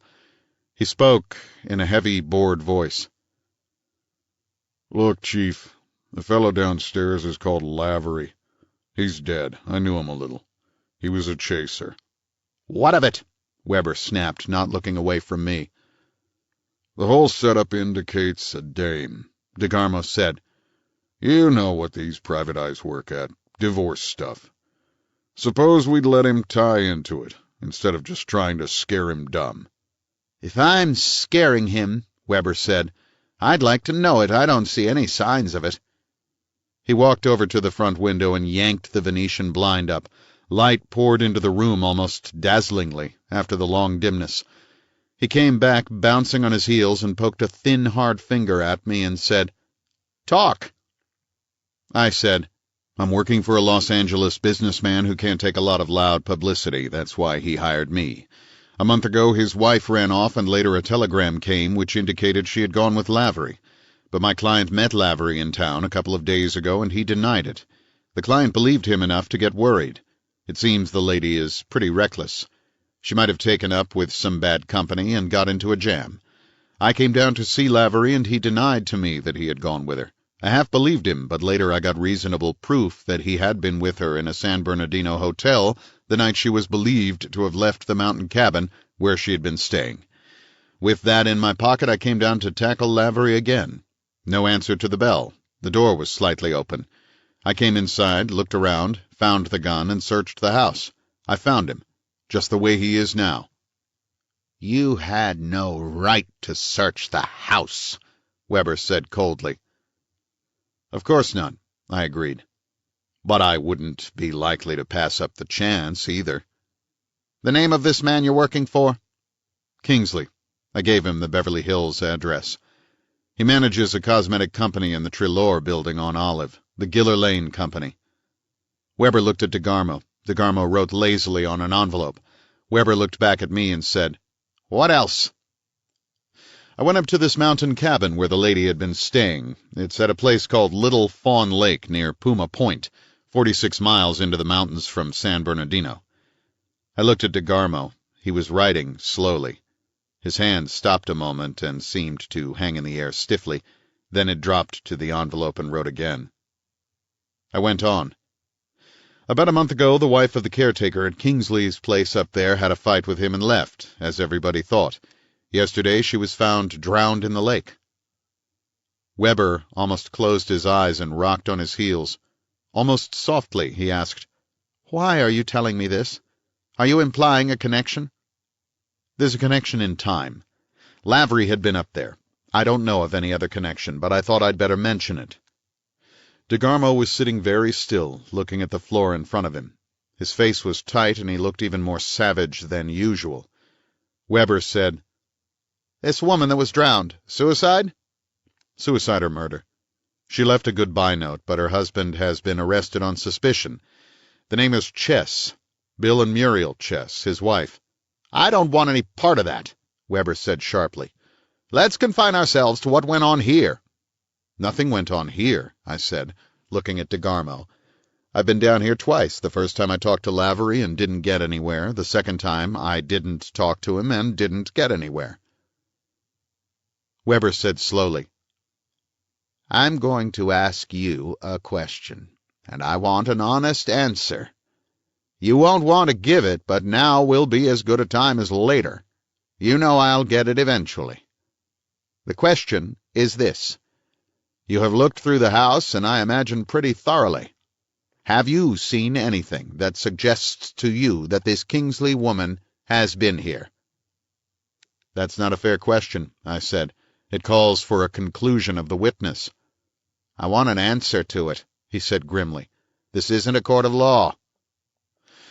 "The answer is yes," I said.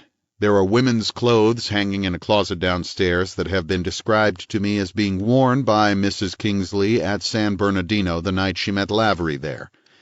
The description was not exact, though. A black-and-white suit, mostly white, and a Panama hat with a rolled black-and-white band." DeGarmo snapped a finger against the envelope he was holding. "You must be a great guy for a client to have working for him," he said. "That puts the woman right in this house where a murder has been committed, and she is the woman he's supposed to have gone away with. I don't think we'll have to look far for the killer, Chief." Weber was staring at me fixedly with little or no expression on his face, but a kind of tight watchfulness. He nodded absently to what DeGarmo had said. I said, "I'm assuming you fellows are not a pack of damn fools. The clothes are tailored and easy to trace. I've saved you an hour by telling you, perhaps even no more than a phone call." "Anything else?" Weber asked quietly. Before I could answer, a car stopped outside the house, and then another. Weber skipped over to open the door. 3 men came in, a short, curly-haired man and a large, ox-like man, both carrying heavy black leather cases. Behind them a tall, thin man in a dark gray suit and black tie. He had very bright eyes and a poker face. Weber pointed a finger at the curly-haired man and said, "Downstairs in the bathroom, Busoni. I want a lot of prints from all over the house, particularly any that seem to be made by a woman. It will be a long job." "I do all the work," Busoni grunted. He and the ox-like man went along the room and down the stairs. "We have a corpse for you, Garland," Weber said to the third man. "Let's go down and look at him. You've ordered the wagon?" The bright-eyed man nodded briefly, and he and Weber went downstairs after the other 2. DeGarmo put the envelope and pencil away. He stared at me woodenly. I said, "Am I supposed to talk about our conversation yesterday, or is that a private transaction?" "Talk about it all you like," he said. "It's our job to protect the citizen." "You talk about it," I said. "I'd like to know more about the Almore case." He flushed slowly, and his eyes got mean. "You said you didn't know Almore." "I didn't yesterday, or know anything about him. Since then I've learned that Lavery knew Mrs. Almore, that she committed suicide, that Lavery found her dead, and that Lavery has at least been suspected of blackmailing him, or of being in a position to blackmail him. Also, both your prowl car boys seemed interested in the fact that Almore's house was across the street from here, and one of them remarked that the case had been killed pretty, or words to that effect." DeGarmo said in a slow, deadly tone, "I'll have the badge off the son of a bitch. All they do is flap their mouths. God-damn empty-headed bastards." "Then there's nothing in it," I said. He looked at it. "Nothing in what?" "Nothing in the idea that Almore murdered his wife and had enough pull to get it fixed." DeGarmo came to his feet and walked over to lean down at me. "Say that again," he said softly. I said it again. He hit me across the face with his open hand. It jerked my head around hard. My face felt hot and large. "Say it again," he said softly. I said it again. His hand swept and knocked my head to one side again. "Say it again." "No, third time lucky, you might miss." I put a hand up and rubbed my cheek.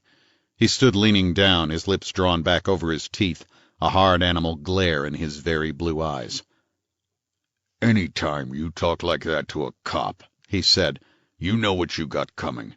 Try it on again, and it won't be the flat of a hand I'll use on you."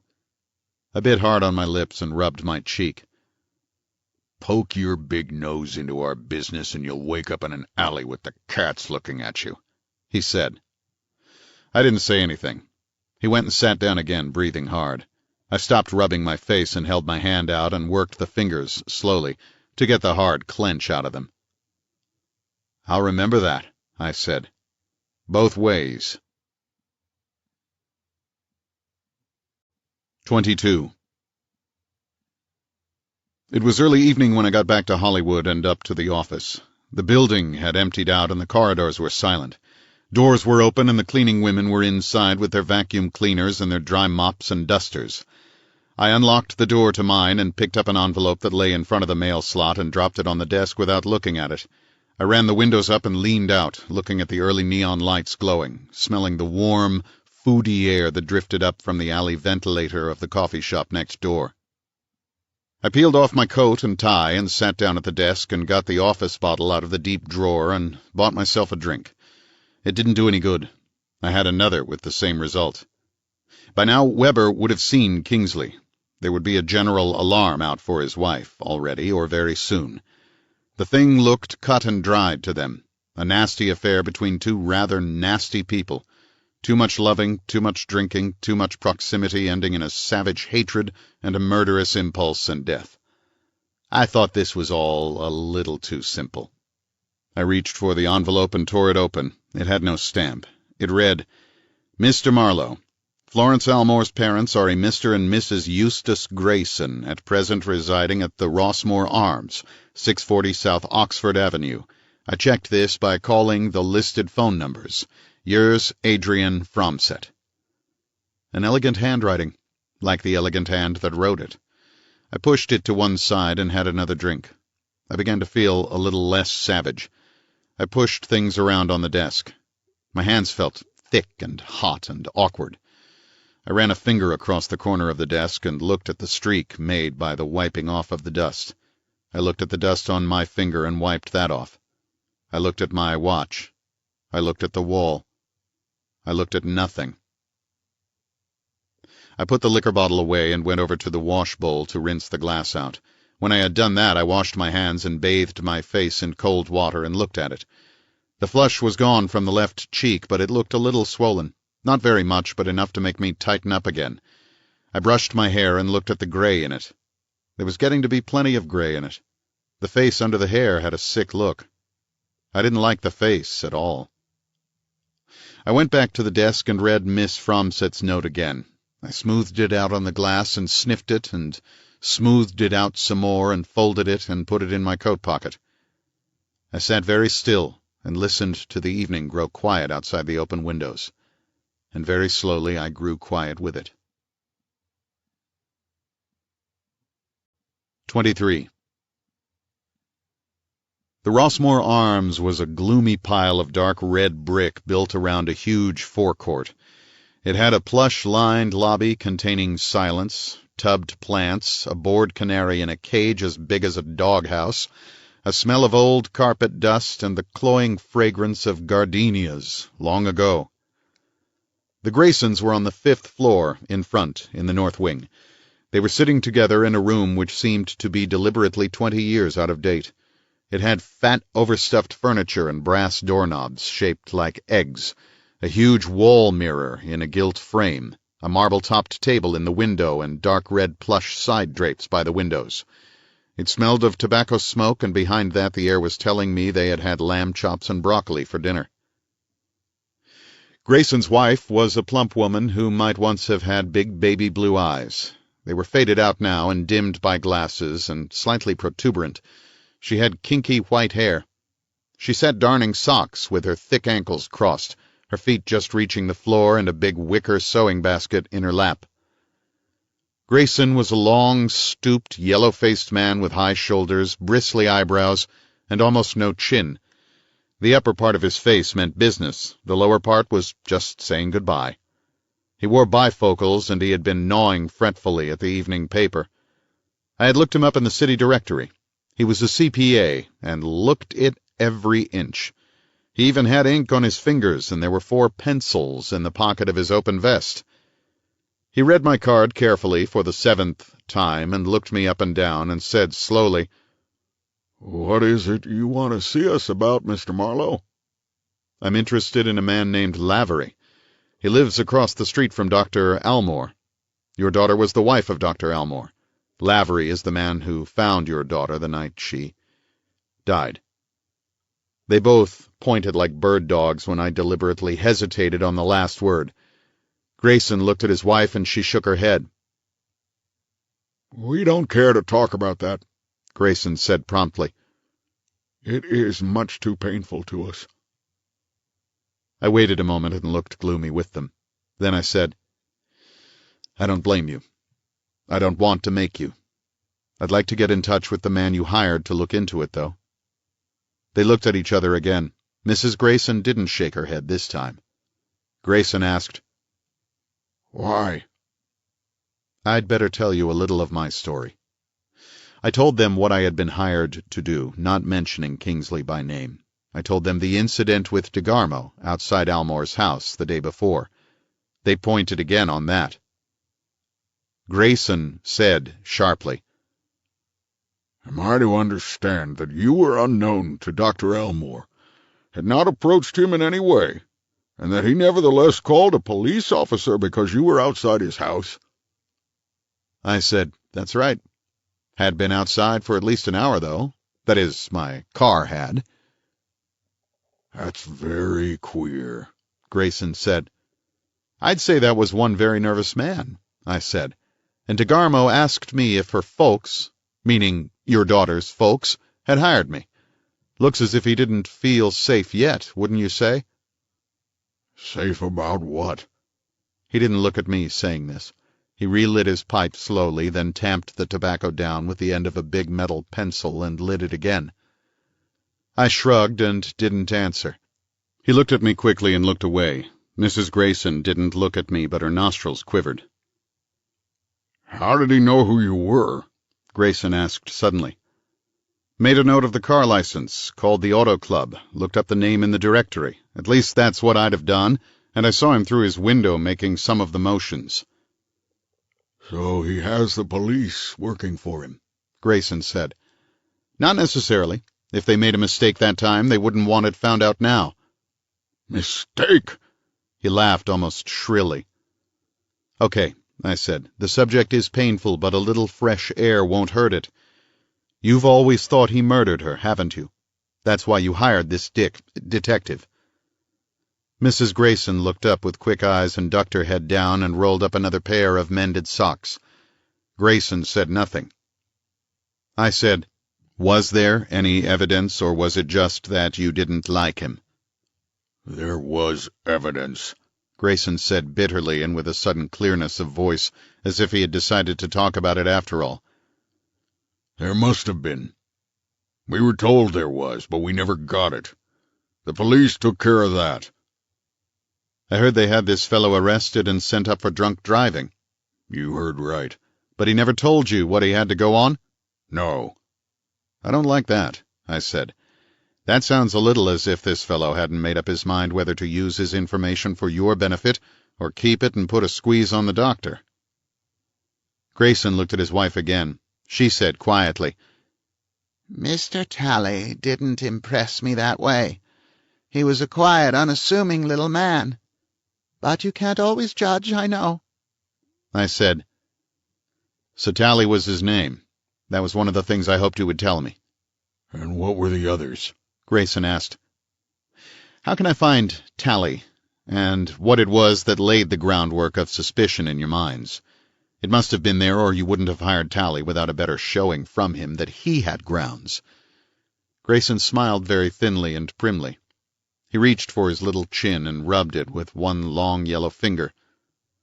Mrs. Grayson said, Dope. She means that literally, Grayson said at once, as if the single word had been a green light. Elmore was, and no doubt is, a dope doctor. Our daughter made that clear to us. In his hearing, too. He didn't like it. Just what do you mean by a dope doctor, Mr. Grayson? I mean a doctor whose practice is largely with people who are living on the raw edge of nervous collapse from drink and dissipation, people who have to be given sedatives and narcotics all the time. The stage comes when an ethical physician refuses to treat them any more outside a sanatorium, but not the Dr. Elmores.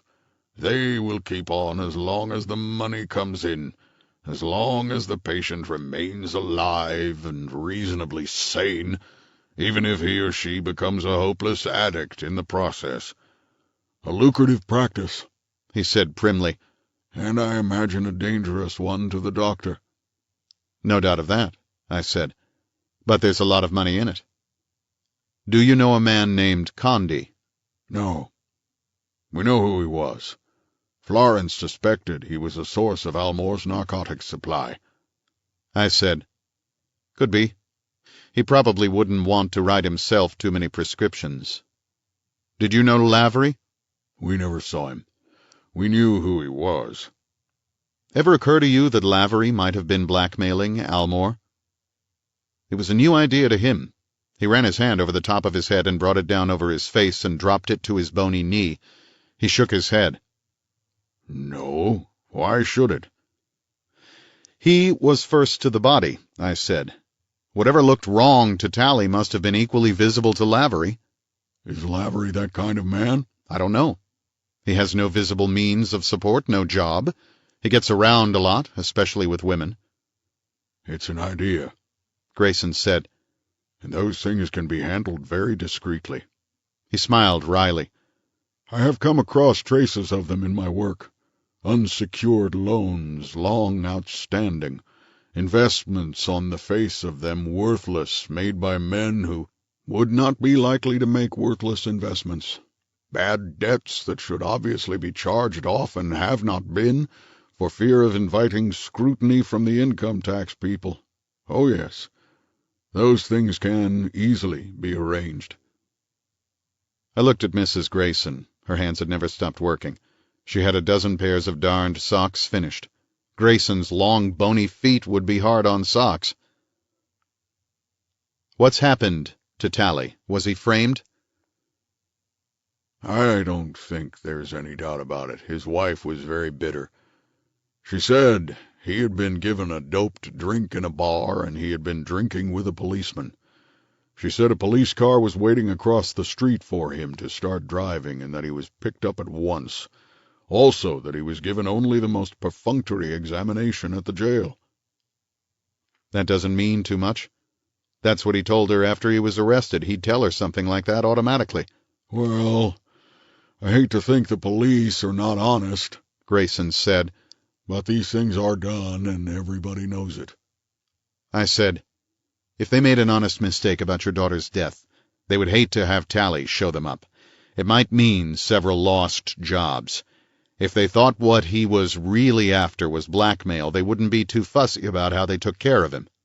Where is Tally now? What it all boils down to is that if there was any solid clue, he either had it or was on the track of it and knew what he was looking for. Grayson said, We don't know where he is. He got 6 months, but that expired long ago. How about his wife?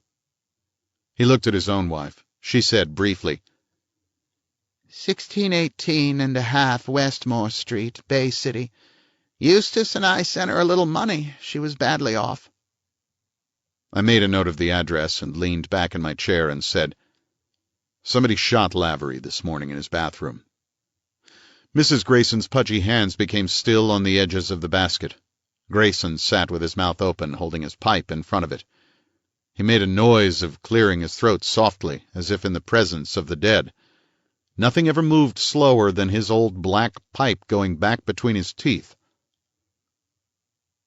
Of course it would be too much to expect, he said, and let it hang in the air and blew a little pale smoke at it, and then added, that Dr. Almore had any connection with that. I'd like to think he had, I said. He certainly lives at a handy distance. The police think my client's wife shot him. They have a good case, too, when they find her. But if Almore had anything to do with it, it must surely arise out of your daughter's death. That's why I'm trying to find out something about that. Grayson said, A man who has done one murder wouldn't have more than 25% of the hesitation in doing another. He spoke as if he had given the matter considerable study. I said, yeah, maybe. What was supposed to be the motive for the first one? Florence was wild, he said sadly. A wild and difficult girl. She was wasteful and extravagant, always picking up new and rather doubtful friends, talking too much and too loudly, and generally acting the fool. A wife like that can be very dangerous to a man like Albert S. Almore. But I don't believe that was the prime motive, was it, Letty?" He looked at his wife, but she didn't look at him. She jabbed a darning needle into a round ball of wool and said nothing. Grayson sighed and went on. "We had reason to believe he was carrying on with his office nurse, and that Florence had threatened him with a public scandal. He couldn't have anything like that, could he? One kind of scandal might too easily lead to another." I said, "How did he do the murder?" "With morphine, of course. He always had it. He always used it. He was an expert in the use of it. Then, when she was in a deep coma, he would have placed her in the garage and started the car motor. There was no autopsy, you know. But if there had been, it was known that she had been given a hypodermic injection that night." I nodded, and he leaned back satisfied and ran his hand over his head and down his face and let it fall slowly to his bony knee. He seemed to have given a lot of study to this angle, too. I looked at them. A couple of elderly people sitting there quietly, poisoning their minds with hate a year and a half after it had happened. They would like it if Almore had shot Lavery. They would love it. It would warm them clear down to their ankles. After a pause, I said, "You're believing a lot of this because you want to. It's always possible that she committed suicide, and that the cover-up was partly to protect Condy's gambling club and partly to prevent Almore having to be questioned at a public hearing." "Rubbish," Grayson said sharply. "He murdered her, all right. She was in bed asleep." "You don't know that. She might have been taking dope herself. She might have established a tolerance for it. The effect wouldn't last long in that case. She might have got up in the middle of the night and looked at herself in the glass and seen devils pointing at her. These things happen." "I think you have taken up enough of our time," Grayson said. I stood up. I thanked them both and made a yard towards the door and said, "You didn't do anything more about it after Tally was arrested?" "Saw an assistant district attorney named Leach," Grayson grunted. "Got exactly nowhere. He saw nothing to justify his office in interfering. Wasn't even interested in the narcotic angle. But Condy's place was closed up about a month later. That might have come out of it somehow." That was probably the Bay City cops throwing a little smoke. You'd find Condy somewhere else if you knew where to look, with all his original equipment intact. I started for the door again, and Grayson hoisted himself out of his chair and dragged across the room after me. There was a flush on his yellow face. "I didn't mean to be rude," he said. "I guess Letty and I oughtn't to brood about this business the way we do." "I think you've both been very patient," I said. "Was there anybody else involved in all this that we haven't mentioned by name?" He shook his head, then looked back at his wife. Her hands were motionless, holding the currant sock on the darning egg. Her head was tilted a little to one side. Her attitude was of listening, but not to us. I said, "The way I got the story, Dr. Almore's office nurse put Mrs. Almore to bed that night. Would that be the one he was supposed to be playing around with?" Mrs. Grayson said sharply, Wait a minute. We never saw the girl. But she had a pretty name. Just give me a minute. We gave her a minute. Mildred something, she said, and snapped her teeth. I took a deep breath. "Would it be Mildred Haviland, Mrs. Grayson?" She smiled brightly and nodded. Of course, Mildred Haviland. Don't you remember, Eustace? He didn't remember. He looked at us like a horse that has got into the wrong stable. He opened the door and said, "What does it matter?" "And you said Tally was a small man," I bored on. "He wouldn't, for instance, be a big, loud bruiser with an overbearing manner." Oh, no, Mrs. Grayson said. Mr. Tally is a man of not more than medium height, middle-aged, with brownish hair and a very quiet voice. He had a sort of worried expression. I mean, he looked as if he always had it." "Looks as if he needed it," I said. Grayson put his bony hand out, and I shook it. It felt like shaking hands with a towel rack. "If you get him," he said, and clamped his mouth hard on his pipe stem. Call back with a bill. If you get Elmore, of course. I said I knew he meant Elmore, but that there wouldn't be any bill. I went back along the silent hallway. The self-operating elevator was carpeted in red plush. It had an elderly perfume in it, like three widows drinking tea. 24. The house on Westmore Street was a small frame bungalow behind a larger house. There was no number visible on the smaller house, but the one in front showed a stenciled 1618 beside the door, with a dim light behind the stencil. A narrow concrete path led along under windows to the house at the back. It had a tiny porch with a single chair on it. I stepped up on the porch and rang the bell. It buzzed, not very far off. The front door was open behind the screen, but there was no light. From the darkness, a querulous voice said, "What is it?" I spoke into the darkness. "Mr. Tally in?" The voice became flat and without tone. "Who wants him?" "A friend." The woman sitting inside in the darkness made a vague sound in her throat which might have been amusement, or she might just have been clearing her throat. "All right," she said. "How much is this one?" "It's not a bill, Mrs. Tally. I suppose you are Mrs. Tally?" "Oh, go away and let me alone," the voice said. "Mr. Tally isn't here. He hasn't been here. He won't be here." I put my nose against the screen and tried to peer into the room. I could see the vague outlines of its furniture. From where the voice came from also showed the shape of a couch. A woman was lying on it.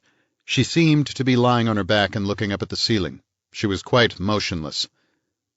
"I'm sick," the voice said. "I've had enough trouble. Go away and leave me be." I said, "I've just come from talking to the Graysons." There was a little silence, but no movement, then a sigh. "I never heard of them." I leaned against the frame of the screen door and looked back along the narrow walk to the street. There was a car across the way with parking lights burning. There were other cars along the block. I said, "Yes, you have, Mrs. Tally. I'm working for them. They're still in there pitching. How about you? Don't you want something back?" The voice said, "I want to be let alone." "I want information," I said. "I'm going to get it, quietly if I can, loud if it can't be quiet." The voice said, "Another copper, eh?" "You know I'm not a copper, Mrs. Tally. The Graysons wouldn't talk to a copper. Call them up and ask them." "I never heard of them," the voice said. "I don't have a phone, if I knew them. Go away, copper, I'm sick. I've been sick for a month." "My name is Marlowe," I said. "Philip Marlowe. I'm a private eye in Los Angeles. I've been talking to the Graysons. I've got something, but I want to talk to your husband." The woman on the couch let out a dim laugh which barely reached across the room. "You've got something," she said. "That sounds familiar. My God, it does. You've got something. George Tally had something, too, once." "He can have it again," I said, "if he plays his cards right." "If that's what it takes," she said, "you can scratch him off right now." I leaned against the doorframe and scratched my chin instead. Somebody back on the street had clicked a flashlight on. I didn't know why. It went off again. It seemed to be near my car. The pale blur of face on the couch moved and disappeared. Hair took its place. The woman had turned her face to the wall. "I'm tired," she said, her voice now muffled by talking at the wall. "I'm so damn tired. Beat it, mister. Be nice and go away." Would a little money help any? "Can't you smell the cigar smoke?" I sniffed. I didn't smell any cigar smoke. I said, "No." "They've been here. They were here 2 hours. God, I'm tired of it all. Go away." "Look, Mrs. Tally." She rolled on the couch and the blur of her face showed again. I could almost see her eyes. Not quite. "Look yourself," she said. "I don't know you. I don't want to know you. I have nothing to tell you. I wouldn't tell it if I had. I live here, mister, if you call it living. Anyway, it's the nearest I can get to living. I want a little peace and quiet. Now you get out and leave me alone." "Let me in the house," I said. "We can talk this over. I think I can show you—" She rolled suddenly on the couch again and feet struck the floor. A tight anger came into her voice. "If you don't get out," she said, "I'm going to start yelling my head off right now. Now!" "Okay," I said quickly. "I'll stick my card in the door so you won't forget my name. You might change your mind." I got the card out and wedged it into the crack of the screen door. I said, "Well, good night, Mrs. Tally." No answer. Her eyes were looking across the room at me, faintly luminous in the dark. I went down off the porch and back along the narrow walk to the street. Across the way, a motor purled gently in the car with the parking lights on. Motors purl gently in thousands of cars on thousands of streets everywhere. I got into the Chrysler and started it up. 25. Westmore was a north and south street on the wrong side of town. I drove north. At the next corner, I bumped over disused interurban tracks and on into a block of junkyards. Behind wooden fences, the decomposing carcasses of old automobiles lay in grotesque designs, like a modern battlefield. Piles of rusted parts looked lumpy under the moon, roof-high piles with alleys between them. Headlights glowed in my rear-view mirror. They got larger. I stepped on the gas and reached keys out of my pocket and unlocked the glove compartment. I took a .38 out and laid it on the car seat close to my leg. Beyond the junkyards there was a brick field. The tall chimney of the kiln was smokeless. Far off over wasteland. Piles of dark bricks, a low wooden building with a sign on it. Emptiness, no one moving, no light. The car behind me gained. The low whine of a lightly touched siren growled through the night. The sound loafed over the fringes of a neglected golf course to the east, across the brickyard to the west. I speeded up a bit more, but it wasn't any use. The car behind me came up fast, and a huge red spotlight suddenly glared all over the road. The car came up level and started to cut in. I stood the Chrysler on its nose, swung out behind the police car, and made a U-turn with half an inch to spare. I gunned the motor the other way. Behind me sounded the rough clashing of gears, the howl of an infuriated motor, and the red spotlight swept for what seemed miles over the brickyard. It wasn't any use. They were behind me and coming fast again. I didn't have any idea of getting away. I wanted to get back where there were houses and people to come out and watch, and perhaps to remember. I didn't make it. The police car heaved up alongside again, and a hard voice yelled, "Pull over or we'll blast a hole in you!" I pulled over to the curb and set the brake. I put the gun back in the glove compartment and snapped it shut. The police car jumped on its springs just in front of my left front fender. A fat man slammed out of it, roaring. "Don't you know a police siren when you hear one? Get out of that car!" I got out of the car and stood beside it in the moonlight. The fat man had a gun in his hand. "Give me your license!" he barked in a voice as hard as the blade of a shovel. I took it out and held it out. The other cop in the car slid out from under the wheel and came around beside me and took what I was holding out. He put a flash on it and read. "Name of Marlowe," he said. "Hell, the guy's a Seamus. Just think of that, Cooney." Cooney said, "Is that all? Guess I won't need this." He tucked the gun back in his holster and buttoned the leader flap down over it. "Guess I can handle this with my little flippers," he said. "Guess I can at that." The other one said, "Doing 55. Been drinking, I wouldn't wonder." "Smell the bastard's breath," Cooney said. The other one leaned forward with a polite leer. "Could I smell the breath, Seamus?" I let him smell the breath. "Well," he said judiciously, "he ain't staggering, I got to admit that." "It's a cold night for summer. Buy the boy a drink, Officer Dobbs." "Now that's a sweet idea," Dobbs said. He went to the car and got a half-pint bottle out of it. He held it up. It was the third full. "No really solid drinking here," he said. He held the bottle out. "With our compliments, pal." "Suppose I don't want a drink," I said. "Don't say that," Cooney whined. "We might get the idea you wanted feet prints on your stomach." I took the bottle and unscrewed the cap and sniffed. The liquor in the bottle smelled like whiskey. Just whiskey. You can't work the same gag all the time, I said. Cooney said, "Time is 8:27. Write it down, Officer Dobbs." Dobbs went to the car and leaned in to make a note on his report. I held the bottle up and said to Cooney, "You insist that I drink this?"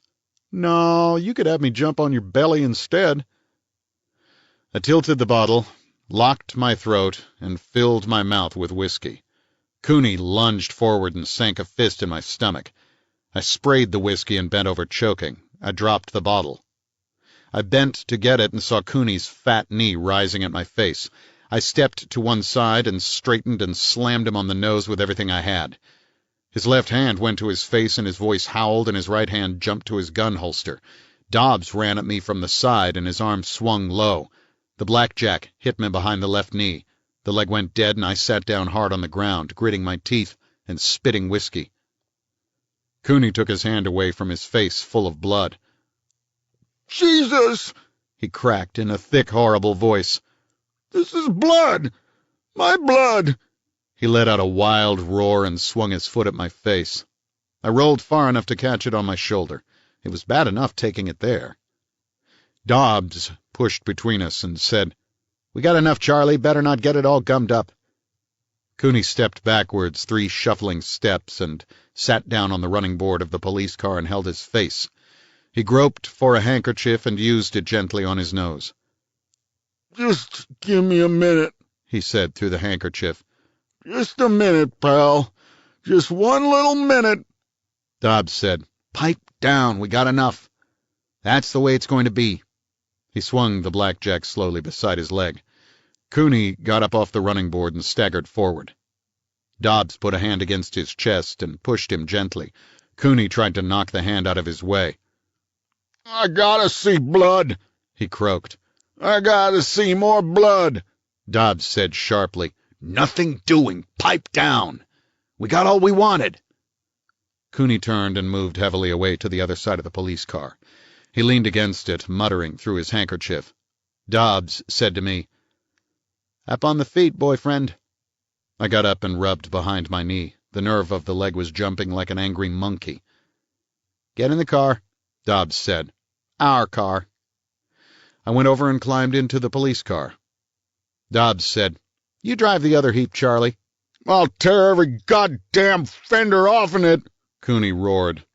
Dobbs picked the whiskey bottle off the ground, threw it over the fence, and slid into the car beside me. He pressed the starter. "This is going to cost you," he said. "You hadn't ought to have socked him." I said, "Just why not?" "He's a good guy," Dobbs said. "A little loud, but not funny," I said. "Not at all funny." "Don't tell him," Dobbs said. The police car began to move. "You'd hurt his feelings." Cooney slammed into the Chrysler and started it and clashed the gears as if he was trying to strip them. Dobbs tooled the police car smoothly around and started north again along the brickyard. "You'll like our new jail," he said. "What will the charge be?" He thought a moment, guiding the car with a gentle hand and watching in the mirror to see that Cooney followed along behind. "Speeding," he said. "Resisting arrest, HBD. HBD is police slang for had been drinking.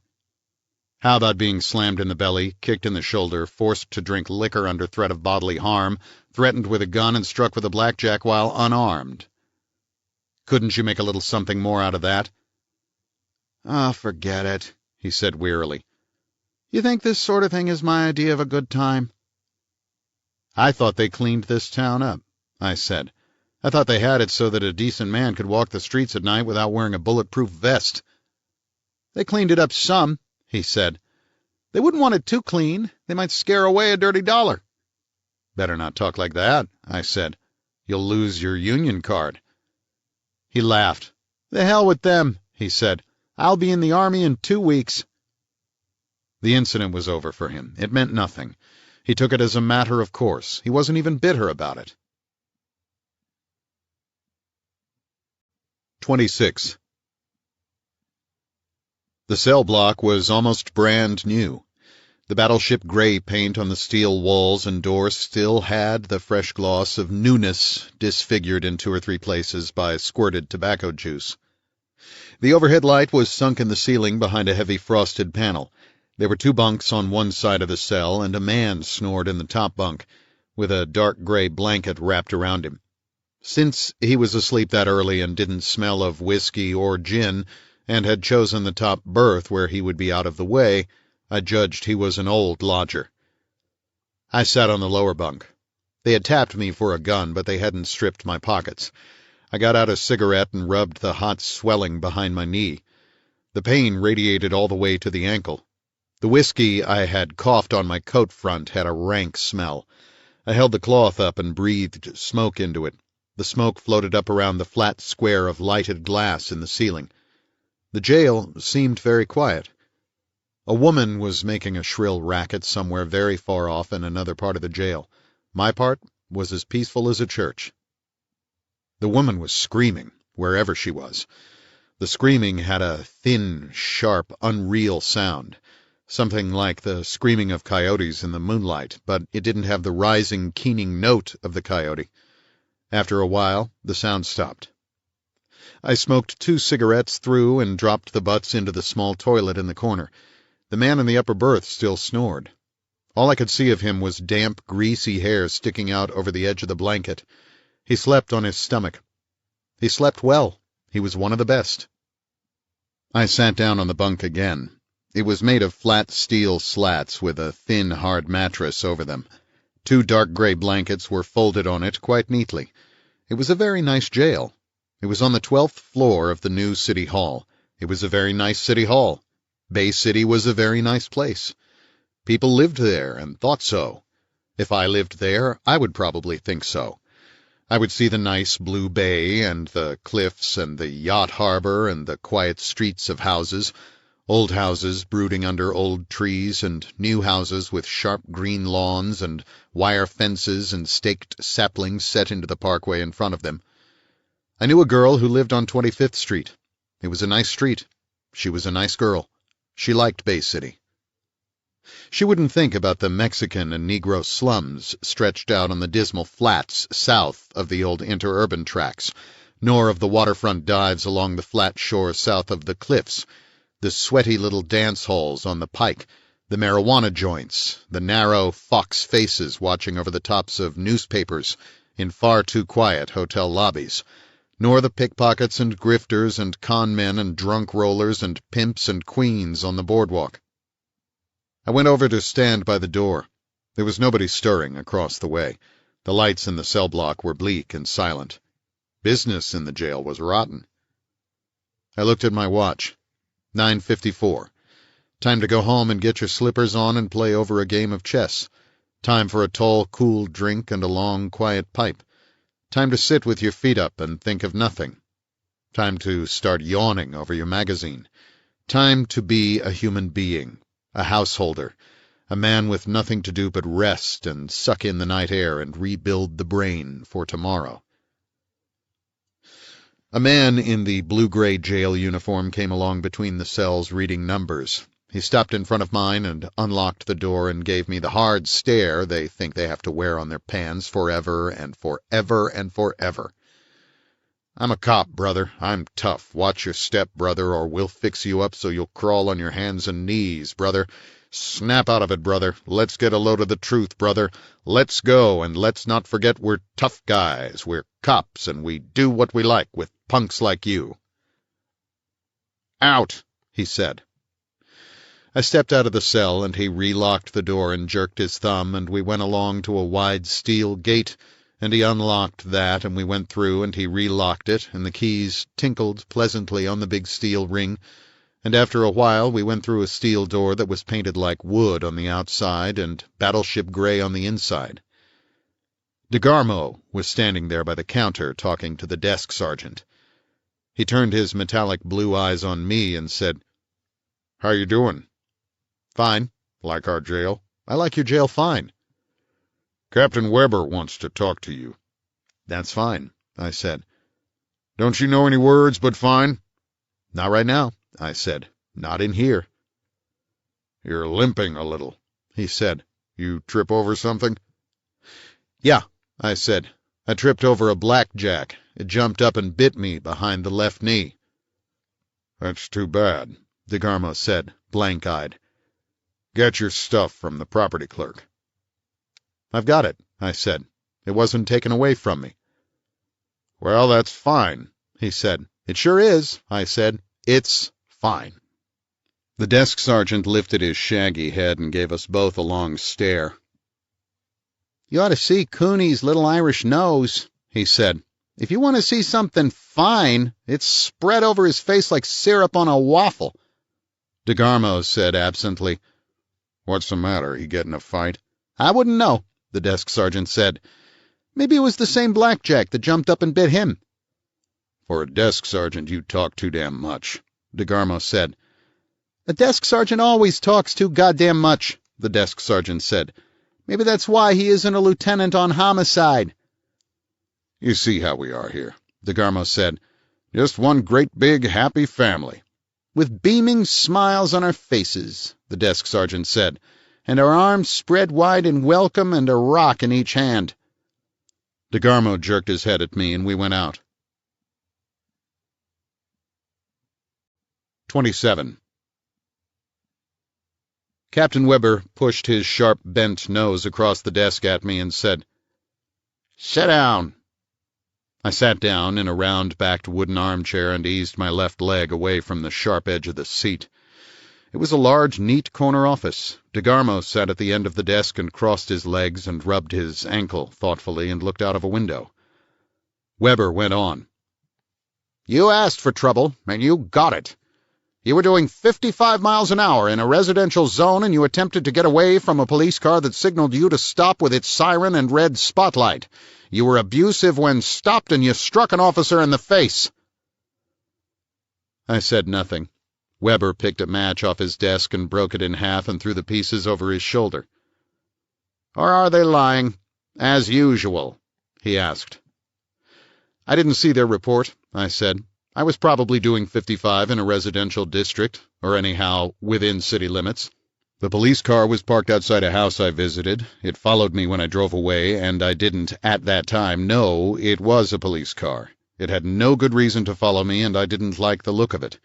I went a little fast, but all I was trying to do was get to a better lighted part of town."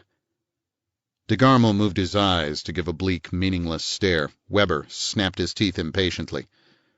He said, "After you knew it was a police car, you made a half-turn in the middle of the block and still tried to get away. Is that right?" I said, "Yes. It's going to take a little frank talk to explain that." "I'm not afraid of a little frank talk," Weber said. "I tend to kind of specialize in frank talk." I said, "These cops that picked me up were parked in front of the house where George Talley's wife lives. They were there before I got there. George Talley is the man who used to be a private detective down here. I wanted to see him.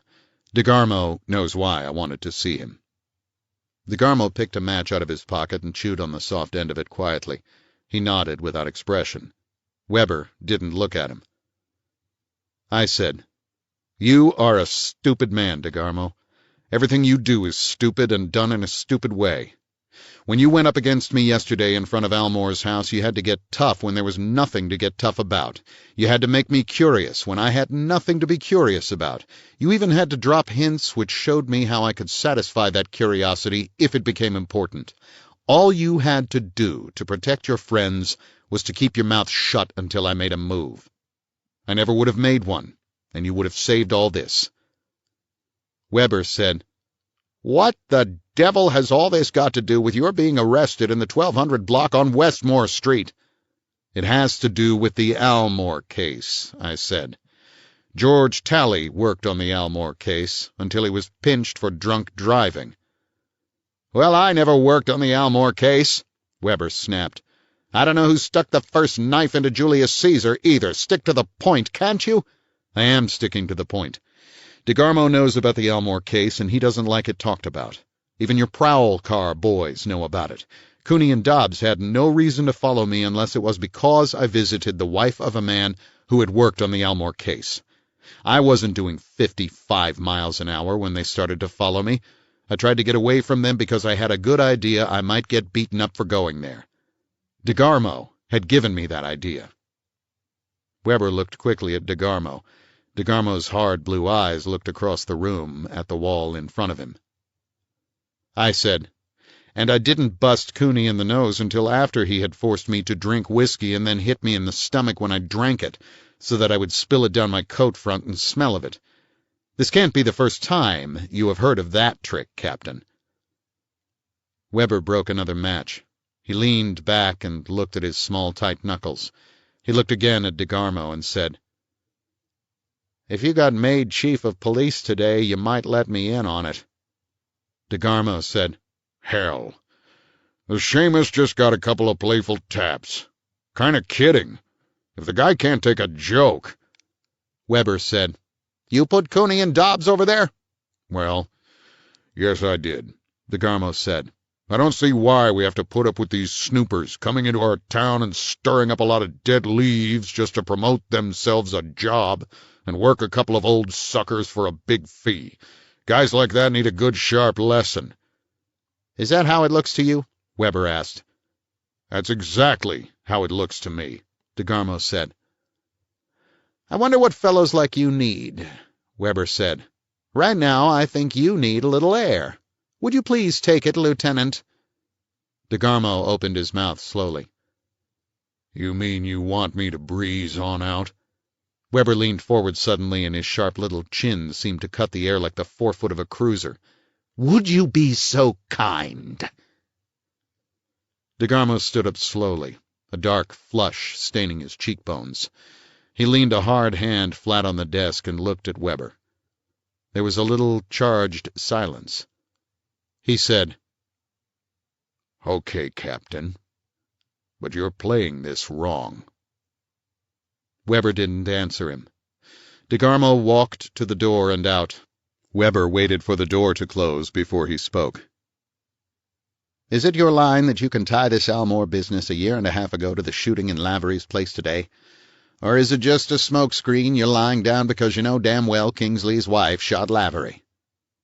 I said, "It was tied to Lavery before he was shot. In a rough sort of way, perhaps only with a granny knot, but enough to make a man think." "I've been into this matter a little more thoroughly than you might think," Weber said coldly.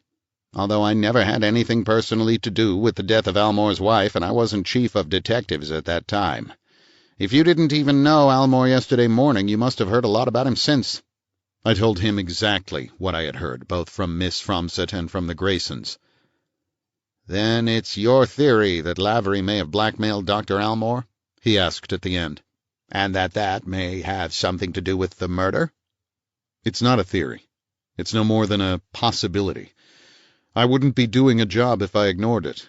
The relations, if any, between Lavery and Almore might have been deep and dangerous, or just the merest acquaintance, or not even that. For all I positively know, they may never even have spoken to each other. But if there was nothing funny about the Almore case, why get so tough with anybody who shows an interest in it? It could be coincidence that George Talley was hooked for drunk driving just when he was working on it. It could be coincidence that Almore called a cop because I stared at his house, and that Lavery was shot before I could talk to him a second time. But it's no coincidence that 2 of your men were watching Talley's home tonight, ready, willing, and able to make trouble for me if I went there." "I grant you that," Weber said. "And I'm not done with that incident. Do you want to file charges?" "Life's too short for me to be filing charges of assault against police officers," I said. He winced a little. "Then we'll wash all that out and charge it to experience," he said. "And as I understand, you were not even booked. You're free to go home any time you want to. And if I were you, I'd leave Captain Weber to deal with the Lavery case and with any remote connection it might turn out to have with the Almore case." I said, "And with any remote connection it might have with a woman named Muriel Chess being found drowned in a mountain lake near Puma Point yesterday?" He raised his little eyebrows. "You think that? Only you might not know her as Muriel Chess. Supposing that you knew her at all, you might have known her as Mildred Haviland, who used to be Dr. Almore's office nurse, who put Mrs. Almore to bed the night she was found dead in the garage, and who, if there was any hanky-panky about that, might know who it was and be bribed or scared into leaving town shortly thereafter. Weber picked up 2 matches and broke them. His small, bleak eyes were fixed on my face. He said nothing.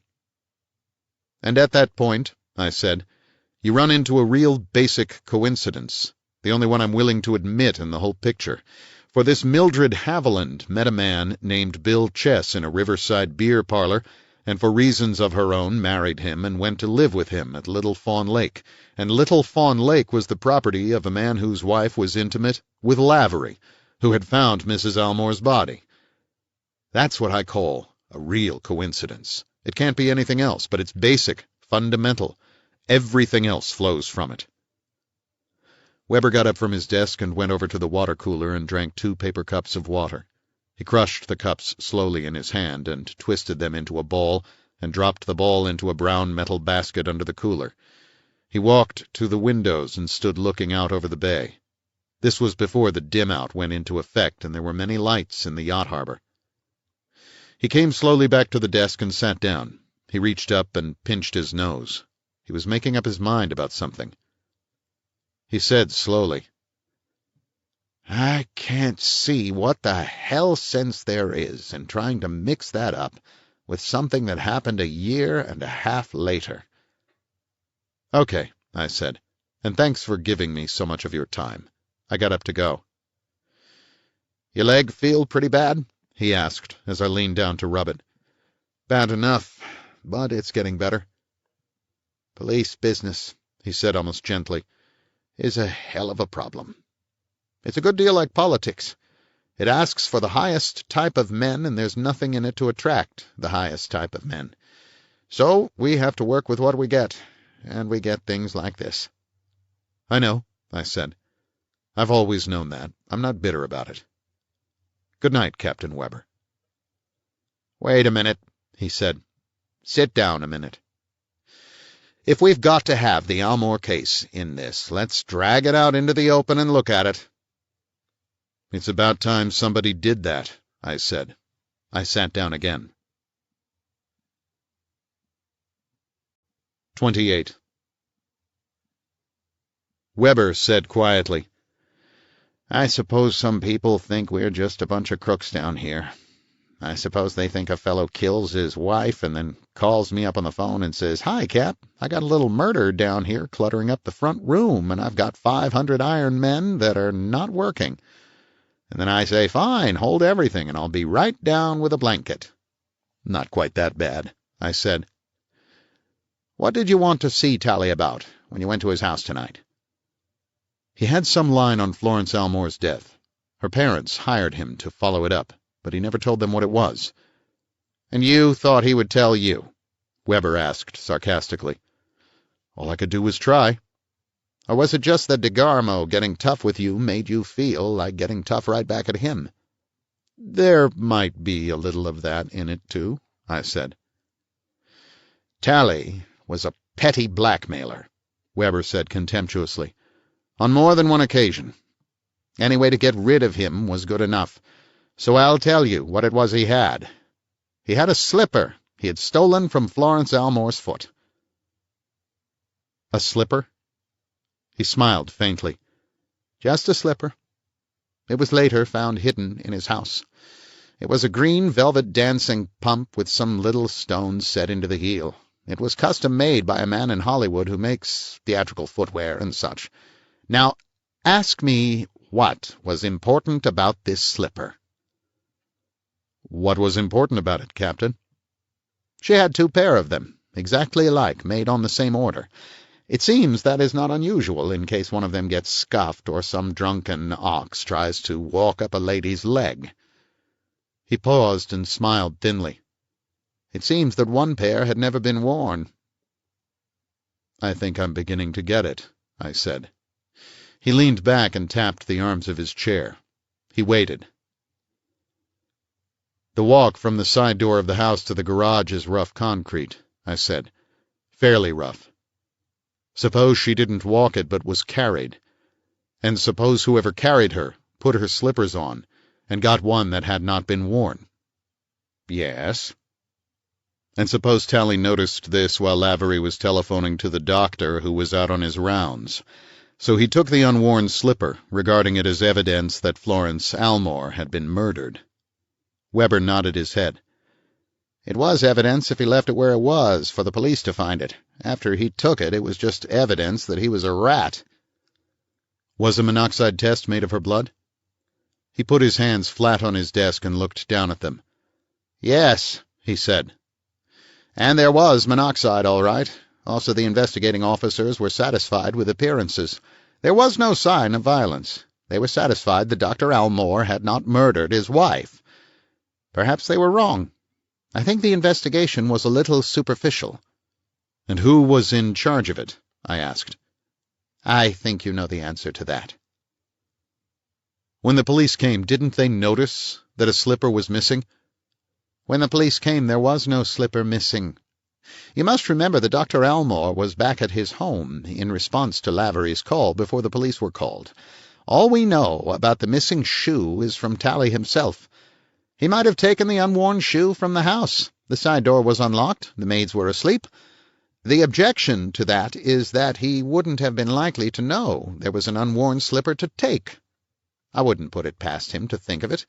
He's a sharp, sneaky little devil, but I can't fix the necessary knowledge on him.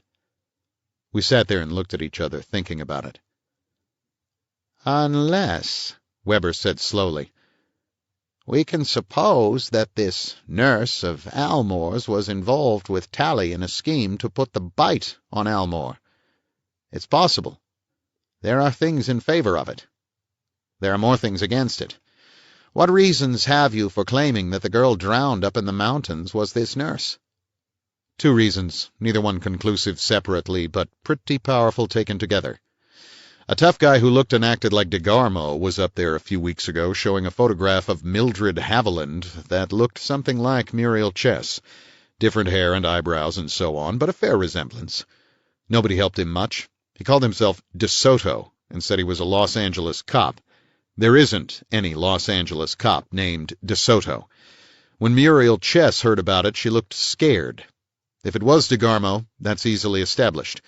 The other reason is that a golden anklet with a heart on it was hidden in a box of powdered sugar in the Chess cabin. It was found after her death, after her husband had been arrested. On the back of the heart was engraved, Al to Mildred, June 28, 1938, with all my love. It could have been some other Al and some other Mildred, Weber said. You don't really believe that, Captain. He leaned forward and made a hole in the air with his forefinger. What do you want to make of all this exactly? I want to make it that Kingsley's wife didn't shoot Lavery, that his death had something to do with the Almore business, and with Mildred Haviland, and possibly with Dr. Almore. I want to make it that Kingsley's wife disappeared because something happened that gave her a bad fright, that she may or may not have guilty knowledge, but that she hasn't murdered anybody. There's $500 in it for me if I can determine that. It's legitimate to try. He nodded. Certainly it is. And I'm the man that would help you, if I could see any grounds for it. We haven't found the woman, but the time has been very short. But I can't help you put something on one of my boys. I said, I heard you call DeGarmo Al, but I was thinking of Almore. His name's Albert. Weber looked at his thumb. But he was never married to the girl, he said quietly. DeGarmo was. I can tell you she led him a pretty dance. A lot of what seems bad in him is the result of it. I sat very still. After a moment I said, I'm beginning to see things I didn't know existed. What kind of a girl was she? Smart, smooth, and no good. She had a way with men. She could make them crawl over her shoes. The big boob would tear your head off right now if you said anything against her. She divorced him, but that didn't end it for him. Does he know she is dead? Weber sat quiet for a long moment before he said, Not from anything he has said, but how could he help it if it's the same girl? He never found her in the mountains, so far as we know. I stood up and leaned down on the desk. Look, "Captain, you're not kidding me, are you?" "No, not one damn bit. Some men are like that, and some women can make them like it. If you think DeGarmo went up there looking for her because he wanted to hurt her, you're as wet as a bar towel." "I never quite thought that," I said. "It would be possible, provided DeGarmo knew the country up there pretty well. Whoever murdered the girl did." "This is all between us," he said. "I'd like you to keep it that way." I nodded, but I didn't promise him. I said good night again and left. He looked after me as I went down the room. He looked hurt and sad. The Chrysler was in the police lot at the side of the building with the keys in the ignition and none of the fenders smashed. Cooney hadn't made good on his threat. I drove back to Hollywood and went up to my apartment in the Bristol. It was late, almost midnight. The green and ivory hallway was empty of all sound except that a telephone bell was ringing in one of the apartments. It rang insistently and got louder as I came near to my door. I unlocked the door. It was my telephone. I walked across the room in darkness to where the phone stood on the ledge of an oak desk against the side wall. It must have rung at least 10 times before I got to it. I lifted it out of the cradle and answered, and it was Darris Kingsley on the line. His voice sounded tight and brittle and strained. "Good Lord, where in hell have you been?" he snapped. "I've been trying to reach you for hours." "All right, I'm here now," I said. "What is it?" "I've heard from her." I held the telephone very tight and drew my breath in slowly and let it out slowly. "Go ahead," I said. "I'm not far away. I'll be over there in 5 or 6 minutes. Be prepared to move." He hung up. I stood there holding the telephone halfway between my ear and the cradle. Then I put it down very slowly and looked at the hand that had held it. It was half open and clenched stiff, as if it was still holding the instrument. 29. The discreet midnight tapping sounded on the door, and I went over and opened it. Kingsley looked as big as a horse in a creamy Shetland sports coat with a green and yellow scarf around the neck, inside the loosely turned-up collar. A dark, reddish-brown snap-brim hat was pulled low on his forehead, and under its brim his eyes looked like the eyes of a sick animal. Miss Fromsett was with him. She was wearing slacks and sandals and a dark green coat and no hat, and her hair had a wicked luster. In her ears hung eardrops made of a pair of tiny artificial gardenia blooms, hanging one above the other, 2 on each ear. Gillerlane Regal, the champagne of perfumes, came in at the door with her. I shut the door and indicated the furniture and said, "A drink will probably help." Miss Fromsett sat in an armchair and crossed her legs and looked around for cigarettes. She found one and lit it with a long, casual flourish and smiled bleakly at a corner of the ceiling. Kingsley stood in the middle of the floor trying to bite his chin. I went out to the dinette and mixed 3 drinks and brought them in and handed them. I went over to the chair by the chess table with mine. Kingsley said, "What have you been doing, and what's the matter with the leg?" I said, "A cop kicked me. A present from the Bay City Police Department. It's a regular service they give down there. As to where I've been, in jail for drunk driving, and from the expression on your face, I think I might be right back there soon." "I don't know what you're talking about," he said shortly. "I haven't the foggiest idea. This is no time to kid around." "All right, don't," I said. "What did you hear, and where is she?" He sat down with his drink and flexed the fingers of his right hand and put it inside his coat. It came out with an envelope, a long one. "You have to take this to her," he said. $500. She wanted more, but this is all I could raise. I cashed a check at a nightclub. It wasn't easy. She has to get out of town." I said, "Out of what town?" "Bay City, somewhere. I don't know where. She'll meet you at a place called the Peacock Lounge on Arguello Boulevard at 8th Street, or near it." I looked at Miss Fromsett. She was still looking at the corner of the ceiling, as if she had just come along for the ride. Kingsley tossed the envelope across, and it fell on the chess table. I looked inside it. It was money, all right. That much of his story made sense. I let it lie on the small polished table with its inlaid squares of brown and pale gold. I said, "What's the matter with her drawing her own money? Any hotel would clear a check for her. Most of them would cash one. Has her bank account got lockjaw or something? That's no way to talk, Kingsley said heavily. She's in trouble.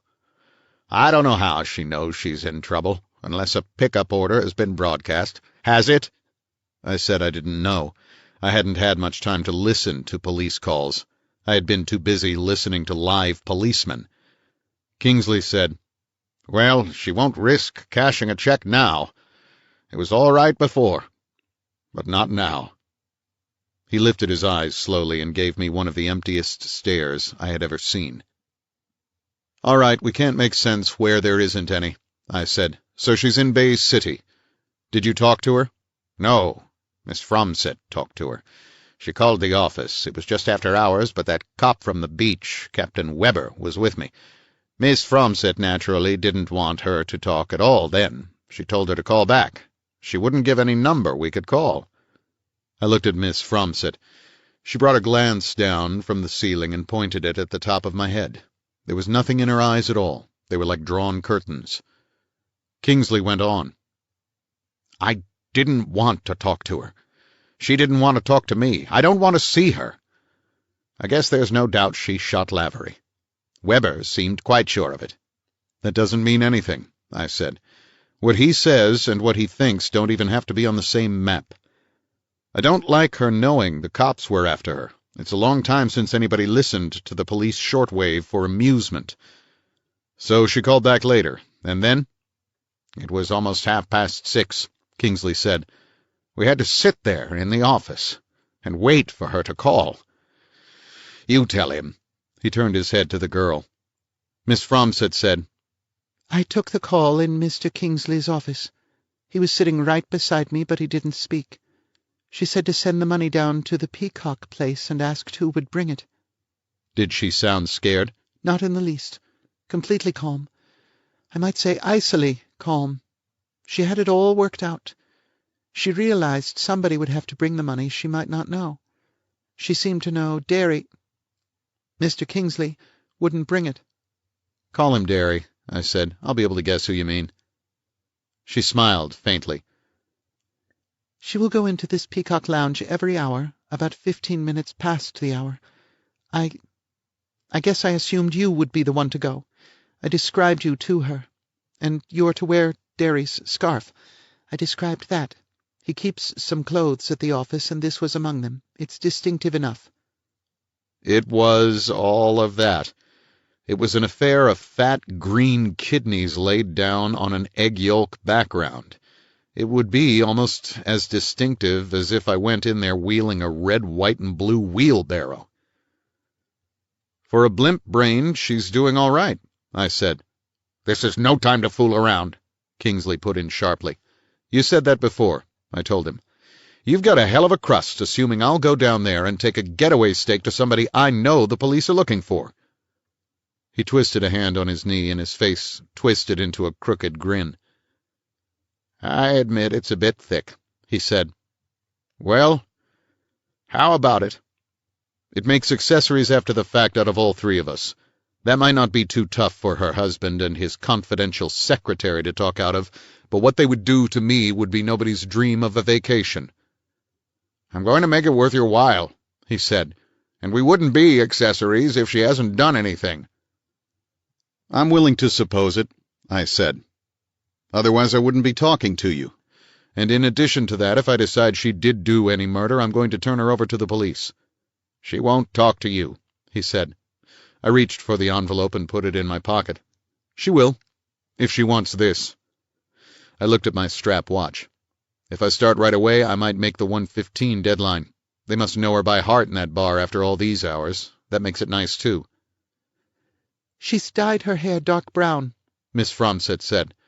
That ought to help a little. I said, it doesn't help me to think she's just an innocent wayfarer. I finished my drink and stood up. Kingsley swallowed his at a gulp and stood up and got the scarf off his neck and handed it to me. What did you do to get the police on your neck down there? He asked. I was using some information Miss Fromsett very kindly got for me, and that led to my looking for a man named Tally who worked on the Almore case, and that led to the clink.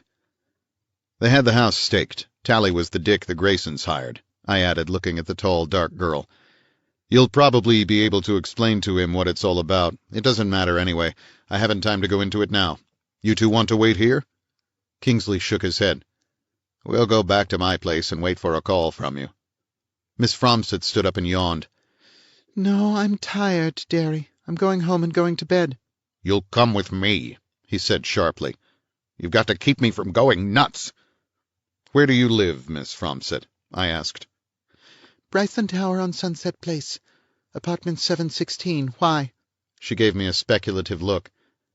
"I might want to reach you sometime." Kingsley's face looked bleakly irritated, but his eyes still were the eyes of a sick animal. I wound his scarf around my neck and went out to the dinette to switch off the light. When I came back, they were both standing by the door. Kingsley had his arm around her shoulders. She looked very tired and rather bored. "Well, I certainly hope—" he started to say, then took a quick step and put his hand out. "You're a pretty level guy, Marlowe." "Go on, beat it," I said. "Go away. Go far away." He gave a queer look and they went out. I waited until I heard the elevator come up and stop, and the doors open and close again, and the elevator start down. Then I went out myself and took the stairs down to the basement garage and got the Chrysler awake again. 30.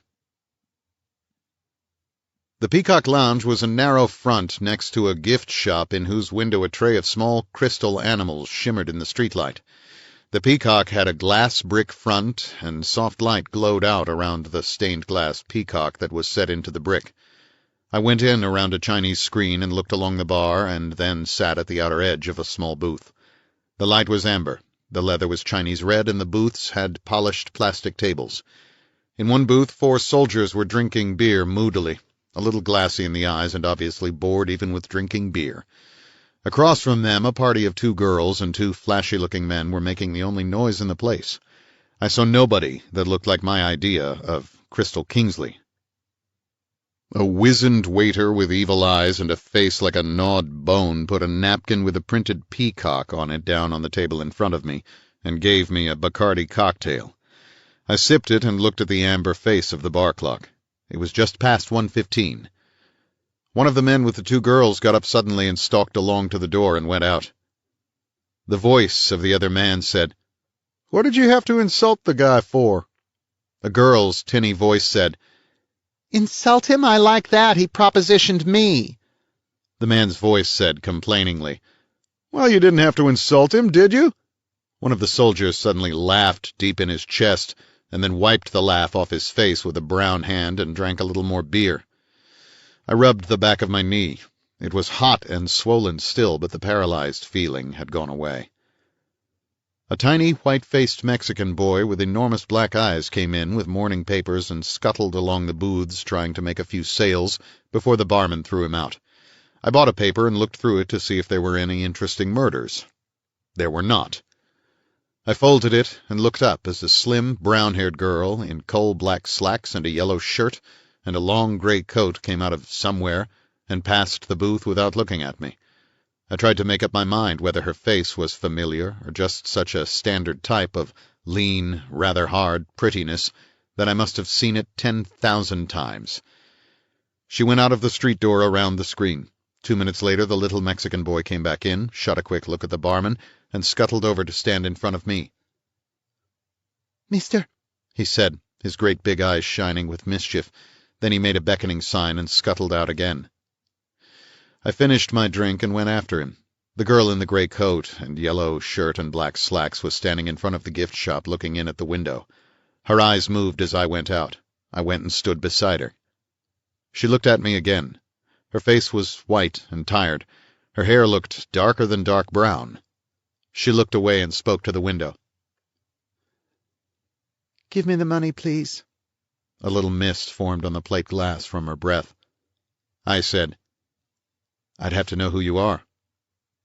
"You know who I am," she said softly. "How much did you bring?" 500. "It's not enough," she said. "Not nearly enough. Give it to me quickly.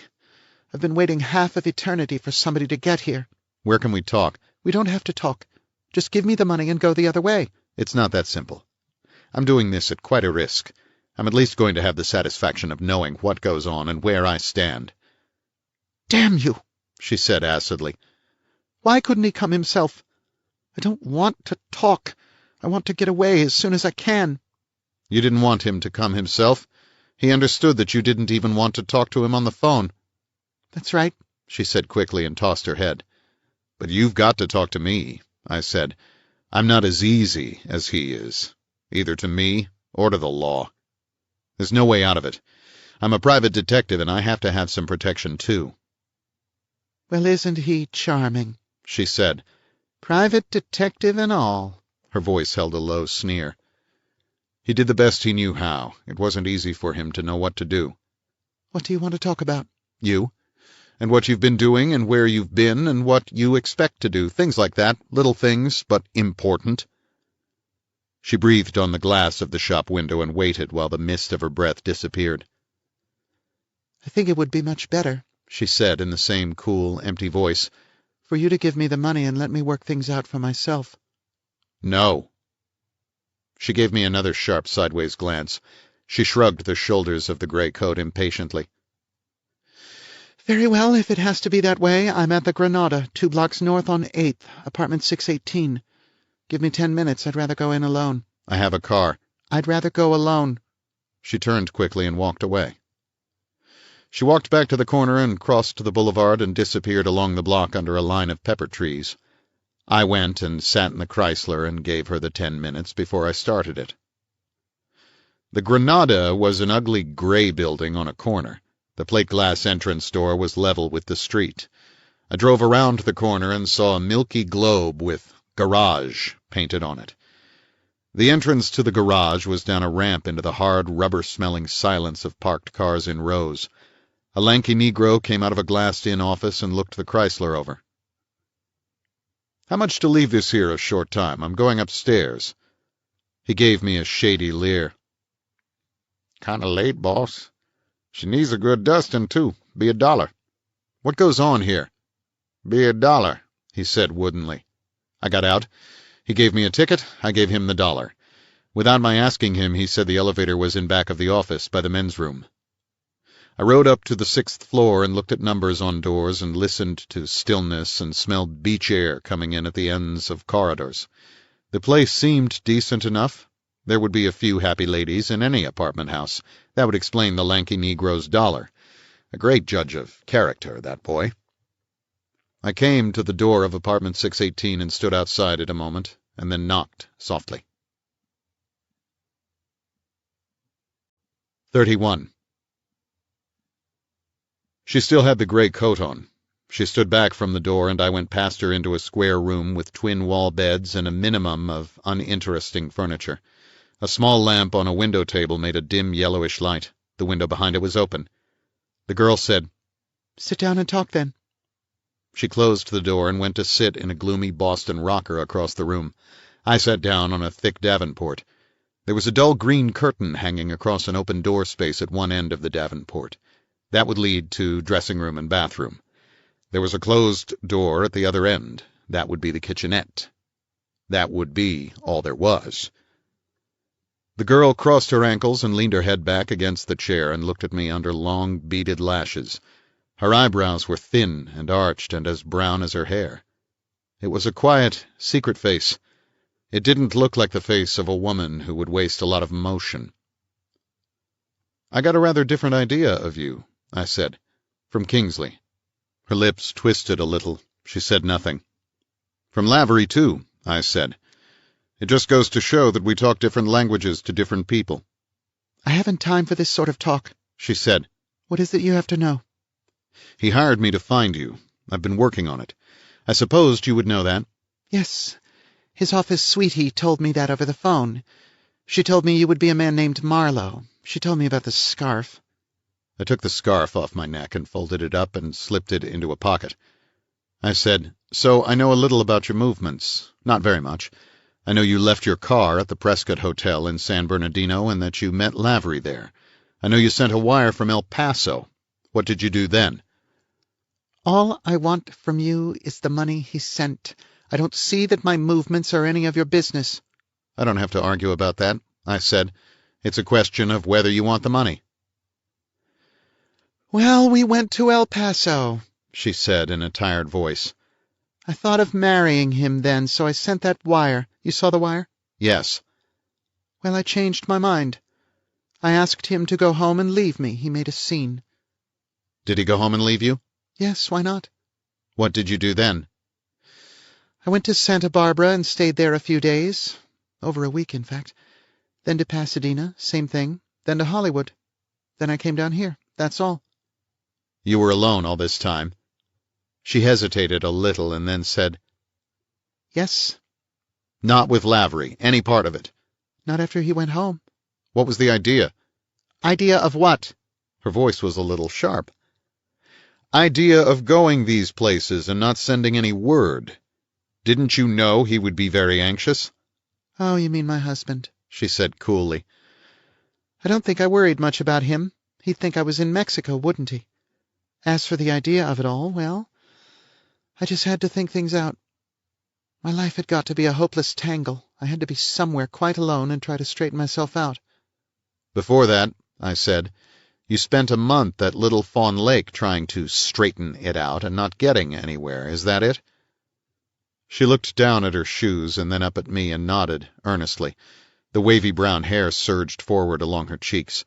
She put her left hand up and pushed it back and then rubbed her temple with one finger. I seemed to need a new place, she said. Not necessarily an interesting place, just a strange place, without associations. A place where I would be very much alone, like an hotel. How are you getting on with it? Not very well, but I'm not going back to Darris Kingsley. Does he want me to? I don't know. Why did you come down here to the town where Lavery was? She bit a knuckle and looked at me over her hand. I wanted to see him again. He's all mixed up in my mind. I'm in love with him, and yet, well, I suppose in a way I am. But I don't think I want to marry him. Does that make sense? That part of it makes sense. But staying away from home in a lot of crummy hotels doesn't. You've lived your own life for years, as I understand it. I had to be alone to think things out, she said a little desperately and bit the knuckle again, hard. Won't you please give me the money and go away? Sure, right away. But wasn't there any other reason for your going away from Little Fawn Lake just then? Anything connected with Muriel Chess, for instance? She looked surprised, but anyone can look surprised. Good heavens, what would there be? That frozen-faced little drip. What is she to me? I thought you might have had a fight with her, about Bill. Bill? Bill Chess? She seemed even more surprised, almost too surprised. Bill claims you made a pass at him. She put her head back and let out a tinny and unreal laugh. Good heavens, that muddy-faced boozer? Her face sobered suddenly. What's happened? Why all the mystery? He might be a muddy-faced boozer, I said. The police think he's a murderer, too. Of his wife. She's been found, drowned in the lake, after a month. She moistened her lips and held her head on one side, staring at me fixedly. There was a quiet little silence. The damp breath of the Pacific slid into the room around us. I'm not too surprised, she said slowly. So it came to that in the end. They fought terribly at times. Did you think that had something to do with my leaving? I nodded. There was a chance of it. It didn't have anything to do with it at all, she said seriously, and shook her head back and forth. It was just the way I told you, nothing else. Muriel's dead, I said. Drowned in the lake. You don't get much of a boot out of that, do you? I hardly knew the girl, she said. Really, she kept to herself. After all, I don't suppose you knew she had once worked in Dr. Almore's office. She looked completely puzzled now. I was never in Dr. Almore's office, she said slowly. He made a few house calls a long time ago. What are you talking about? Muriel Chess was really a girl called Mildred Haviland, who had been Dr. Almore's office nurse. That's a queer coincidence, she said wonderingly. I knew Bill met her in Riverside. I didn't know how or under what circumstances or where she came from. Dr. Elmore's office, eh? It doesn't have to mean anything, does it? I said, "No. I guess it's a genuine coincidence. They do happen. But you see why I had to talk to you. Muriel being found drowned, and you having gone away, and Muriel being Mildred Haviland, who was connected with Dr. Elmore at one time, as Lavery was also in a different way. And, of course, Lavery lives across the street from Dr. Elmore. Did he, Lavery, seem to know Muriel from somewhere else?" She thought about it, biting her lower lip gently. He saw her up there, she said finally. He didn't act as if he had ever seen her before. And he would have, I said, being the kind of guy he was. I don't think Chris had anything to do with Dr. Elmore, she said. He knew Dr. Elmore's wife. I don't think he knew the doctor at all, so he probably wouldn't know Dr. Elmore's office nurse. Well, I guess there's nothing in all this to help me, I said, but you can see why I had to talk to you. I guess I can give you the money now. I got the envelope out and stood up to drop it on her knee. She let it lie there. I sat down again. You do this character very well, I said, this confused innocence with an undertone of hardness and bitterness. People have made a bad mistake about you. They have been thinking of you as a reckless little idiot with no brains and no control. They have been very wrong. She stared at me, lifting her eyebrows. She said nothing. Then a small smile lifted the corners of her mouth. She reached for the envelope, tapped it on her knee, and laid it aside on the table. She stared at me all the time. You did the Fallbrook character very well, too, I said. Looking back on it, I think it was a shade overdone, but at the time it had me going all right. That purple hat that would have been all right on blonde hair but looked like hell on straggly brown, that messed-up makeup that looked as if it had been put on in the dark by somebody with a sprained wrist, the jittery screwball manner, all very good. And when you put the gun in my hand like that, I fell like a brick. She snickered and put her hands in the deep pockets of her coat. Her heels tapped on the floor. But why did you go back at all? I asked. Why take such a risk in broad daylight, in the middle of the morning? So you think I shot Chris Lavery? She said quietly. I don't think it, I know it. Why did I go back?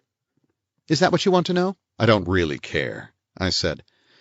She laughed, a sharp, cold laugh. He had all my money, she said.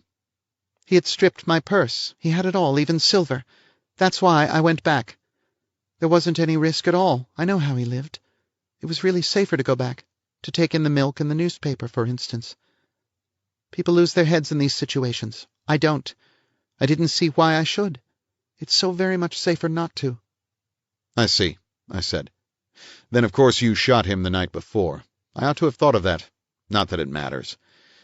He had been shaving, but guys with dark beards and lady friends sometimes shave the last thing at night, don't they?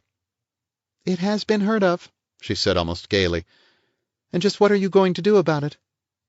You're a cold-blooded little bitch if I ever saw one, I said. Do about it? Turn you over to the police, naturally. It will be a pleasure. I don't think so. She threw the words out almost with a lilt. You wondered why I gave you the empty gun. Why not? I had another one in my bag. Like this. Her right hand came up from her coat pocket, and she pointed it at me. I grinned. It may not have been the heartiest grin in the world, but it was a grin. I've never liked this scene, I said. Detective confronts murderer, murderer produces gun, points same at detective, murderer tells detective the whole sad story with the idea of shooting him at the end of it, thus wasting a lot of valuable time, even if in the end murderer did shoot detective. Only murderer never does. Something always happens to prevent it. The gods don't like this scene either. They always manage to spoil it. But this time, she said softly and got up and moved towards me, softly across the carpet. Suppose we make it a little different. Suppose I don't tell you anything and nothing happens and I do shoot you. I still wouldn't like the scene, I said. You don't seem to be afraid, she said, and slowly licked her lips, coming towards me very gently, without any sound of footfalls on the carpet. I'm not afraid, I lied. It's too late at night, too still, and the window is open, and the gun would make too much noise. It's too long a journey down to the street, and you're not good with guns. You would probably miss me. You missed Lavery 3 times. Stand up, she said. I stood up. I'm going to be too close to miss, she said. She pushed the gun against my chest. Like this. I really can't miss now, can I? Now be very still. Hold your hands up by your shoulders and then don't move at all. If you move at all, the gun will go off. I put my hands up beside my shoulders. I looked down at the gun. My tongue felt a little thick, but I could still wave it. Her probing left hand didn't find a gun on me. It dropped and she bit her lip, staring at me. The gun bored into my chest. You'll have to turn around now, she said, polite as a tailor at a fitting. There's something a little off-key about everything you do, I said. You're definitely not good with guns. You're much too close to me, and I hate to bring this up, but there's that old business of the safety catch not being off. You've overlooked that, too. So she started to do 2 things at once, to take a long step backwards and to feel with her thumb for the safety catch without taking her eyes off my face. 2 very simple things needing only a second to do, but she didn't like my telling her. She didn't like my thought riding over hers. The minute confusion of it jarred her. She let out a small, choked sound, and I dropped my right hand and yanked her face hard against my chest. My left hand smashed down on her right wrist, the heel of my hand against the base of her thumb. The gun jerked out of her hand to the floor. Her face writhed against my chest, and I think she was trying to scream. Then she tried to kick me and lost what little balance she had left. Her hands came up to claw at me. I caught her wrist and began to twist it behind her back. She was very strong, but I was very much stronger. So she decided to go limp and let her whole weight sag against the hand that was holding her head. I couldn't hold her up with one hand. She started to go down, and I had to bend down with her. There were vague sounds of our scuffling on the floor by the Davenport and hard breathing, and if a floorboard creaked, I didn't hear it. I thought a curtain ring checked sharply on a rod. I wasn't sure, and I had no time to consider the question. A figure loomed up suddenly on my left, just behind and out of range of clear vision. I knew there was a man there, and that he was a big man. That was all I knew. The scene exploded into fire and darkness. I didn't even remember being slugged. Fire and darkness, and just before the darkness, a sharp flash of nausea. 32. I smelled of gin. Not just casually, as if I had taken 4 or 5 drinks of a winter morning to get out of bed on, but as if the Pacific Ocean was pure gin and I had nose-dived off the boat deck. The gin was in my hair and eyebrows, on my chin and under my chin. It was on my shirt. I smelled like dead toads. My coat was off and I was lying flat on my back beside the Davenport on somebody's carpet, and I was looking at a framed picture. The frame was of cheap, soft wood, varnished, and the picture showed part of an enormously high, pale yellow viaduct, across which a shiny black locomotive was dragging a Prussian blue train. Through one lofty arch of the viaduct a wide yellow beach showed and was dotted with sprawled bathers and striped beach umbrellas. 3 girls walked close up, with paper parasols, 1 girl in cerise, 1 in pale blue, 1 in green. Beyond the beach, a curving bay was bluer than any bay has any right to be. It was drenched with sunshine and flecked and dotted with aching white sails. Beyond the inland curve of the bay, 3 ranges of hills rose in 3 precisely opposed colors, gold and terracotta and lavender. Across the bottom of the picture was printed in large capitals, "See the French Riviera by the Blue Train." It was a fine time to bring that up. I reached up wearily and felt the back of my head. It felt pulpy. A shoot of pain from the touch went clear to the soles of my feet. I groaned and made a grunt out of the groan, from professional pride, what was left of it. I rolled over slowly and carefully and looked at the foot of a pulled-down wall bed, one twin, the other being still up in the wall. The flourish of design on the painted wood was familiar. The picture had hung over the Davenport, and I hadn't even looked at it. When I rolled, a square gin bottle rolled off my chest and hit the floor. It was water-white and empty. It didn't seem possible there could be so much gin in just one bottle. I got my knees under me and stayed on all fours for a while, sniffing like a dog who can't finish his dinner but hates to leave it. I moved my head around on my neck. It hurt. I moved it around some more, and it still hurt. So I climbed up on my feet and discovered I didn't have any shoes on. The shoes were lying against the baseboard, looking as dissipated as shoes ever looked. I put them on wearily. I was an old man now. I was going down the last long hill. I still had a tooth left, though. I felt it with my tongue. It didn't seem to taste of gin. "It will all come back to you," I said. "Some day it will all come back to you, and you won't like it." There was the lamp on the table by the open window. There was the fat green Davenport. There was the doorway with the green curtain across it. Never sit with your back to a green curtain. It always turns out badly. Something always happens. Who had I said that to? A girl with a gun.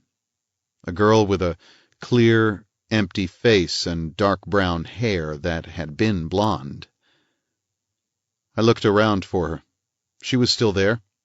She was lying on the pulled-down twin bed. She was wearing a pair of tan stockings and nothing else. Her hair was tumbled. There were dark bruises on her throat. Her mouth was open, and a swollen tongue filled it to overflowing.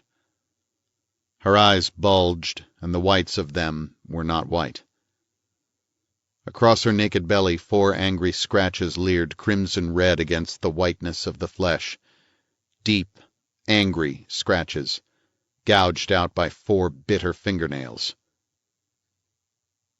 On the Davenport there were tumbled clothes, mostly hers. My coat was there also. I disentangled it and put it on. Something crackled under my hand in the tumbled clothes. I drew out a long envelope with money still in it. I put it in my pocket. Marlowe, $500. I hoped it was all there.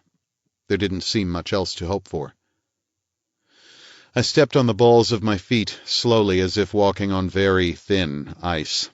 I bent down to rub behind my knee and wondered which hurt most, my knee or my head, when I bent down to rub the knee. Heavy feet came along the hallway, and there was a hard mutter of voices. The feet stopped. A hard fist knocked on the door. I stood there leering at the door with my lips drawn back tight against my teeth. I waited for somebody to open the door and walk in. The knob was tried, but nobody walked in. The knocking began again, stopped, the voices muttered again. The steps went away. I wondered how long it would take to get the manager with a passkey. Not very long. Not nearly long enough for Marlowe to get home from the French Riviera. I went to the green curtain and brushed it aside and looked down a short, dark hallway into a bathroom. I went in there and put the light on. 2 wash rugs on the floor, a bath mat folded over the edge of the tub, a pebbled glass window at the corner of the tub. I shut the bathroom door and stood on the edge of the tub and eased the window up. This was the 6th floor. There was no screen. I put my head out and looked into darkness and a narrow glimpse of a street with trees. I looked sideways and saw that the bathroom window of the next apartment was not more than 3 feet away. A well-nourished mountain goat could make it without any trouble at all. The question was whether a battered private detective could make it, and if so, what the harvest would be. Behind me, a rather remote and muffled voice seemed to be chanting the policeman's litany. "Open it up or we'll kick it in." I sneered back at the voice. They wouldn't kick it in because kicking in a door is hard on the feet. Policemen are kind to their feet. Their feet are about all they are kind to. I grabbed a towel off the rack and pulled the 2 halves of the window down and eased out on the sill. I swung half of me over to the next sill, holding on to the frame of the open window. I could just reach to push the next window down, if it was unlocked. It wasn't unlocked. I got my foot over there and kicked the glass over the catch.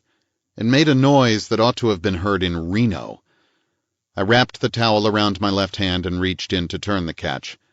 Down on the street, a car went by, but nobody yelled at me. I pushed the broken window down and climbed across to the other sill. The towel fell out of my hand and fluttered down into the darkness to a strip of grass far below, between the two wings of the building. I climbed in at the window of the other bathroom. 33. I climbed down into darkness and groped through darkness to a door and opened it and listened. Filtered moonlight coming through north windows showed a bedroom with twin beds, made up and empty, not wall beds. This was a larger apartment. I moved past the beds to another door and into a living room. Both rooms were closed up and smelled musty. I felt my way to a lamp and switched it on. I ran a finger along the wood of a table edge. There was a light film of dust, such as accumulates in the cleanest room when it is left shut up. The room contained a library dining table, an armchair radio, a book rack built like a hod, a big bookcase full of novels with their jackets still on them, a dark wood highboy with a siphon and a cut glass bottle of liquor, and 4 striped glasses upside down on an Indian brass tray. Beside this, paired photographs in a double silver frame, a youngish middle-aged man and woman with round, healthy faces and cheerful eyes. They looked out at me as if they didn't mind my being there at all. I sniffed the liquor, which was Scotch, and used some of it. It made my head feel worse, but it made the rest of me feel better. I put a light on in the bedroom and poked into closets.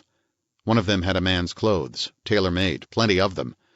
The tailor's label inside a coat pocket declared the owner's name to be H.G. Talbot. I went to the bureau and poked around and found a soft blue shirt that looked a little small for me. I carried it into the bathroom and stripped mine off and washed my face and chest and wiped my hair off with a wet towel and put the blue shirt on. I used plenty of Mr. Talbot's rather insistent hair tonic on my hair and used his brush and comb to tidy it up. By that time I smelled of gin only remotely, if at all. The top button of the shirt wouldn't meet its buttonhole, so I poked into the bureau again and found a dark blue crepe tie and strung it around my neck. I got my coat back on and looked at myself in the mirror. I looked slightly too neat for that hour of the night, even for as careful a man as Mr. Talbot's clothes indicated him to be. Too neat and too sober. I rumpled my hair a little and pulled the tie loose and went back to the whiskey decanter and did what I could about being too sober. I lit one of Mr. Talbot's cigarettes and hoped that Mr. and Mrs. Talbot, wherever they were having a much better time than I was. I hoped I would live long enough to come and visit them. I went to the living room door, the one giving onto the hallway, and opened it and leaned in the opening, smoking. I didn't think it was going to work, but I didn't think waiting there for them to follow my trail through the window was going to work any better. A man coughed a little way down the hall, and I poked my head out farther, and he was looking at me. He came towards me briskly, a small, sharp man in a neatly pressed police uniform. He had reddish hair and red gold eyes. I yawned and said languidly, "What goes on, officer?" He stared at me thoughtfully. "Little trouble next door to you. Hear anything?" "I thought I heard knocking. I just got home a little while ago." "Little late," he said. "That's a matter of opinion," I said. "Trouble next door, eh?" "A dame," he said. "Know her?" "I think I've seen her." "Yeah," he said. "You ought to see her now." He put his hands to his throat and bulged his eyes out and gurgled unpleasantly. "Like that," he said. "You didn't hear nothing, huh?" "Nothing I noticed, except the knocking." "Yeah? What was the name?" "Talbot." "Just a minute, Mr. Talbot. Wait there, just a minute." He went along the hallway and leaned into an open doorway through which light streamed out. "Oh, Lieutenant," he said. "The man next door is on deck." A tall man came out of the doorway and stood looking along the hall straight at me. A tall man with rusty hair and very blue eyes. DeGarmo. That made it perfect. "Here's the guy who lives next door," the small, neat cop said helpfully. "His name's Talbot." DeGarmo looked straight at me, but nothing in his acid blue eyes showed that he had ever seen me before. He came quietly along the hall and put a hard hand against my chest and pushed me back into the room. When he had me half a dozen feet from the door, he said over his shoulder, "Come in here and shut the door, Shorty." The small cop came in and shut the door. "Quite a gag," DeGarmo said lazily. "Put a gun on him, Shorty." Shorty flicked his black belt holster open and had his .38 in his hand like a flash. He licked his lips. "Oh, boy," he said softly, whistling a little. "Oh, boy. How'd you know, Lieutenant?" "Know what?" DeGarmo asked, keeping his eyes fixed on mine. What were you thinking of doing, pal? Going down to get a paper to find out if she was dead? "Oh, boy," Shorty said. "A sex killer. He pulled the girl's clothes off and choked her with his hands, Lieutenant. How'd you know?" DeGarmo didn't answer him. He just stood there rocking a little on his heels, his face empty and granite hard. "Yeah, he's the killer, sure," Shorty said suddenly. "Sniff the air in here, Lieutenant. The place ain't been aired out for days. And look at the dust on those bookshelves. And the clock on the mantel's stopped, Lieutenant. He come in through the... Let me look a minute, can I, Lieutenant?" He ran out of the room into the bedroom. I heard him fumbling around. DeGarmo stood woodenly. Shorty came back. "Come in at the bathroom window. There's broken glass in the tub. And something stinks of gin in there, something awful. You remember how that apartment smelled of gin when we went in? Here's her shirt, Lieutenant. Smells like it was washed in gin." He held the shirt up. It perfumed the air rapidly. DeGarmo looked at it vaguely and then stepped forward and yanked my coat open and looked at the shirt I was wearing. "I know what he done," Shorty said. "He stole one of the guy's shirts that lives here. You see what he done, Lieutenant?" "Yeah." DeGarmo held his hand against my chest and let it fall slowly. They were talking about me as if I was a piece of wood. "Frisk him, Shorty." Shorty ran around me, feeling here and there for a gun. "Nothing on him," he said. "Let's get him out the back way," DeGarmo said. "It's our pinch if we make it before Weber gets here. That lug Reed couldn't find a moth in his shoebox." "You ain't even detailed on the case," Shorty said doubtfully. "Didn't I hear you was suspended or something?" "What can I lose?" DeGarmo asked, "if I'm suspended?" "I can lose this here uniform," Shorty said. DeGarmo looked at him wearily. The small cop blushed, and his bright red-gold eyes were anxious. "Okay, Shorty. Go and tell Reed." The small cop licked his lip. "You say the word, Lieutenant, and I'm with you. I don't have to know you got suspended." "We'll take him down ourselves, just the two of us," DeGarmo said. "Yeah, sure." DeGarmo put his finger against my chin.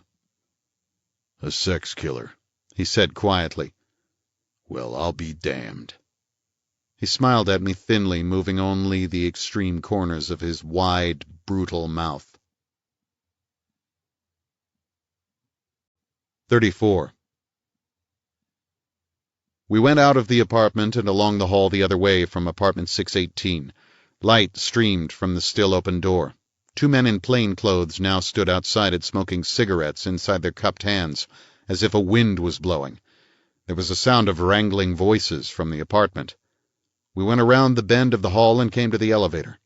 DeGarmo opened the fire door beyond the elevator shaft, and we went down echoing concrete steps, floor after floor. At the lobby floor, DeGarmo stopped and held his hand on the doorknob and listened. He looked back over his shoulder. "You got a car?" he asked me. "In the basement garage." "That's an idea." We went on down the steps and came out into the shadowy basement.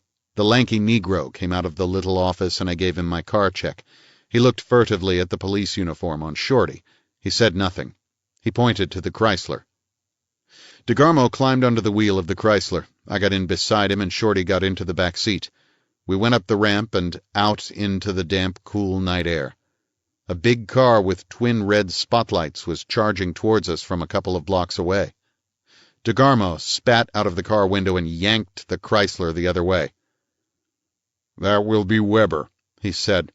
"Late for the funeral again. We sure skinned his nose on that one, Shorty." "I don't like it too well, Lieutenant. I don't, honest." "Keep the chin up, kid. You might get back on homicide." I'd rather wear buttons and eat, Shorty said. The courage was oozing out of him fast. DeGarmo drove the car hard for 10 blocks and then slowed a little. Shorty said uneasily, I guess you know what you're doing, Lieutenant, but this ain't the way to the hall. That's right, DeGarmo said. It never was it? He let the car slow down to a crawl and then turned into a residential street of small, exact houses squatting behind small, exact lawns. He braked the car gently and coasted over to the curb and stopped about the middle of the block. He threw an arm over the back of the seat and turned his head to look back at Shorty. You think this guy killed her, Shorty? I'm listening, Shorty said in a tight voice. Got a flash? No, I said. There's one in the car pocket on the left side. Shorty fumbled around and metal clicked and the white beam of the flashlight came on. DeGarmo said, Take a look at the back of this guy's head. The beam moved and settled. I heard the small man's breathing behind me and felt it on my neck. Something felt for and touched the bump on my head. I grunted. The light went off and the darkness of the street rushed in again. Shorty said, I guess maybe he was sapped, Lieutenant. I don't get it. So was the girl, DeGarmo said. It didn't show much, but it's there. She was sapped so she could have her clothes pulled off and be clawed up before she was killed, so the scratches would bleed. Then she was throttled. And none of this made any noise. Why would it? And there's no telephone in that apartment. Who reported it, Shorty? How the hell would I know? A guy called up and said a woman had been murdered in 618 Granada Apartments on 8th. Reed was still looking for a cameraman when you come in. The desk said a guy with a thick voice, likely disguised. Didn't give any name at all. All right, then, DeGarmo said. If you had murdered the girl, how would you get out of there? I'd walk out, Shorty said. Why not? Hey, he barked at me suddenly. Why didn't you? I didn't answer him. DeGarmo said tonelessly, You wouldn't climb out of a bathroom window 6 floors up and then bust in another bathroom window into a strange apartment where people would likely be sleeping, would you? You wouldn't pretend to be the guy that lived there, and you wouldn't throw away a lot of your time by calling the police, would you? Hell, that girl could have laid there for a week. You wouldn't throw away the chance of a start like that, would you, Shorty? I don't guess I would, Shorty said cautiously. I don't guess I would call up at all. But you know these sex fiends do funny things, Lieutenant. They ain't normal like us, and this guy could have had help, and the other guy could have knocked him out to put him in the middle. Don't tell me you thought that last bit up all by yourself, DeGarmo grunted. So here we sit, and the fellow that knows all the answers is sitting here with us and not saying a word. He turned his big head and stared at me. What were you doing there? I can't remember, I said. The crack on the head seems to have blanked me out. We'll help you to remember, DeGarmo said. We'll take you up back in the hills a few miles where you can be quiet and look at the stars and remember. You'll remember all right. Shorty said, That ain't no way to talk, Lieutenant. Why don't we just go back to the hall and play this the way it says in the rule book? To hell with the rule book, DeGarmo said. I like this guy. I want to have one long, sweet talk with him. He just needs a little coaxing, Shorty. He's just bashful. I don't want any part of it, Shorty said. What do you want to do, Shorty? I want to go back to the hall. Nobody's stopping you, kid. You want to walk? Shorty was silent for a moment. That's right, he said at last, quietly. I want to walk. He opened the car door and stepped out onto the curbing. And I guess you know I have to report all this, Lieutenant. Right, DeGarmo said. Tell Weber I was asking for him. Next time he buys a hamburger, tell him to turn down an empty plate for me. That don't make any sense to me, the small cop said. He slammed the car door shut. DeGarmo let the clutch in and gunned the motor and hit 40 in the first block and a half. In the third block he hit 50. He slowed down at the boulevard and turned east and began to cruise along at a legal speed. A few late cars drifted by both ways, but for the most part the world lay in the cold silence of early morning. After a little while, we passed the city limits and DeGarmo spoke. "Let's hear you talk," he said quietly. "Maybe we can work this out." The car topped a long rise and dipped down to where the boulevard wound through the park-like grounds of the Veterans Hospital. The tall triple electroliers had halos from the beach fog that had drifted in during the night. I began to talk. "Kingsley came over to my apartment tonight and said he had heard from his wife over the phone. She wanted some money, quick. The idea was I was to take it to her and get her out of whatever trouble she was in. My idea was a little different. She was told how to identify me, and I was to be at the Peacock Lounge at 8th and Arguello at 15 minutes past the hour. Any hour." DeGarmo said slowly, "She had to breeze, and that meant she had something to breeze from, such as murder." He lifted his hands lightly and let them fall on the wheel again. "I went down there, hours after she had called. I had been told her hair was dyed brown. She passed me going out of the bar, but I didn't know her. I had never seen her in the flesh. All I had seen was what looked like a pretty good snapshot, but could be that and still not a very good likeness.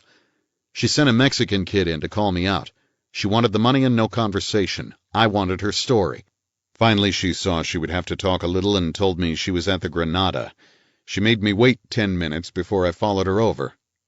DeGarmo said, "Time to fix up a plant. There was a plant all right, but I'm not sure she was in on it.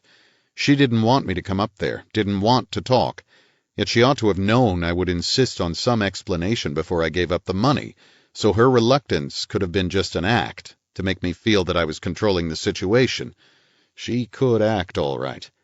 I found that out. Anyhow, I went and we talked. Nothing she said made very much sense until we talked about Lavery getting shot. Then she made too much sense, too quick. I told her I was going to turn her over to the police."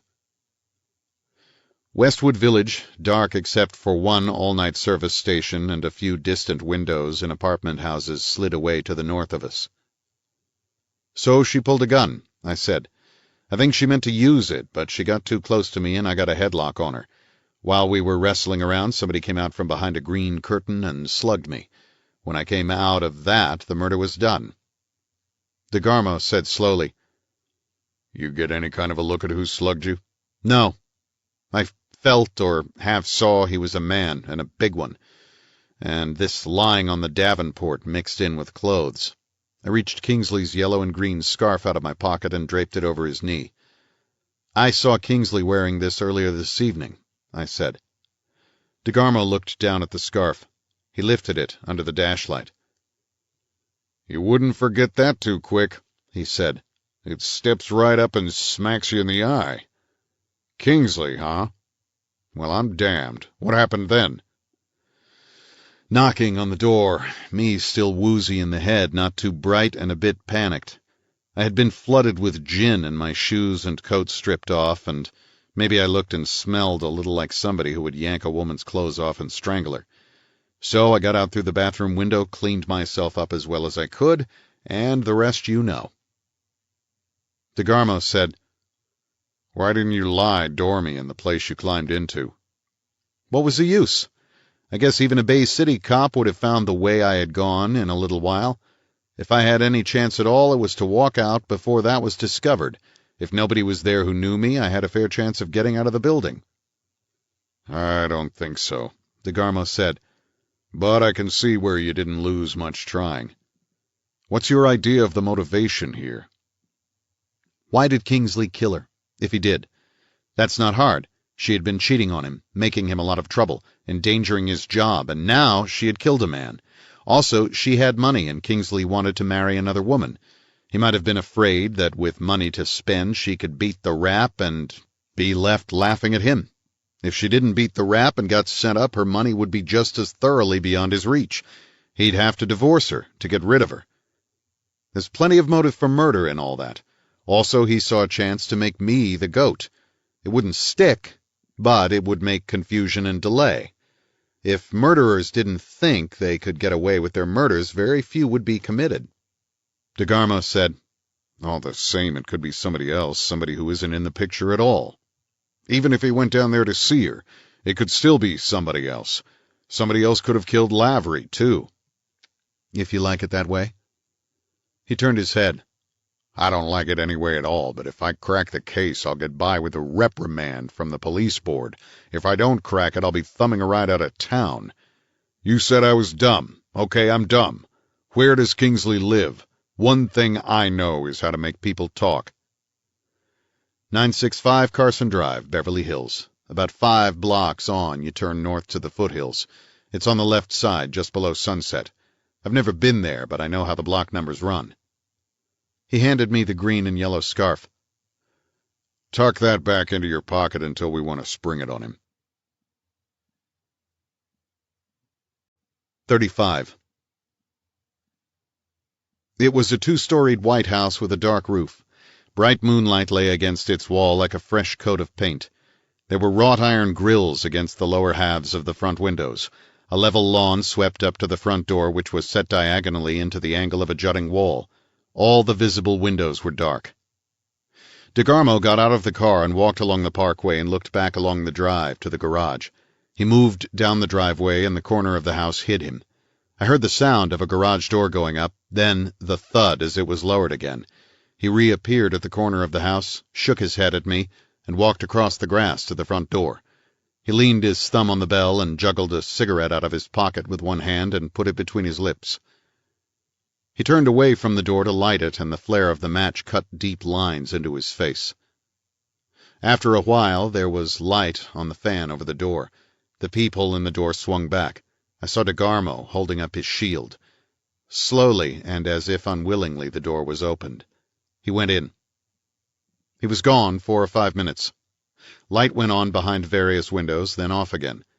Then he came out of the house, and while he was walking back to the car, the light went off in the fan, and the whole house was again as dark as we had found it. He stood beside the car, smoking and looking off down the curve of the street. "One small car in the garage," he said. "The cook says it's hers. No sign of Kingsley. They say they haven't seen him since this morning. I looked in all the rooms. I guess they told the truth. Weber and a printman were there late this afternoon, and the dusting powder is still all over the main bedroom. Weber would be getting prints to check against what we found in Lavery's house.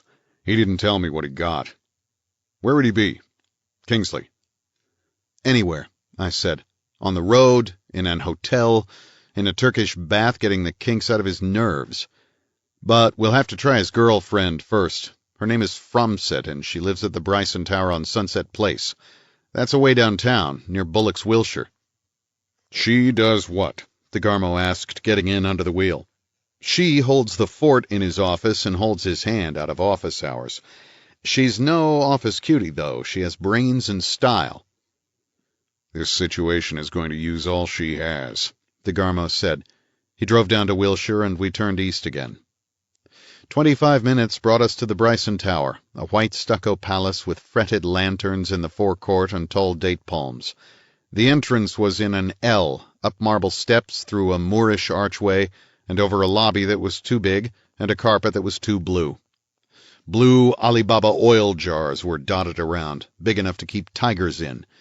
There was a desk and a night clerk with one of those mustaches that gets stuck under your fingernail. DeGarmo lunged past the desk towards an open elevator beside which a tired old man sat on a stool waiting for a customer. The clerk snapped at DeGarmo's back like a terrier. "One moment, please. Whom did you wish to see?" DeGarmo spun on his heel and looked at me wonderingly. "Did he say whom?" "Yeah, but don't hit him," I said. "There is such a word." DeGarmo licked his lips. "I knew there was," he said. "I often wondered where they kept it. Look, buddy," he said to the clerk, "we want up 716. Any objections?" "Certainly I have," the clerk said coldly. "We don't announce guests at—" He lifted his arm and turned it neatly to look at the narrow, oblong watch on the inside of his wrist. "At 23 minutes past 4 in the morning." "That's what I thought," DeGarmo said. "So I wasn't going to bother you. You get the idea?" He took a shield out of his pocket and held it so that the light glinted on the gold and the blue enamel. "I'm a police lieutenant." The clerk shrugged. "Very well. I hope there isn't going to be any trouble. I'd better announce you then. What names? Lieutenant DeGarmo and Mr. Marlowe. Apartment 716. That will be Miss Fromsett. One moment. He went behind a glass screen, and we heard him talking on the phone after a longish pause. He came back and nodded. Miss Fromsett is in. She will receive you. That's certainly a load off my mind, DeGarmo said. And don't bother to call your housekeeper and send him up to the scatter. I'm allergic to housekeepers. The clerk gave a small, cold smile, and we got into the elevator. The 7th floor was cool and quiet. The corridor seemed a mile long. We came at last to a door with 716 on it in gilt numbers and a circle of gilt leaves. There was an ivory button beside the door. DeGarmo pushed it, and chimes rang inside the door, and it was open. Miss Fromsett wore a quilted blue robe over her pajamas. On her feet were small tufted slippers with high heels. Her dark hair was fluffed out engagingly, and the cold cream had been wiped from her face and just enough makeup applied.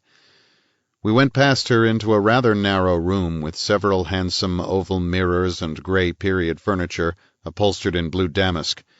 It didn't look like apartment house furniture. She sat down on a slender love seat and leaned back and waited calmly for somebody to say something. I said, "This is Lieutenant DeGarmo of the Bay City Police. We're looking for Kingsley. He's not at his house. We thought you might be able to give us an idea where to find him." She spoke to me without looking at me. Is it that urgent? Yes, something has happened. What has happened? DeGarmo said bluntly. We just want to know where Kingsley is, sister. We don't have time to build up a scene. The girl looked at him with complete absence of expression. She looked back at me and said, I think you had better tell me, Mr. Marlowe. I went down there with the money. I said, I met her as arranged. I went to her apartment to talk to her. While there, I was slugged by a man who was hidden behind a curtain. I didn't see the man. When I came out of it, she had been murdered. Murdered? I said, murdered. She closed her fine eyes, and the corners of her lovely mouth drew in. Then she stood up with a quick shrug and went over to a small marble-topped table with spindly legs. She took a cigarette out of a small embossed silver box and lit it, staring emptily down at the table. The match in her hand was waved more and more slowly until it stopped, still burning, and she dropped it into a tray. She turned and put her back to the table. I suppose I ought to scream or something, she said. I don't seem to have any feeling about it at all. DeGarmo said, We don't feel so interested in your feelings right now. What we want to know is where Kingsley is.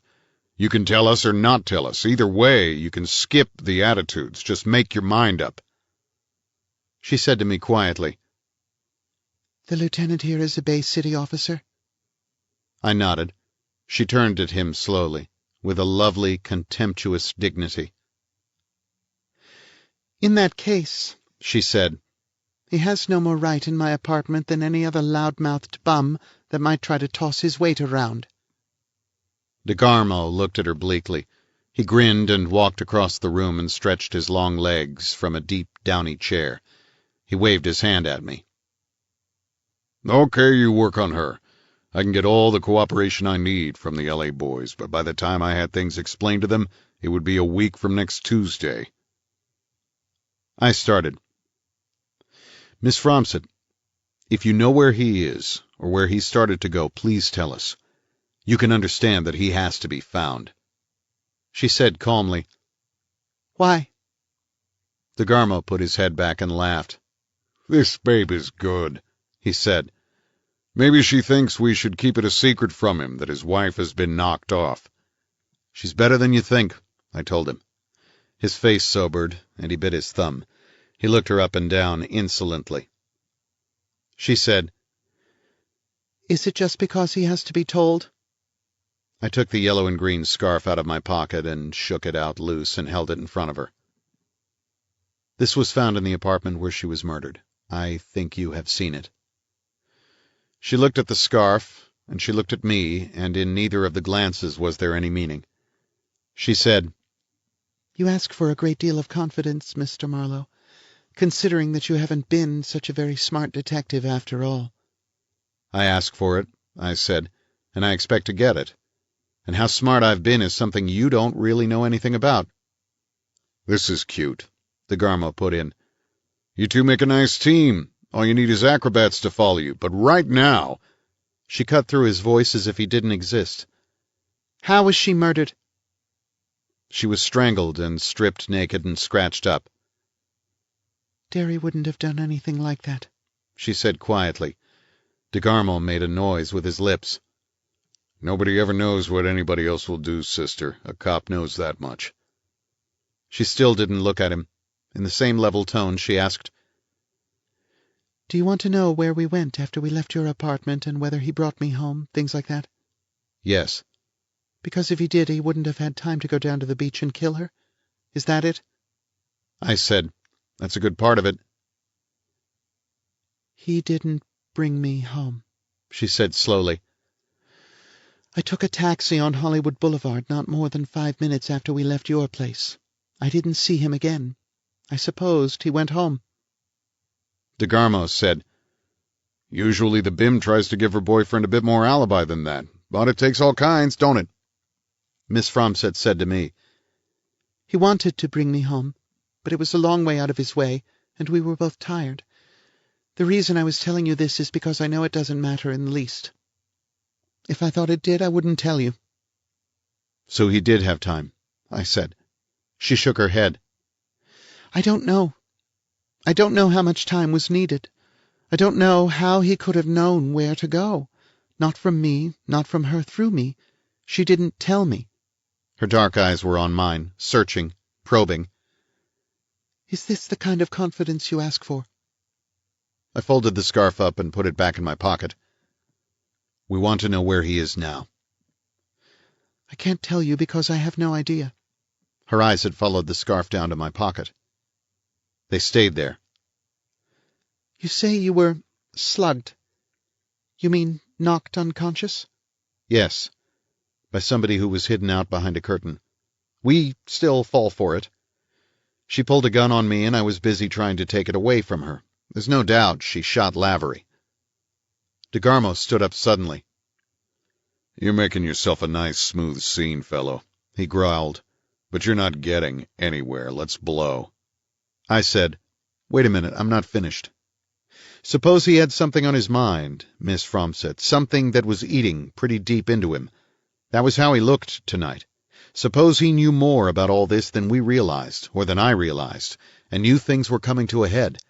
He would want to go somewhere quietly and try to figure out what to do. Don't you think he might?" I stopped and waited, looking sideways at DeGarmo's impatience. After a moment, the girl said tonelessly, "He wouldn't run away or hide, because it wasn't anything he could run away and hide from. But he might want a time to himself to think." "In a strange place. In an hotel," I said, thinking of the story that had been told me in the Granada. "Or in a much quieter place than that." I looked around for the telephone. "It's in my bedroom," Miss Fromset said, knowing at once what I was looking for. I went down the room and through the door at the end. DeGarmo was right behind me. The bedroom was ivory and ashes of roses. There was a big bed with no footboard and a pillow with the rounded hollow of a head. Toilet articles glistened on a built-in dresser with paneled mirrors on the wall above it. An open door showed mulberry bathroom tiles. The phone was on a night table by the bed. I sat down on the edge of the bed and patted the place where Miss Fromset's head had been and lifted the phone and dialed long distance. When the operator answered, I asked for Constable Jim Patton at Puma Point, person to person, very urgent. I put the phone back in the cradle and lit a cigarette. DeGarmo glowered down at me, standing with his legs apart, tough and tireless and ready to be nasty. "What now?" he grunted. "Wait and see." "Who's running this show?" "You're asking me shows that. I am, unless you want the Los Angeles police to run it." He scratched a match on his thumbnail and watched it burn and tried to blow it out with a long, steady breath that just bent the flame over. He got rid of that match and put another between his teeth and chewed on it. The phone rang in a moment. "Ready with your Puma Point call." Patton's sleepy voice came on the line. "Yes? This is Patton at Puma Point." "This is Marlowe in Los Angeles," I said. "Remember me?" Sure I remember you, son. I ain't only half awake, though. Do me a favor, I said, although I don't know why you should. Go or send over to Little Fawn Lake and see if Kingsley is there. Don't let him see you. You can spot his car outside the cabin or maybe see lights, and see that he stays put. Call me back as soon as you know. I'm coming up. Can you do that? Patton said, I got no reason to stop him if he wants to leave. I'll have a Bay City police officer with me who wants to question him about a murder. Not your murder, another one. There was a drumming silence along the wire. Patton said, You ain't just being tricky, are you, son? No. Call me back at Tunbridge 2722. Should likely take me half an hour, he said. I hung up. DeGarmo was grinning now. This babe flashed you a signal I couldn't read? I stood up off the bed. No. I'm just trying to read his mind. He's no cold killer. Whatever fire there was is all burned out of him by now. I thought he might go to the quietest and most remote place he knows, just to get a grip of himself. In a few hours he'll probably turn himself in. It would look better for you if you got to him before he did that. Unless he puts a slug in his head, DeGarmo said coldly. Guys like him are very apt to do that. You can't stop him until you find him. That's right. We went back into the living room. Miss Frumps had poked her head out of her kitchenette and said she was making coffee, and did we want any. We had some coffee and sat around looking like people seeing friends off at the railroad station. The call from Patton came through in about 25 minutes. There was light in the Kingsley cabin, and a car was parked beside it. 36. We ate some breakfast at Alhambra, and I had the tank filled. We drove out Highway 70 and started moving past the trucks into the rolling ranch country. I was driving. DeGarmo sat moodily in the corner, his hands deep in his pockets. I watched the fat, straight rows of orange trees spin by like the spokes of a wheel. I listened to the whine of the tires on the pavement, and I felt tired and stale from lack of sleep and too much emotion. We reached the long slope south of San Dimas that goes up to a ridge and drops down into Pomona. This is the ultimate end of the fog belt and the beginning of that semi-desert region where the sun is as light and dry as old sherry in the morning, as hot as a blast furnace at noon, and drops like an angry brick at nightfall. DeGarmo stuck a match in the corner of his mouth and said almost sneeringly, Weber gave me hell last night. He said he was talking to you, and what about? I said nothing. He looked at me and looked away again. He waved a hand outwards. I wouldn't live in this damn country if they gave it to me. The air's stale before it gets up in the morning. We'll be coming to Ontario in a minute. We'll switch over to Foothill Boulevard, and you'll see 5 miles of the finest grevillea trees in the world. I wouldn't know one from a fire plug, DeGarmo said. We came to the center of town and turned north on Euclid along the splendid parkway. DeGarmo sneered at the grevillea trees. After a while he said, That was my girl that drowned in the lake up there. I haven't been right in the head since I heard about it. All I can see is red. If I could get my hands on that guy Chess. You made enough trouble, I said, letting her get away with murdering Almore's wife. I stared straight ahead through the windshield. I knew his head moved and his eyes froze on me. I didn't know what his hands were doing. I didn't know what expression was on his face. After a long time his words came. They came through tight teeth and edgeways, and they scraped a little as they came out. You a little crazy or something? No, I said, neither are you.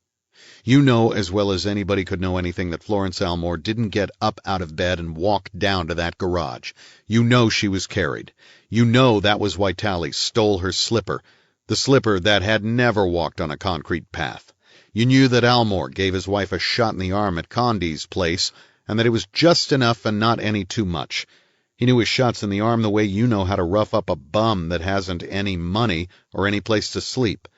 You know that Almore didn't murder his wife with morphine, and that if he wanted to murder her, morphine would be the last thing in the world he would use.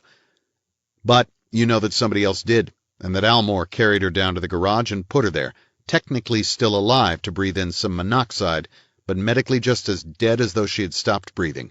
You know all that. DeGarmo said softly, "Brother, how did you ever manage to live so long?" I said, "By not falling for too many gags and not getting too much afraid of professional hard guys. Only a heel would have done what Almore did. Only a heel and a badly scared man who had things on his soul that wouldn't stand daylight. Technically, he may even have been guilty of murder. I don't think the point has ever been settled. Certainly, he would have a hell of a time proving that she was in such a deep coma that she was beyond any possibility of help. But as a practical matter of who killed her, you know the girl killed her." DeGarmo laughed. It was a grating, unpleasant laugh, not only mirthless but meaningless. We reached Foothill Boulevard and turned east again. I thought it was still cool, but DeGarmo was sweating. He couldn't take his coat off because of the gun under his arm. I said, "The girl, Mildred Haviland, was playing house with Almore, and his wife knew it. She had threatened him. I got that from her parents. The girl, Mildred Haviland, knew all about morphine and where to get all of it she needed and how much to use. She was alone in the house with Florence Almore, after she put her to bed. She was in a perfect spot to load a needle with 4 or 5 grains and shoot it into an unconscious woman through the same puncture Almore had already made. She would die, perhaps while Almore was still out of the house, and he would come home and find her dead. The problem would be his. He would have to solve it. Nobody would believe anybody else had doped his wife to death. Nobody that didn't know all the circumstances. But you knew. I'd have to think you much more of a damn fool than I think you are to believe you didn't know. You covered the girl up. You were in love with her still. You scared her out of town, out of danger, out of reach, but you covered up for her. You let the murder ride. She had you that way. Why did you go up to the mountains looking for her?" "And how did I know where to look?" he said harshly. "It wouldn't bother you to add an explanation of that, would it?" "Not at all," I said. "She got sick of Bill Chess and his boozing and his tempers and his down-at-heels living, but she had to have money to make a break. She thought she was safe now, that she had something on Almore that was safe to use, so she wrote him for money. He sent you up to talk to her. She didn't tell Almore what her present name was or any details or where or how she was living. A letter addressed to Mildred Haviland at Puma Point would reach her.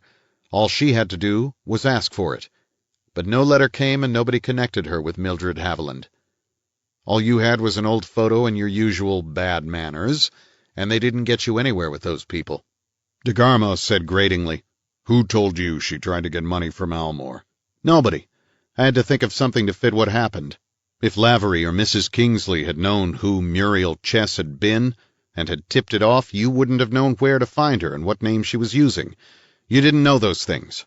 Therefore, the lead had to come from the only person up there who knew who she was, and that was herself. So I assume she wrote to Almore." "Okay," he said at last. "Let's forget it. It doesn't make any difference any more now. If I'm in a jam, that's my business. I'd do it again, in the same circumstances." "That's all right," I said. "I'm not planning to put the bite on anybody myself, not even on you. I'm telling you this mostly so you won't try to hang any murders on Kingsley that don't belong to him. If there is one that does, let it hang." "Is that why you're telling me?" he asked. "Yeah." "I thought maybe it was because you hated my guts," he said. "I'm all done with hating you," I said. "It's all washed out of me. I hate people hard, but I don't hate them very long." We were going through the grape country now, the open, sandy grape country along the scarred flanks of the foothills. We came in a little while to San Bernardino, and I kept on through it without stopping. 37. At crestline, elevation 5,000 feet, it had not yet started to warm up. We stopped for a beer. When we got back into the car, DeGarmo took the gun from his underarm holster and looked it over. It was the .38 Smith & Wesson on a .44 frame, a wicked weapon with a kick like a .45 and a much greater effective range. "You won't need that," I said. "He's big and strong, but he's not that kind of tough." He put the gun back under his arm and grunted. We didn't talk any more now. We had no more to talk about. We rolled around the curves and along the sharp sheer edges walled with white guardrails and in some places with walls of fieldstone and heavy iron chains. We climbed through the tall oaks and on to the altitudes where the oaks are not so tall, and the pines are taller and taller. We came at last to the dam at the end of Puma Lake. I stopped the car and the sentry threw his piece across his body and stepped up to the window. "Close all the windows of your car before proceeding across the dam, please." I reached back to wind up the rear window on my side. DeGarmo held his shield up. "Forget it, buddy. I'm a police officer," he said with his usual tact. The sentry gave him a solid, expressionless stare. "Close all windows, please," he said in the same tone he had used before. "Nuts to you," DeGarmo said. "Nuts to you, soldier boy." "It's an order," the sentry said. His jaw muscles bulged very slightly. His dull grayish eyes stared at DeGarmo.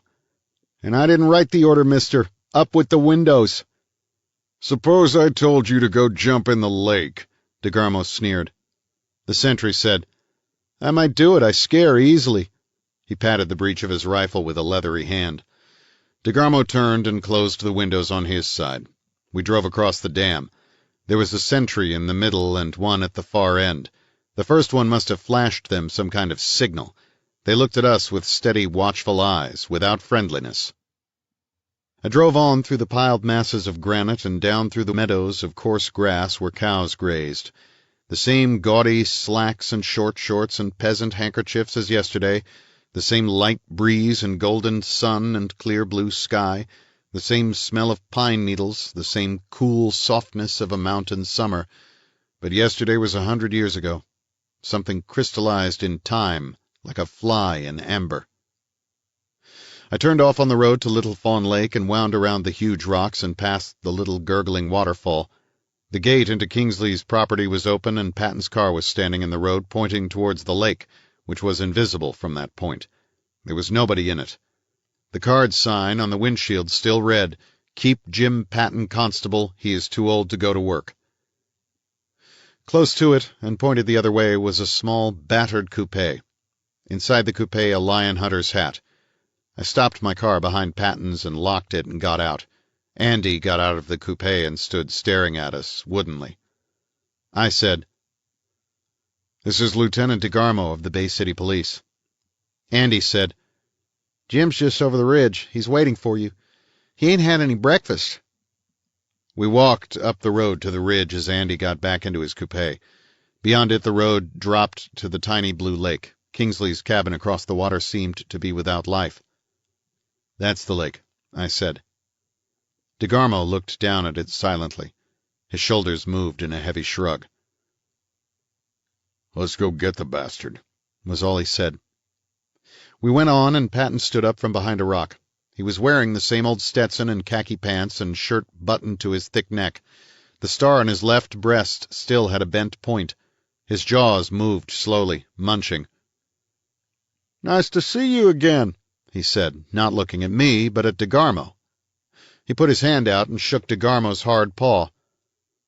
"Last time I seen you, Lieutenant, you was wearing another name. Kind of undercover, I guess you'd call it. I guess I didn't treat you right, neither. I apologize. Guess I knew who that photo of yours was all the time." DeGarmo nodded and said nothing. "Likely if I'd have been on my toes and played the game right, a lot of trouble would have been saved," Patton said. "Maybe a life would have been saved. I feel kind of bad about it, but then again I ain't a fellow that feels too bad about anything very long. Suppose we sit down here and you tell me what it is we're supposed to be doing now." DeGarmo said, "Kingsley's wife was murdered in Bay City last night. I have to talk to him about it." "You mean you suspect him?" Patton asked. "And how?" DeGarmo grunted. Patton rubbed his neck and looked across the lake. "He ain't showed outside the cabin at all. Likely he's still asleep. Early this morning I snuck around the cabin. There was a radio going then, and I heard sounds like a man would make playing with a bottle and a glass. I stayed away from him. Was that right?" "We'll go over there now," DeGarmo said. "You got a gun, Lieutenant?" DeGarmo patted under his left arm. Patton looked at me. I shook my head. No gun. "Kingsley might have one, too," Patton said. "I don't hanker after no fast shooting around here, Lieutenant. It wouldn't do me no good to have a gunfight. We don't have that kind of community up here. You look to me like a fellow who would jack his gun out kind of fast." "I've got plenty of swift, if that's what you mean," DeGarmo said, "but I want this guy talking." Patton looked at DeGarmo, looked at me, looked back at DeGarmo, and spat tobacco juice in a long stream to one side. "I ain't heard enough to even approach him," he said stubbornly. So we sat down on the ground and told him the story. He listened silently, not blinking an eye. At the end he said to me, "You got a funny way of working for people, seems to me. Personally, I think you boys are plumb misinformed. We'll go over and see. I'll go in first in case you would know what you were talking about and Kingsley would have a gun and would be a little desperate. I got a big belly, makes a nice target." We stood up off the ground and started around the lake the long way. When we came to the little pier, I said, "Did they autopsy her yet, Sheriff?" Patton nodded. "She drowned all right. They say they're satisfied that's how she died. She wasn't knifed or shot or had her head cracked in or anything. There's marks on the body, but too many to mean anything, and it ain't a very nice body to work with." DeGarmo looked white and angry. "I guess I oughtn't have said that, Lieutenant," Patton added mildly. "Kind of tough to take, seeing you knew the lady pretty well." DeGarmo said, "Let's get it over and do what we have to do." We went on along the shore of the lake and came up to Kingsley's cabin. We went up the heavy steps. Patton went quietly across the porch to the door. He tried the screen. It was not locked. He opened it and tried the door. That was unlocked also. He held the door shut with the knob turned in his hand, and DeGarmo took hold of the screen and pulled it wide. Patton opened the door, and we walked into the room. Darris Kingsley lay back in a deep chair by the cold fireplace with his eyes closed. There was an empty glass and an almost empty whiskey bottle on the table beside him. The room smelled of whiskey. A dish near the bottle was choked with cigarette stubs. 2 crushed empty packs lay on top of the stubs. All the windows in the room were shut. It was already close and hot in there. Kingsley was wearing a sweater, and his face was flushed and heavy. He snored, and his hands hung lax outside the arms of the chair, the fingertips touching the floor. Patton moved to within a few feet of him and stood looking silently down at him for a long moment before he spoke. "Mr. Kingsley," he said then, in a calm, steady voice, "we got to talk to you a little." 38. Kingsley moved with a kind of jerk, and opened his eyes and moved them without moving his head. He looked at Patton, then at DeGarmo, lastly at me. His eyes were heavy, but the light sharpened in them. He sat up slowly in the chair and rubbed his hands up and down the sides of his face. "I was asleep," he said. "Fell asleep a couple of hours ago. I was as drunk as a skunk, I guess. Anyway, much drunker than I like to be." He dropped his hands and let them hang. Patton said, "This is Lieutenant DeGarmo of the Bay City Police. He has to talk to you." Kingsley looked briefly at DeGarmo, and his eyes came around to stare at me. His voice, when he spoke again, sounded sober and quiet and tired to death. "So you let them get her?" he said. I said, "I would have, but I didn't." Kingsley thought about that, looking at DeGarmo. Patton had left the front door open. He pulled the brown Venetian blinds up at 2 front windows and pulled the windows up. He sat in a chair near one of them and clasped his hands over his stomach. DeGarmo stood glowering down at Kingsley. "Your wife is dead, Kingsley," he said brutally. "If it's any news to you." Kingsley stared at him and moistened his lips. "Takes it easy, don't he?" DeGarmo said. "Show him the scarf." I took the green and yellow scarf out and dangled it. DeGarmo jerked a thumb. "Yours?" Kingsley nodded. He moistened his lips again. "Careless of you to leave it behind you," DeGarmo said. He was breathing a little hard. His nose was pinched, and deep lines ran from his nostrils to the corners of his mouth. Kingsley said very quietly, "Leave it behind me where?" He had barely glanced at the scarf. He hadn't looked at all at me. "In the Granada Apartments on 8th Street in Bay City, apartment 618. Am I telling you something?" Kingsley now very slowly lifted his eyes to meet mine. "Is that where she was?" he breathed. I nodded. She didn't want me to go there. I wouldn't give her the money until she talked to me. She admitted she killed Lavery. She pulled a gun and planned to give me the same treatment. Somebody came from behind the curtain and knocked me out without letting me see him. When I came to, she was dead. I told him how she was dead and how she looked.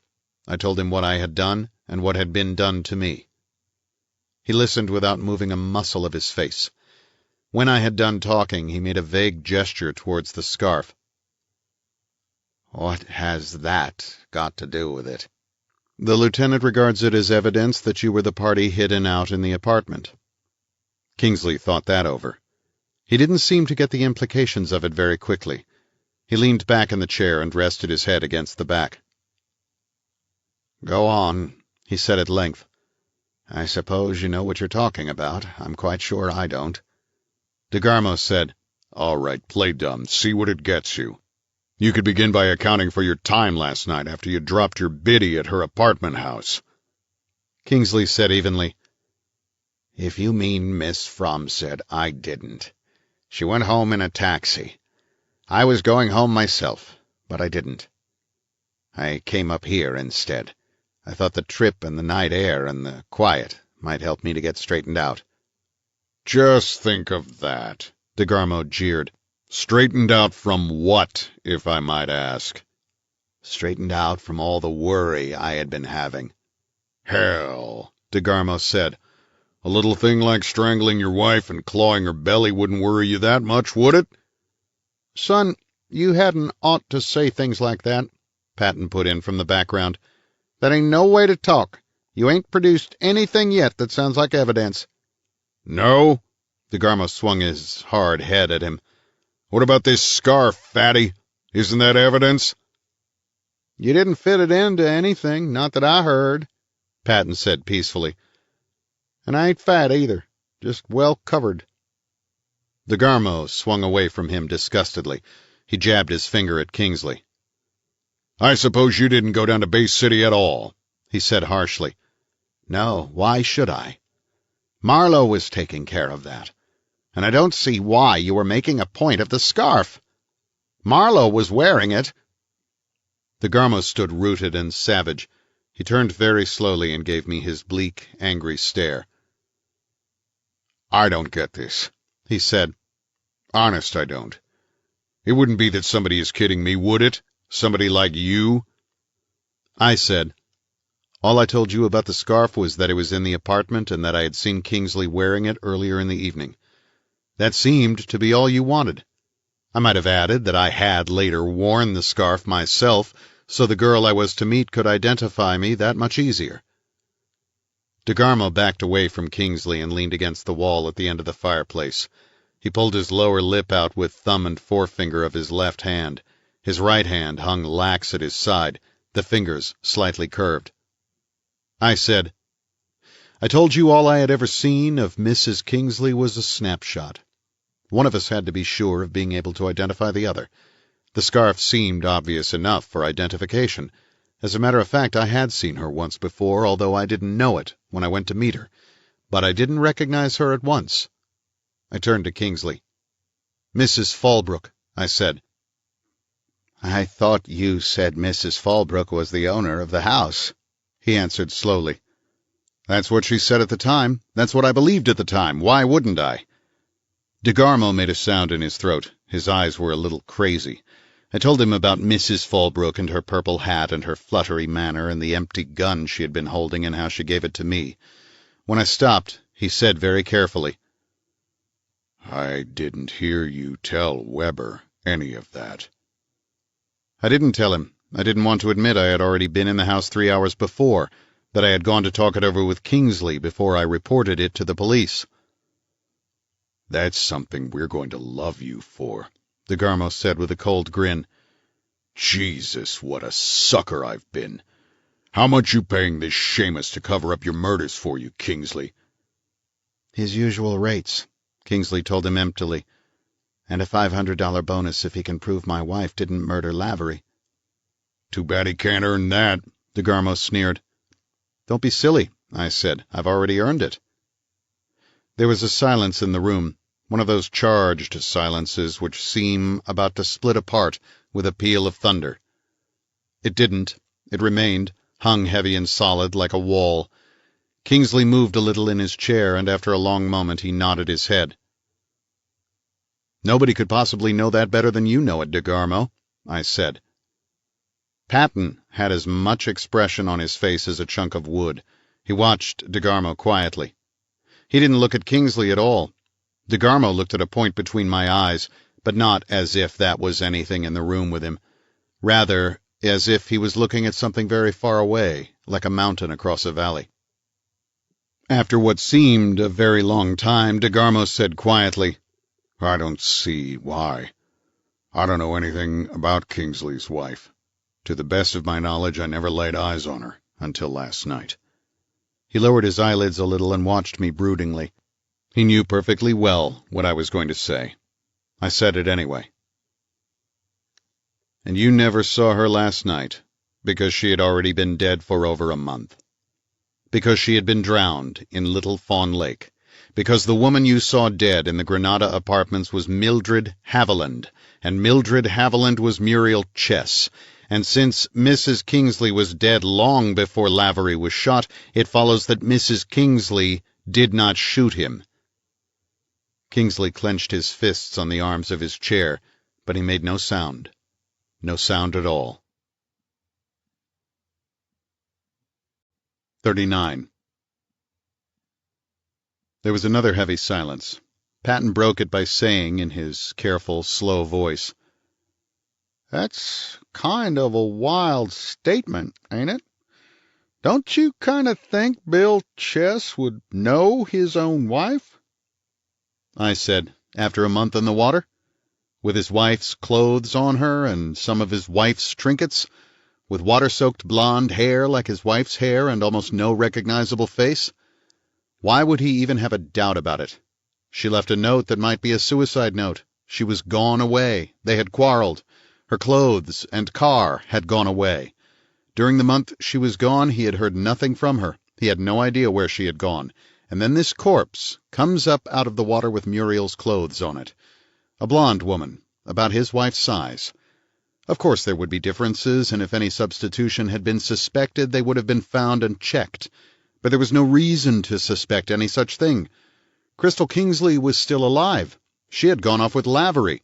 She had left her car in San Bernardino. She had sent a wire to her husband from El Paso. She was all taken care of so far as Bill Chess was concerned.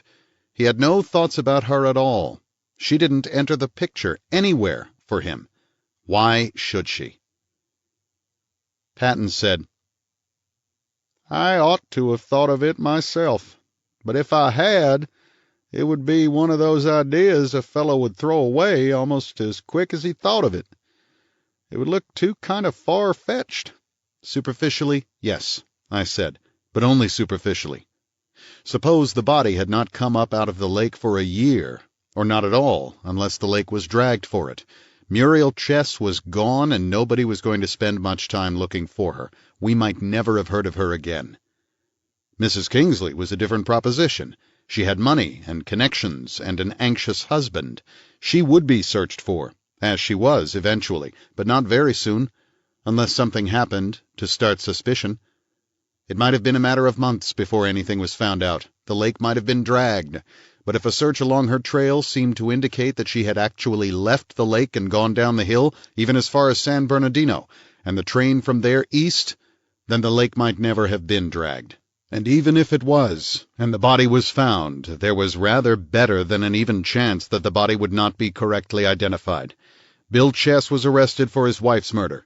For all I know, he might even have been convicted of it, and that would have been that, as far as the body in the lake was concerned. Crystal Kingsley would still be missing, and it would be an unsolved mystery. Eventually it would be assumed that something had happened to her and that she was no longer alive, But nobody would know where or when or how it had happened. If it hadn't been for Lavery, we might not be here talking about it now. Lavery is the key to the whole thing.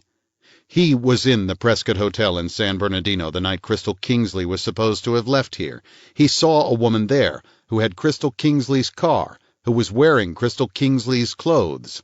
And of course he knew who she was, but he didn't have to know there was anything wrong. He didn't have to know they were Crystal Kingsley's clothes, or that the woman had put Crystal Kingsley's car in the hotel garage. All he had to know was that he met Muriel Chess. Muriel took care of the rest. I stopped and waited for somebody to say anything. Nobody did. Patton sat immovable in his chair, his plump, hairless hands clasped comfortably across his stomach. Kingsley leaned his head back, and he had his eyes half closed, and he was not moving. DeGarmo leaned against the wall by the fireplace, taut and white-faced and cold, a big, hard, solemn man whose thoughts were deeply hidden. I went on talking. If Muriel Chess impersonated Crystal Kingsley, she murdered her. That's elementary. All right, let's look at it. We know who she was and what kind of woman she was. She had already murdered before she met and married Bill Chess. She had been Dr. Almore's office nurse and his little pal, and she had murdered Dr. Almore's wife in such a neat way that Almore had to cover up for her. And she had been married to a man in the Bay City Police who also was sucker enough to cover up for her. She got the men that way. She could make them jump through hoops. I didn't know her long enough to see why, but her record proves it. What she was able to do with Lavery proves it. Very well, she killed people who got in her way, and Kingsley's wife got in her way, too. I hadn't meant to talk about this, but it doesn't matter much now.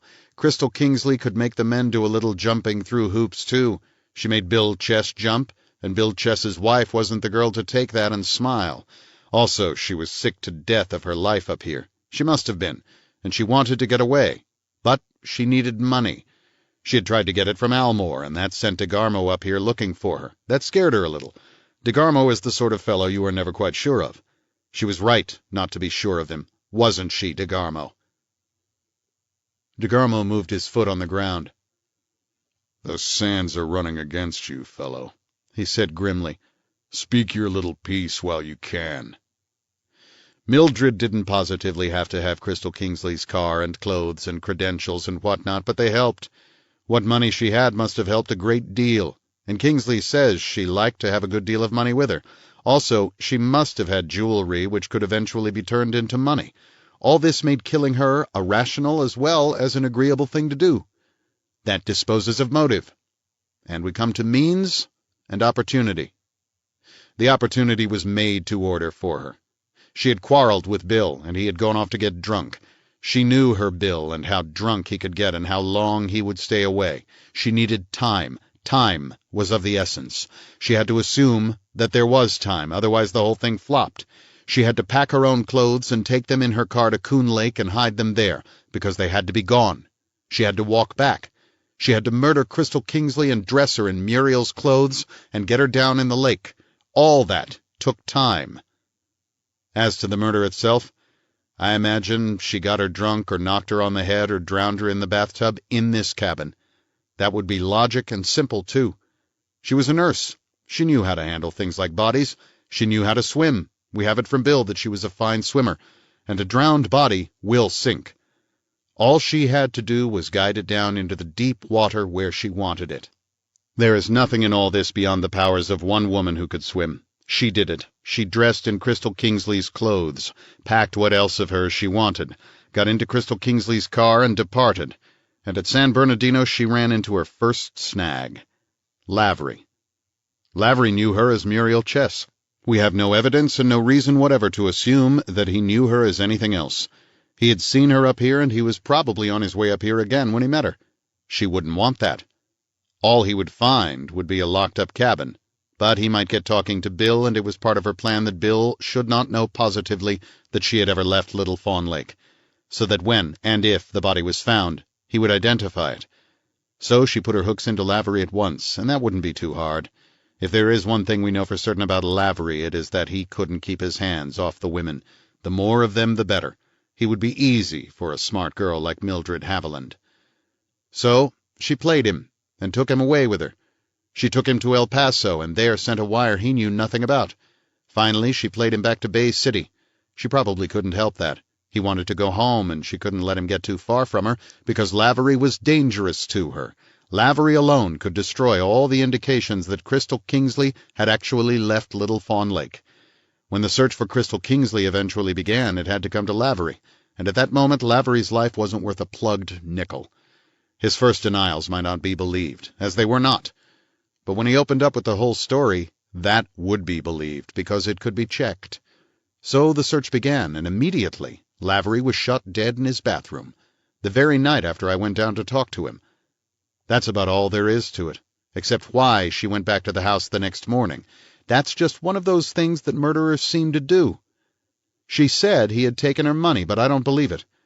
I think more likely she got to thinking he had some of his own hidden away, or that she had better edit the job with a cool head and make sure it was all in order and pointing the right way, or perhaps it was just what she said, and to take in the paper and the milk. Anything is possible. She went back, and I found her there, and she put on an act that left me with both feet in my mouth. Patton said, "Who killed her, son? I gather you don't like Kingsley for that little job." I looked at Kingsley and said, "You didn't talk to her on the phone, you said. What about Miss Fromsett? Did she think she was talking to your wife?" Kingsley shook his head. "I doubt it. It would be pretty hard to fool her that way. All she said was that she seemed very changed and subdued. I had no suspicion then. I didn't have any until I got up here. When I walked into this cabin last night, I felt there was something wrong. It was too clean and neat and orderly. Crystal didn't leave things that way. There would have been clothes all over the bedroom, cigarette stubs all over the house, bottles and glasses all over the kitchen. There would have been unwashed dishes and ants and flies. I thought Bill's wife might have cleaned up, and then I remembered that Bill's wife wouldn't have, not on that particular day. She had been too busy quarreling with Bill and being murdered or committing suicide, whichever it was. I thought about all this in a confused sort of way, but I don't claim I actually made anything of it." Patton got up from his chair and went out on the porch. He came back wiping his lips with his tan handkerchief. He sat down again and eased himself over on his left hip, on account of the hip holster on the other side. He looked thoughtfully at DeGarmo. DeGarmo stood against the wall, hard and rigid, a stone man. His right hand still hung down at his side, with the fingers curled. Patton said, "I still ain't heard who killed Muriel. Is that part of the show, or is that something that still has to be worked out?" I said, "Somebody who thought she needed killing. Somebody who had loved her and hated her.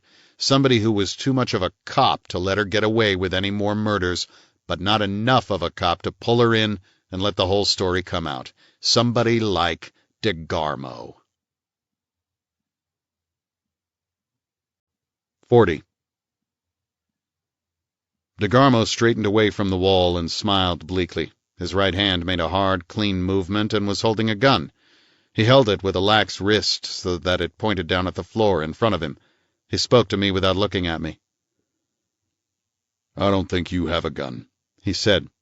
"Patton has a gun, but I don't think he can get it out fast enough to do him any good. Maybe you have a little evidence to go with that last guess, or wouldn't that be important enough for you to bother with?"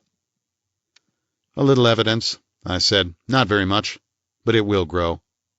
Somebody stood behind that green curtain in the Granada for more than half an hour and stood as silently as only a cop on a stakeout knows how to stand.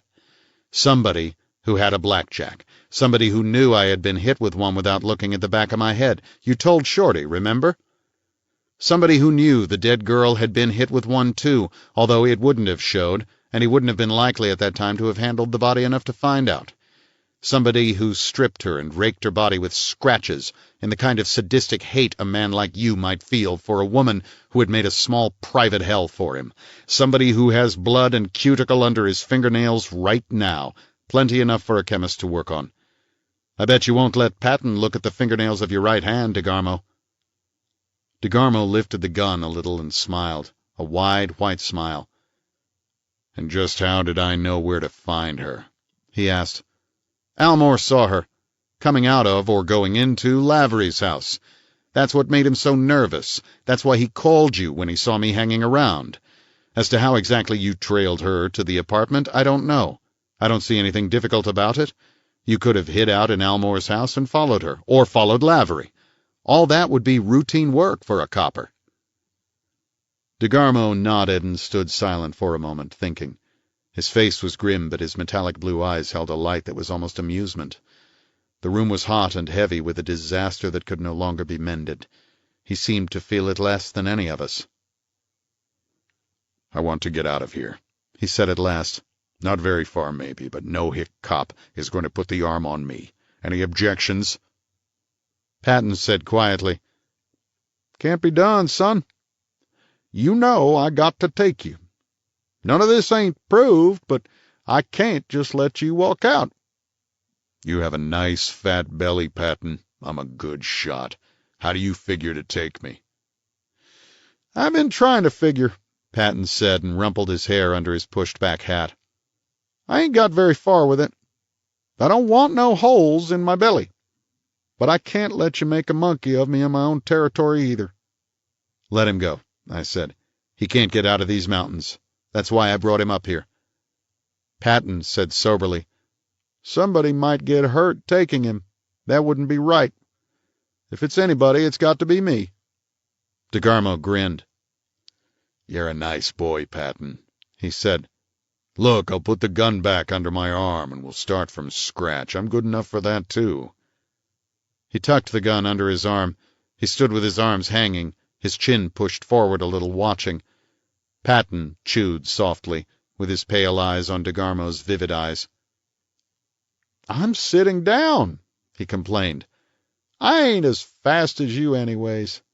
I just don't like to look yellow." He looked at me sadly. "Why the hell did you have to bring this up here? It ain't any part of my troubles. Now look at the jam I'm in." He sounded hurt and confused and rather feeble. DeGarmo put his head back a little and laughed. While he was still laughing, his right hand jumped for his gun again.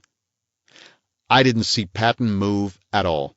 The room throbbed with the roar of his Frontier Colt. DeGarmo's arm shot straight out to one side, and the heavy Smith & Wesson was torn out of his hand and thudded against the knotty pine wall behind him. He shook his numbed right hand and looked down at it with wonder in his eyes. Patton stood up slowly. He walked slowly across the room and kicked the revolver under a chair.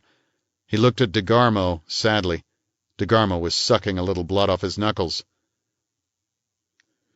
"You give me a break," Patton said sadly. "You hadn't ought ever to give a man like me a break. I've been a shooter more years than you've been alive, son." DeGarmo nodded to him and straightened his back and started for the door. "Don't do that," Patton told him calmly. DeGarmo kept on going. He reached the door and pushed on the screen. He looked back at Patton, and his face was very white now. "I'm going out of here," he said. "There's only one way you can stop me. So long, fatty." Patton didn't move a muscle. DeGarmo went out through the door. His feet made heavy sounds on the porch and then on the steps. I went to the front window and looked out. Patton still hadn't moved. DeGarmo came down off the steps and started across the top of the little dam. "He's crossing the dam," I said. "Has Andy got a gun?" "I don't figure he'd use one if he had," Patton said calmly. "He don't know any reason why he should." "Well, I'll be damned," I said. Patton sighed. "He hadn't ought to give me a break like that," he said. "Had me cold. I got to give it back to him. Kind of puny, too. Won't do him a lot of good." "He's a killer," I said. "He ain't that kind of killer," Patton said. "You lock your car?" I nodded. "Andy's coming down to the other end of the dam," I said. "DeGarmo has stopped him. He's speaking to him." "He'll take Andy's car, maybe," Patton said sadly. "Well, I'll be damned," I said again. I looked back at Kingsley. He had his head in his hands, and he was staring at the floor. I turned back to the window. DeGarmo was out of sight beyond the rise. Andy was halfway across the dam, coming slowly, looking back over his shoulder now and then. The sound of a starting car came distinctly, Andy looked up at the cabin, then turned back and started to run back along the dam. The sound of the motor died away. When it was quite gone, Patton said, "Well, I suppose we better go back to the office and do some telephoning." Kingsley got up suddenly and went out to the kitchen and came back with a bottle of whiskey. He poured himself a stiff drink and drank it standing. He waved a hand at it and walked heavily out of the room. I heard bed springs creak. Patton and I went quietly out of the cabin. 41. Patton had just finished putting his calls through to block the highways when a call came through from the sergeant in charge of the guard detail at Puma Lake Dam. We went out and got into Patton's car, and Andy drove very fast along the lake road through the village and along the lake shore back to the big dam at the end. We were waved across the dam to where the sergeant was waiting in a jeep beside the headquarters hut. The sergeant waved his arm and started the jeep, and we followed him a couple of 100 feet along the highway to where a few soldiers stood on the edge of the canyon looking down. Several cars had stopped there, and a cluster of people was grouped near the soldiers. The sergeant got out of the jeep, and Patton and Andy and I climbed out of the official car and went over by the sergeant. "Guy didn't stop for the sentry," the sergeant said, and there was bitterness in his voice. "Damn near knocked him off the road. The sentry in the middle of the bridge had to jump fast to get missed. The one at this end had enough. He called the guy to halt. The guy kept going." The sergeant chewed his gum and looked down into the canyon. "Orders are to shoot in a case like that," he said. "The sentry shot." He pointed down to the grooves in the shoulder at the edge of the drop. "This is where he went off." 100 feet down in the canyon, a small coupe was smashed against the side of a huge granite boulder. It was almost upside down, leaning a little. There were 3 men down there. They had moved the car enough to lift something out. Something that had been a man. The Lady in the Lake. Written by Raymond Chandler. Performed by Ray Porter.